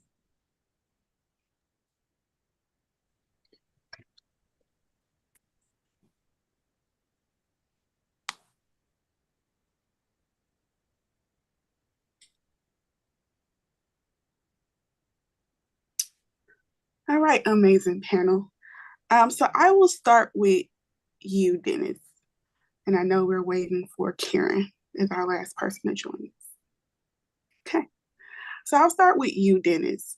I would like you to share with the audience about previous experiences of how trauma has contributed to the quality of your medical care. Well, I have experienced doctors saying you don't look like you're sick because I kind of like dress casually and not the new style, but and also in my younger years, I was coming in frequently and they were thinking I was a drug seeker, but I evidently wasn't. So those things kind of like layer on and you tend to uh, incorporate them in your psyche as to how you want to act when you go to the emergency room, and you battling a lot of different things going on in your head in addition to the pain. So they don't help, but you get through it. Absolutely, I can understand that. My next question is for you, Dorinda. How does past trauma, whether related to your condition or not, affect your interactions with healthcare providers? I'm sorry, can you repeat that? You said interact with Yeah. healthcare So how providers? does your past trauma, whether related to your condition or not, affect your interactions with healthcare providers? What I do is I try to remember that the providers are there to try to help us.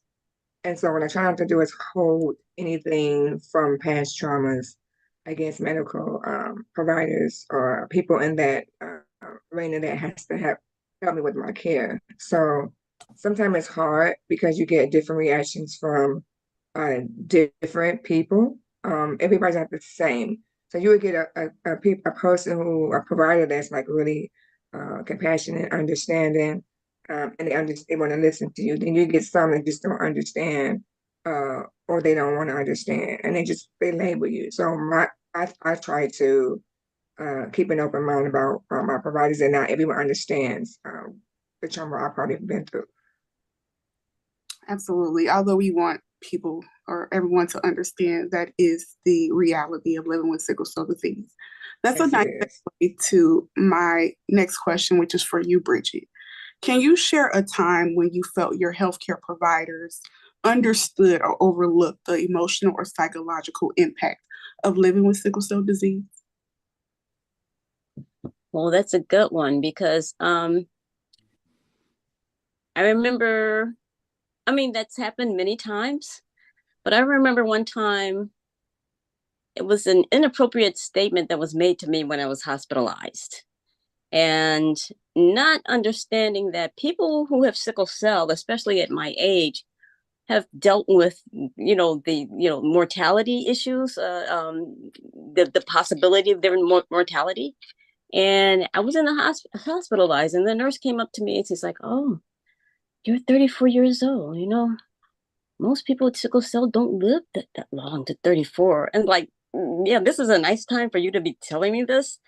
And it wasn't really considering my feelings. It wasn't acknowledging that I had been living with sickle cell all of my life. And she probably didn't even know that was a congenital disorder based upon how she interacted, what she said to me.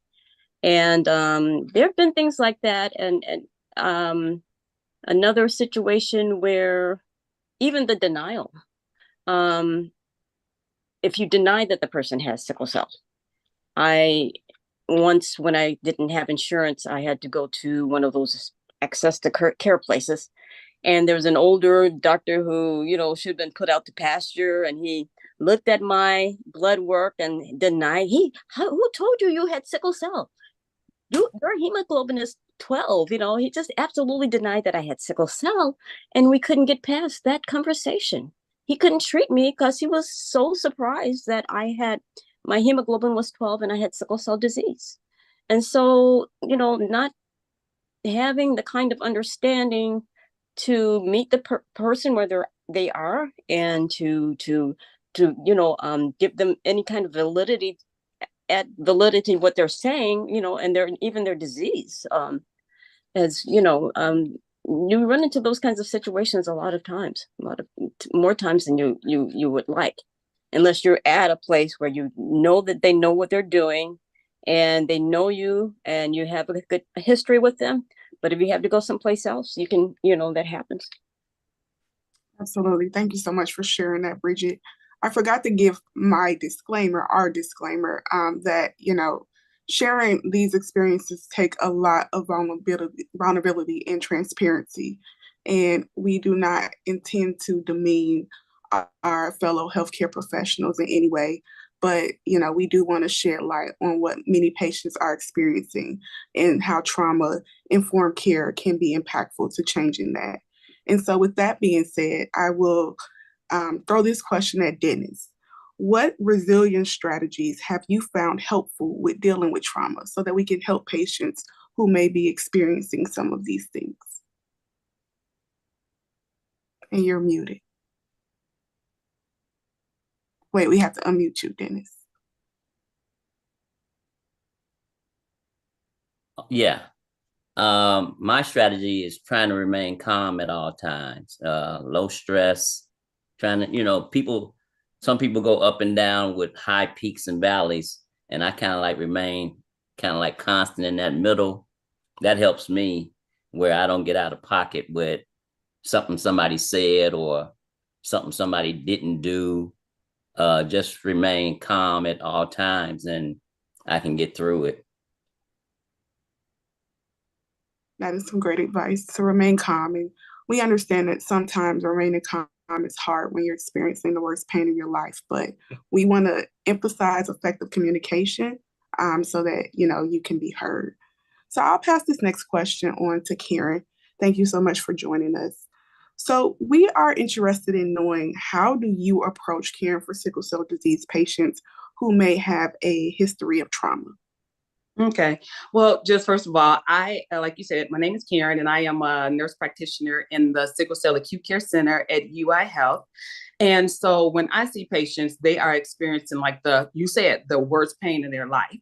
And so a lot of the patients, they come through, I know a lot of them, but sometimes they're patients I don't know. So I don't know their traumatic history. And so for my practice, I try to lead with empathy and compassion. I also try to always explain what's going to happen during this treatment session. I try to always get consent from patients before touching them for their physical exams. And I also try to just listen, and let them guide me more than me being their guide through their treatment. Of course, I have to do things according to protocol, but you understand what I'm saying. So I find that using those methods, I can, be strategic and also help the patient, traumatic patients with traumatic experiences and such. Thank you for that. In particular, is there any situation or patient experience you've had that you can share where trauma presented itself and you had to use those strategies? I just know that I've run across patients who have experienced like domestic violence. And I think that was like one of the first times where I, as a practitioner, noticed that, hey, you can't just touch people, because she jumped when I went for her, and I was just trying to listen to her lungs.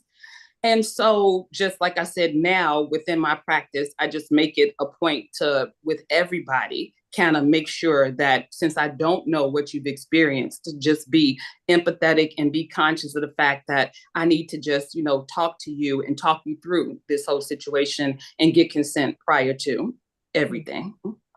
That's a wonderful example, Karen. We know that this session is about social determinants of health, and often we, can overlook home life situations and how they impact our healthcare experiences. So I will pass this next question to you, Fasayo. I know as our pediatric and adult social worker in the Sickle Cell Center at UI Health, you are very informed on trauma-informed care. But in particular, I would like to ask, how do you incorporate trauma-informed care principles when you're working with sickle cell disease patients? Well, again, good afternoon, and thank you for allowing me to be part of this wonderful summit, which is very informative and very helpful. And just to, in terms of like trauma-informed thing to incorporate with my patient, I have like an understanding that many sickle cell patients experience trauma on varying levels, whether financial, socioeconomic, hospital experiences, and so forth. And just having that basic understanding first and foremost, and just knowing and just being in that kind of relational understanding, and also like creating, because a lot of patients, they have various experiences in terms of healthcare interactions, making sure that you have like a safe environment where they're able to communicate with you. Like in the clinic, I have my office where it's a separate space from the clinic itself. So creating a private environment, creating a private space so that whatever transpired between us stays within us. And they feel a little bit more comfortable in order to disclose, because you don't want to disclose in the clinic room or in an open space or just having everything be discussed with everyone else. Even sometimes, even though you trust your provider, you don't necessarily want to discuss everything in the midst of your provider. So having that safe environment where we can communicate, building that rapport and having like in the interaction, just empowering the patients, having them know that you are the driver in terms of your health management of everything that's going on, and have that reciprocal communication and understanding and building that rapport over time. It might not happen initially. It takes, 2-3 visits. It might take months or even a year, depending on whatever level of trauma, how much trauma is endured. So that's how I kind of gauge in terms of like my interaction with the trauma and care with my patients. Well, thank you, Fasaya. We appreciate you and all our providers who aim to create a safe space for us. In our first 2 phases of Walking My Shoes, we saw Tracy present with some barriers. She was new to the Chicagoland area, and we know living here in Chicago that is definitely both a culture and weather shock, moving from Florida to Chicago, as well as, some experiences that she was having with her children's health. So, Vasayo, I would like to ask you about some of the barriers and challenges you have experienced with working with sickle cell patients. You have experienced that sickle cell patients experience. And you are muted. I am sorry about that. I'm trying to okay. Some of the barriers, there are varying barriers that can be addressed in working with our patient. Some might be, as minor as transportation, we can be addressed. You have financial issues. You have familial relational difficulties, challenges. So it's like a myriad of different things that can arise based on the individual patients. So what we do is like initially, like if they're new, we complete like an assessment, just gauging where all their resources, some of their challenges are better, some strength, and we make sure that we note that and we work together in creating like a plan in terms of what and how we can better effectively communicate, go in terms of planning and their care coordination, and also addressing the essential importance of follow-ups, and just making sure that with the disease, even though it doesn't manifest, even though you don't see experience any symptoms, that the follow-up will help in terms of like with the lab work, making sure that we keep up. So just having a nice little plan initially. So the plan changes over time based on whether we accomplish this or not, or we just have to revisit the table and formulate a different plan that will be so much more suitable based on the particular time in their life, particular experiences that they're going through, or lack of caregivers that are available in their family. So this is different plans. You just tweak it and just work together to formulate a plan that's much effective for both of us in this relationship. Absolutely. Well, this first portion of the panel was so informative.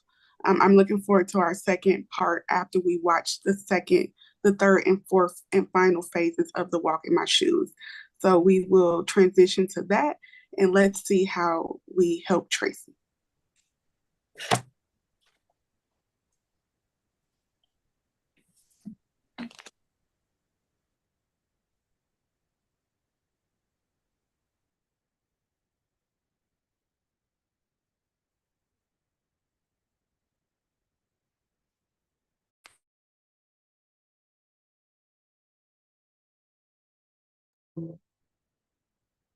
Tracy, right?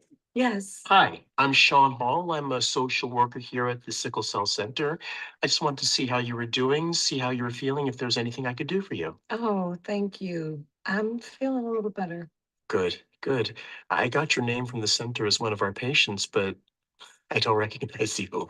Oh, I'm new to Chicago. I actually had an appointment at the center for this week, but obviously that's not happening. Yeah, I'm sorry that you're here, but you're new to the area? So am I.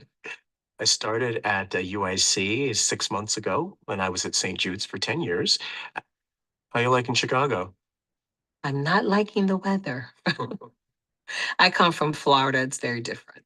Yeah, well, it's very different from Tennessee. I can tell you that. I'm having trouble getting used to it, but I think for you, it's a lot worse. Yeah, well, when I was in Florida for the last year, I had been to the ER 2 times with no admissions, 2 months in Chicago, and I've already been to the emergency room twice and admitted. Of course, I'm sure that big part of that is the stress from the move. We had to pick up and go pretty quickly. My wife got a job opportunity. It's a really good job. But we have 2 kids and they really didn't want to go. So I keep hearing how much they hate it. Their new school is different from Florida. They miss their old friends. They haven't found their friend group yet. So, of course, their misery is all our fault. But I get it. I don't blame them. I miss my friends too. And now I feel guilty for putting them through all that. I hear you. It's hard to be alone in a new place. And I know you have your family, but if you don't have other family or close friends, it can be really lonely. But don't beat yourself up for moving your kids.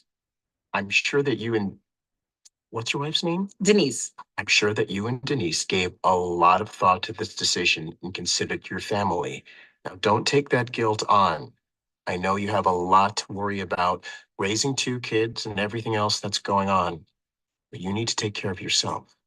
It's easy to say that, but when you're up against a deadline and there's no food in the house and your son has the flu, you can't be thinking about yourself. I haven't even set up my office. I've been working at the counter in the kitchen. When I was in Florida, I had an ergonomic chair and desk, and that helped preventing some of the pain. Your son had the flu? I- Is he feeling better? Oh, all better. Thanks. Good, good. But it sounds like you're juggling a lot. Have you ever considered talking to someone, maybe a professional, who can help you manage your stress level, or maybe join a support group? Mhm. With Denise's new job comes new insurance. And for what I understand, our coverage doesn't really pay for counseling. Uh, the insurance coverage in general is just another challenge. I haven't been able to find a primary care doctor here because, the move all happened so fast. So I haven't had time to find someone that has the knowledge in treating sickle cell and that I feel is supportive emotionally. Actually, before I was here, I wound up here because I had a telehealth appointment with a doctor that I was looking into to be my primary care because he supposedly had knowledge in sickle cell, but he didn't. And when I told him about how much pain I was in and the normal dosage for my crisis dilaudid, he freaked out, refused to prescribe me anything stronger than tramadol. And he just, he made me feel like he didn't trust me and like I was making a big deal out of nothing. It was demeaning. I'm so sorry that you had to go through that. Did you know that the Sickle Cell Center here is an acute care center that you can use as an alternative to going to the emergency department? Open from Monday through Saturday, so anytime that you feel like you're going into a crisis, you can come to us. Really? Yes. I can help you navigate your insurance coverage and help you find a physician that you're comfortable with, and maybe even a counselor to support you. At least I can give you information about a support group for people with chronic illness. A lot of our patients go there and they tell me it's very helpful. I could write it down for you before you go. And when you get home, we can talk about your insurance situation. That would be great. I think the support thing is a good idea. When I was in Florida, I was fairly healthy and I was just busy with work and raising the kids. So I didn't really get involved with the sickle cell community there, but I think here I might have to. The weather's only going to keep causing more problems. We're so far away from our families and our friends. I was thinking about being far away from your support circle. Are you going to be able to get enough rest when you get home so you can fully recover? I don't know. Denise is very supportive, but her job is very demanding. She can't be home worried about house and kids. Yeah, it's a challenge. I hear you. But we're going to brainstorm to help find ways to make things easier for you, like grocery delivery or a cleaning service. I would love to have someone come and clean, but those things cost money. We just had all the expenses from the move. There was a nonprofit where I used to live where they would help out with expenses with childcare and loss of wages when you were in a health crisis. Is there something like that here? Well, I know of a few community-based organizations in the area that can help with resources like childcare and transportation. They can help you get to the Sickle Cell Center in a crisis because you're going to need transport to get here. This group actually runs the support group that I told you about. And I heard a rumor that there's a program at the medical school where students volunteer to help patients. Maybe they can help with the kids. Do some research and I'll get back to you. Amazing. That's my job. Now, we've talked a lot for a while, and I'm sure you're very tired, so I will say goodbye for now. But I will say that before you're discharged, I'm going to call a meeting for your whole medical team. And we're going to talk and discuss ideas of ways to support you as you recover so you can get better and so you can stay out of here. That's what I want to. I'll see you tomorrow.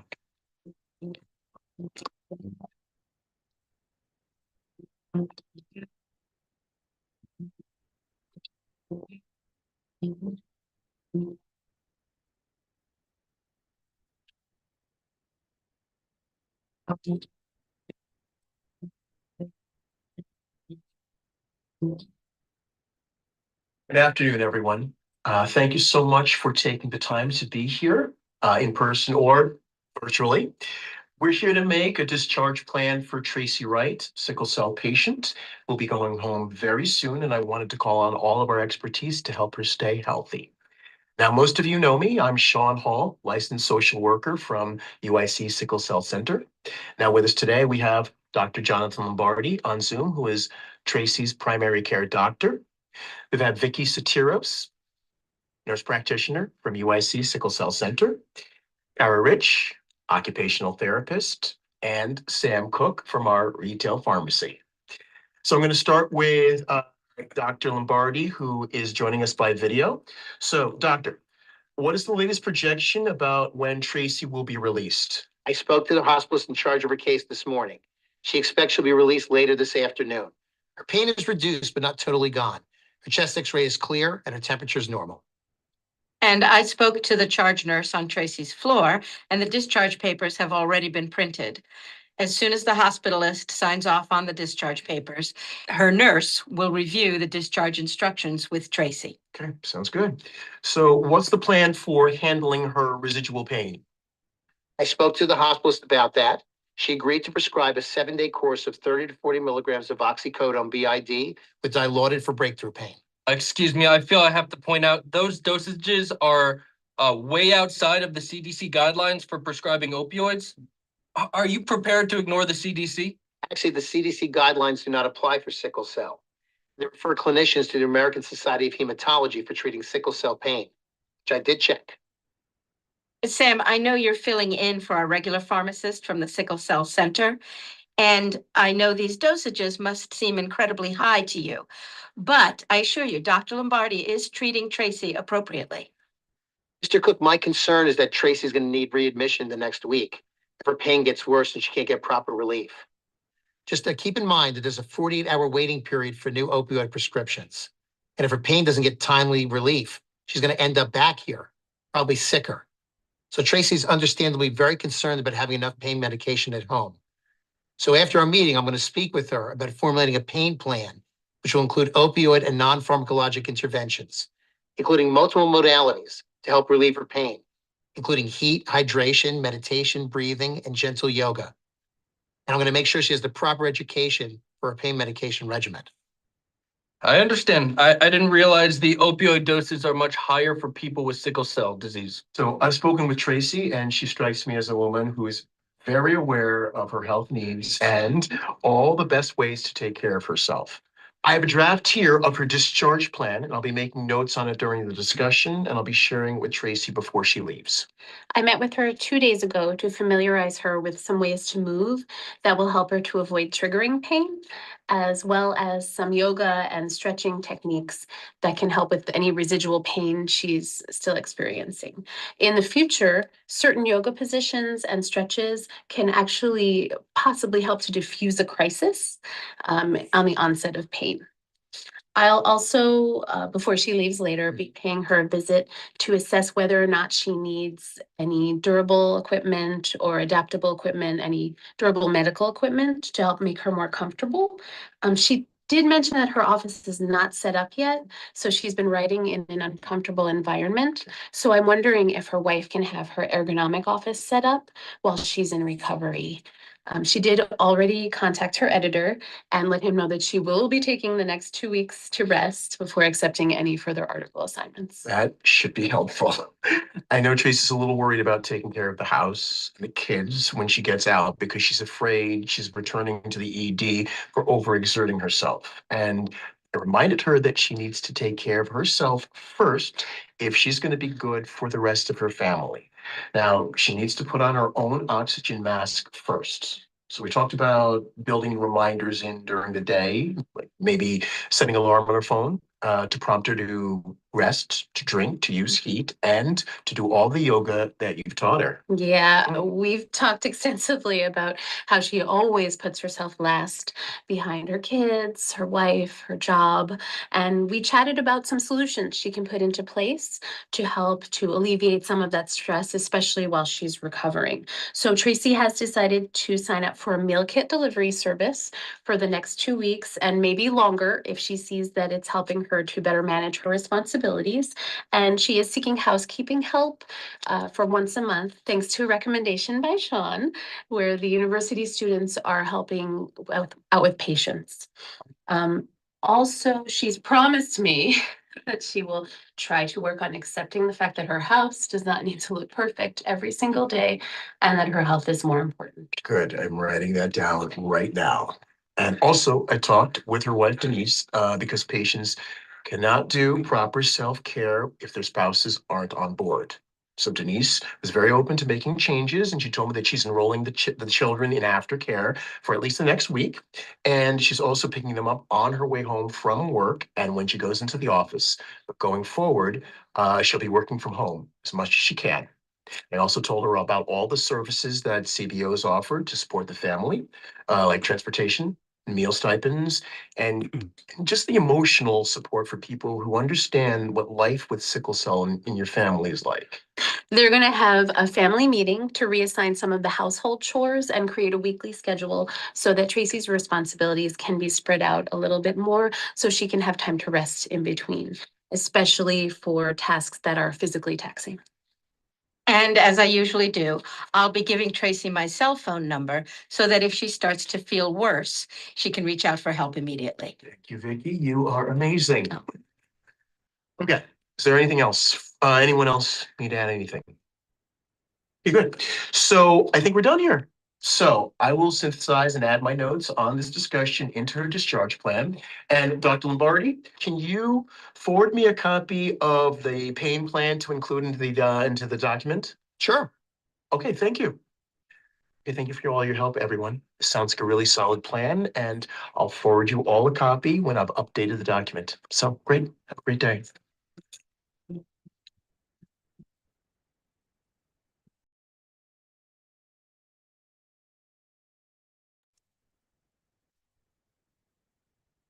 Well, while we invite our panel back to the stage, I hope you all enjoyed Walk in My Shoes. This is an example of what we hope for care coordination and interprofessional collaboration to look like within sickle cell disease. So for this next portion of the panel, we are going to ask our panelists some questions about their experiences with care coordination. So for our first question, I will start with you, Bridget. How well do your different healthcare providers communicate with each other regarding your care? I think they do pretty much a good job of communicating, even though there are some places where there's that are discontiguous. If I go to, for example, outside of the healthcare system, to a specialist outside of that system, because sometimes you can't find everybody in one place. There may be orthopedic doctors there, but they may not be knowing what you want them to know. And so you had to go outside of that system or something like that. So for the most part, my primary care, he stays on top of things, and he will communicate to my hematologist. My hematologist will, and then, Epic allows that kind of communication anyway. If everybody's on the same healthcare on Epic, usually you have that transfer of information, and that information is accessible. But for the most part, I think they do a very good job. I would say that. Okay, good to know.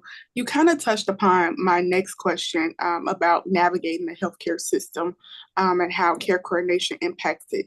So I'll ask you, Dorinda, have you experienced any gaps or overlaps in your treatment because of poor coordination? And you are muted. Let's see. I can't say that I have. No, I can't say that I have. So I don't want to do any shout outs like that, but who's able to allow us to host this summit does a really good job in connecting the dots with myself. I'll speak for myself. So I can't say that I have. I'm glad to hear that. Bridget, Dennis, open to you as well. Has any of you ever experienced any gaps or overlap in your treatment because of poor coordination? I'll just say I had two varying experiences, and I'll describe them, and you all can tell me how wide of a gap it is. Back when I was in my 40s, which was a couple of days ago, I went to a North Suburban hospital, and I told them I had sickle cell, and they tested me for sickle cell. So I'm like, if I'm a 40-year-old and I tell you I got sickle cell, why would you test me? I don't know if that's common or not, but that's what happened, and I refused to pay that part of the bill for a sickle cell test. On the other hand, a couple of years later, I came to UI, and the doctor there was a director in the emergency room, and he said, I've been here 7, 8 years, and I have never seen you before. And I was like, oh, that's a good thing, but I'm sick now. But he said, so you must be really taking care of yourself. I tried to. So he said, instead of me being this doctor role and telling you what you need or prescribing you opioids or whatever, you tell me what you need. And I was shocked that he asked me to tell him what I needed instead of the reverse. And that's the care we want. And I'll close. Can I? Okay. I want to answer the gaps in the care coordination.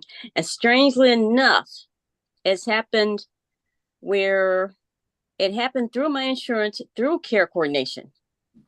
When it comes to, gaps and things like that, that's a place where you think there's not going to be a gap. But that is the place where there usually is a gap, because if you try to use care coordination to coordinate your care, for example, and it's supposed to free you up so you don't have to be on that phone all day long, trying to get approval for something or connecting one provider to the other provider. But for some reason, care coordination has not worked for me. You get the same phone calls. They'll ask you, they'll call you and ask you, oh, you need care coordination. Don't you want care coordination? And you have the conversation, and then they come up with the fact that we end up on the same page, saying that, them acknowledging that they can't do anything for me. And then when you avail yourself to it, in an area where they can do something for you, the left hand doesn't know what the right hand is doing, and then they'll call you as though you never talked to them. And then the next week, some new person will be there and say, hi, I'm your new care coordinator. And then you have to go over the same conversation over again. And then next week, a new person will call you, and it's been horrible. Care coordination through my insurance has been absolutely terrible. Understood. And I share some of those experiences, especially with you, Dennis. We're not too far apart in age. but I would have waited 8 hours for verification that I had sickle cell disease in an emergency department. And those are the things that we want to prevent because no one should have to sit and suffer. So I will segue since we're deep into care coordination, and I do see a question in the chat for you, Fasayo. We'll go to that. Can someone read that question when our moderators, can you read that question from the chat? And in addition, we invite all audience members, although we do have a wealth of questions that we'll be asking our panel members with time in mind, we do invite you to also ask some questions to any of us. I can read the question. So the question was, is this level of coordination currently ongoing? If not, what are the barriers? Level of coordination in terms of care coordination with, I'm trying to understand the question. I believe what we witnessed in Walk in My Shoes. Is that correct, Beverly? Beverly, you're muted. Sorry, this level of care coordination that we witnessed in the last video, is that currently ongoing? And what are the barriers if not? To a certain degree, they are in terms of like the collaboration, but with a large institution and with different resource limitation is not as great. I would love it to be as it is in the demonstration. To some degree, yes, in terms of the collaboration, the multidisciplinary interchanges, in terms of the care coordination, the planning for the patient, the advocacy, the education, those are there. I would love to have like more so of that intimacy where we have like our own designated team members on a regular basis. We do have like weekly meetings where we discuss, the different barriers, the different needs of our patients and how we can enhance and collaborate to provide the necessary resources. But it's getting there.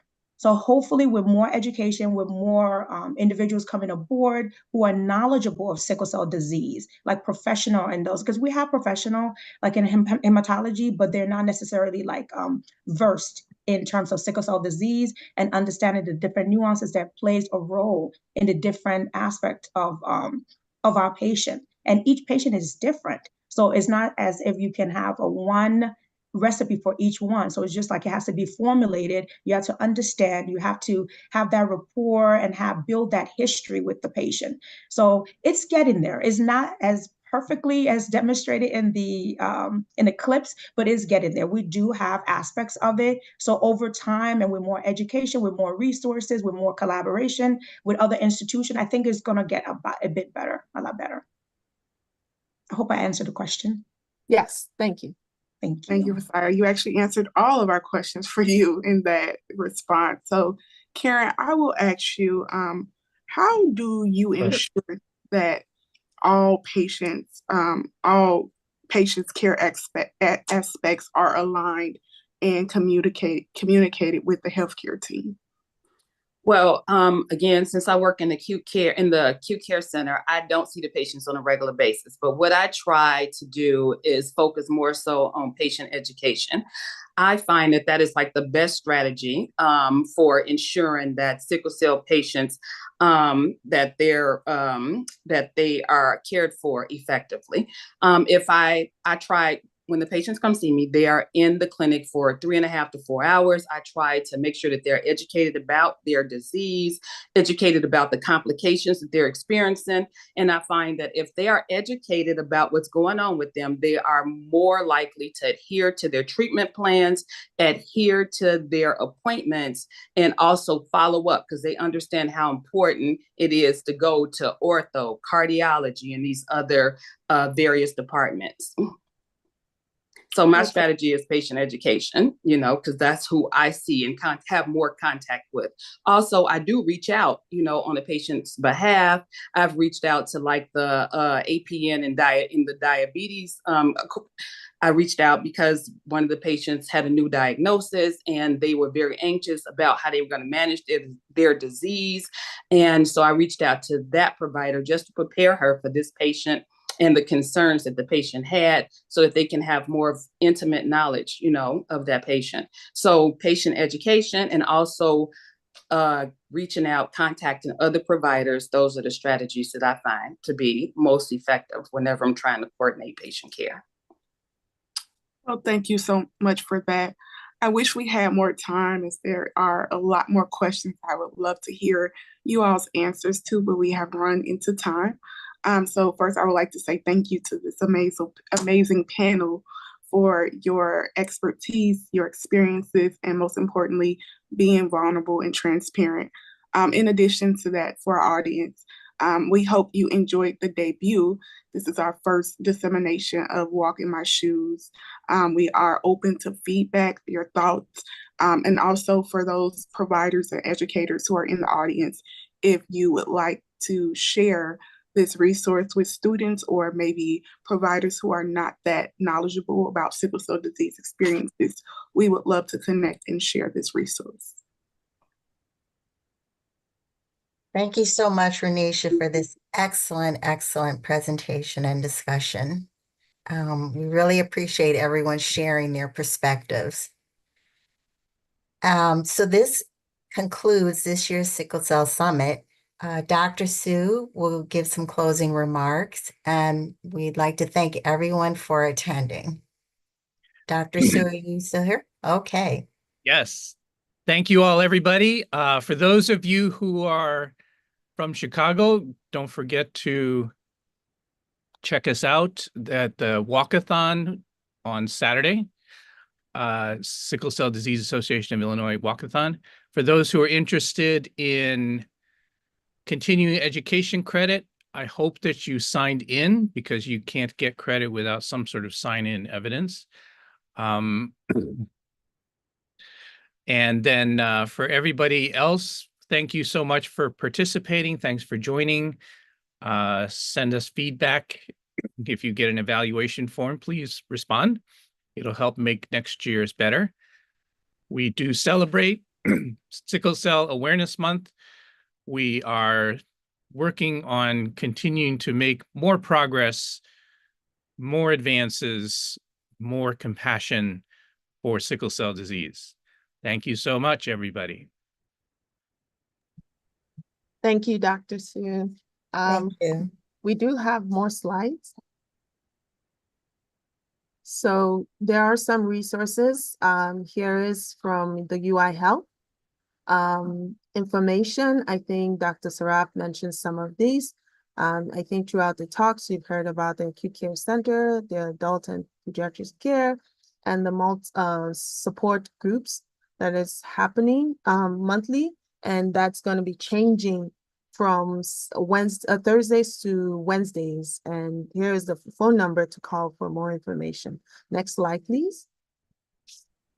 And also we wanted to share the information of the Sickle Cell Disease Association of Illinois that also has a statewide support group meeting that is monthly, meets every third Thursday of the month. There is the male support group that also meets the third Tuesday of the month. There are groups for persons living with disease and also for caregivers as well. And there is a QR code and both meetings as well that I mentioned earlier. And SCDI's meetings are hybrid, so you can come into person and be on Zoom as well. Next slide. And just wanted to thank everyone from the UI Health Comprehensive Sickle Cell Center, the teams that are all listed here. Thank you also for all the affiliates that are currently not listed here. We have University of Illinois Peoria, we have Lundy Christian Health, Sinai. Thank you so much. Next slide, please. Yes, and so these are the teams that I mentioned from other affiliate sites as well. Thank you so much, all the doctors and care nurses and caregivers, and also all the patient advisors as well that were very crucial in planning this summit. Thank you so much. Next slide. And here's the organizing committee. Thank you all for the wonderful job that you've done. The Community Advisory Board for meeting weekly. Make sure the summit is a huge success. Okay. Can I give one more public service announcement? Voxelotor issue is breaking news. If you are hearing about Voxelotor, please don't throw away the Voxelotor right away. We're formulating ideas about probably a taper off rather than stop it abruptly. More information, hopefully in the next day or so, but be aware that there's more information coming, so don't throw away your Voxelotor right away. Sorry to interrupt. No, thank you so much. Thank you for that information. And Ryan, could you go back to that previous slide about the CMEs, just in case? I think here, just a reminder that about the CMEs, I think Dr. Suta did mention that you'll be, you are requesting when you exit the survey. I think there's some survey and evaluation form you have to complete. Please do that before October 15th. And then also please contact Judith Norsek if you have any questions. Her email that is below here on the red line. Thank you so much. And thank you all for participating. Thank you for making this 2024 Chicago Sickle Cell Summit a wonderful and great one. Thank you all to our speakers, our panelists, our planning organizations, and individuals living with sickle cell disease that have made this a great summit. We can't wait to see you in 2025, God willing. Thank you so much. Bye, everyone. Thank you, Beverly.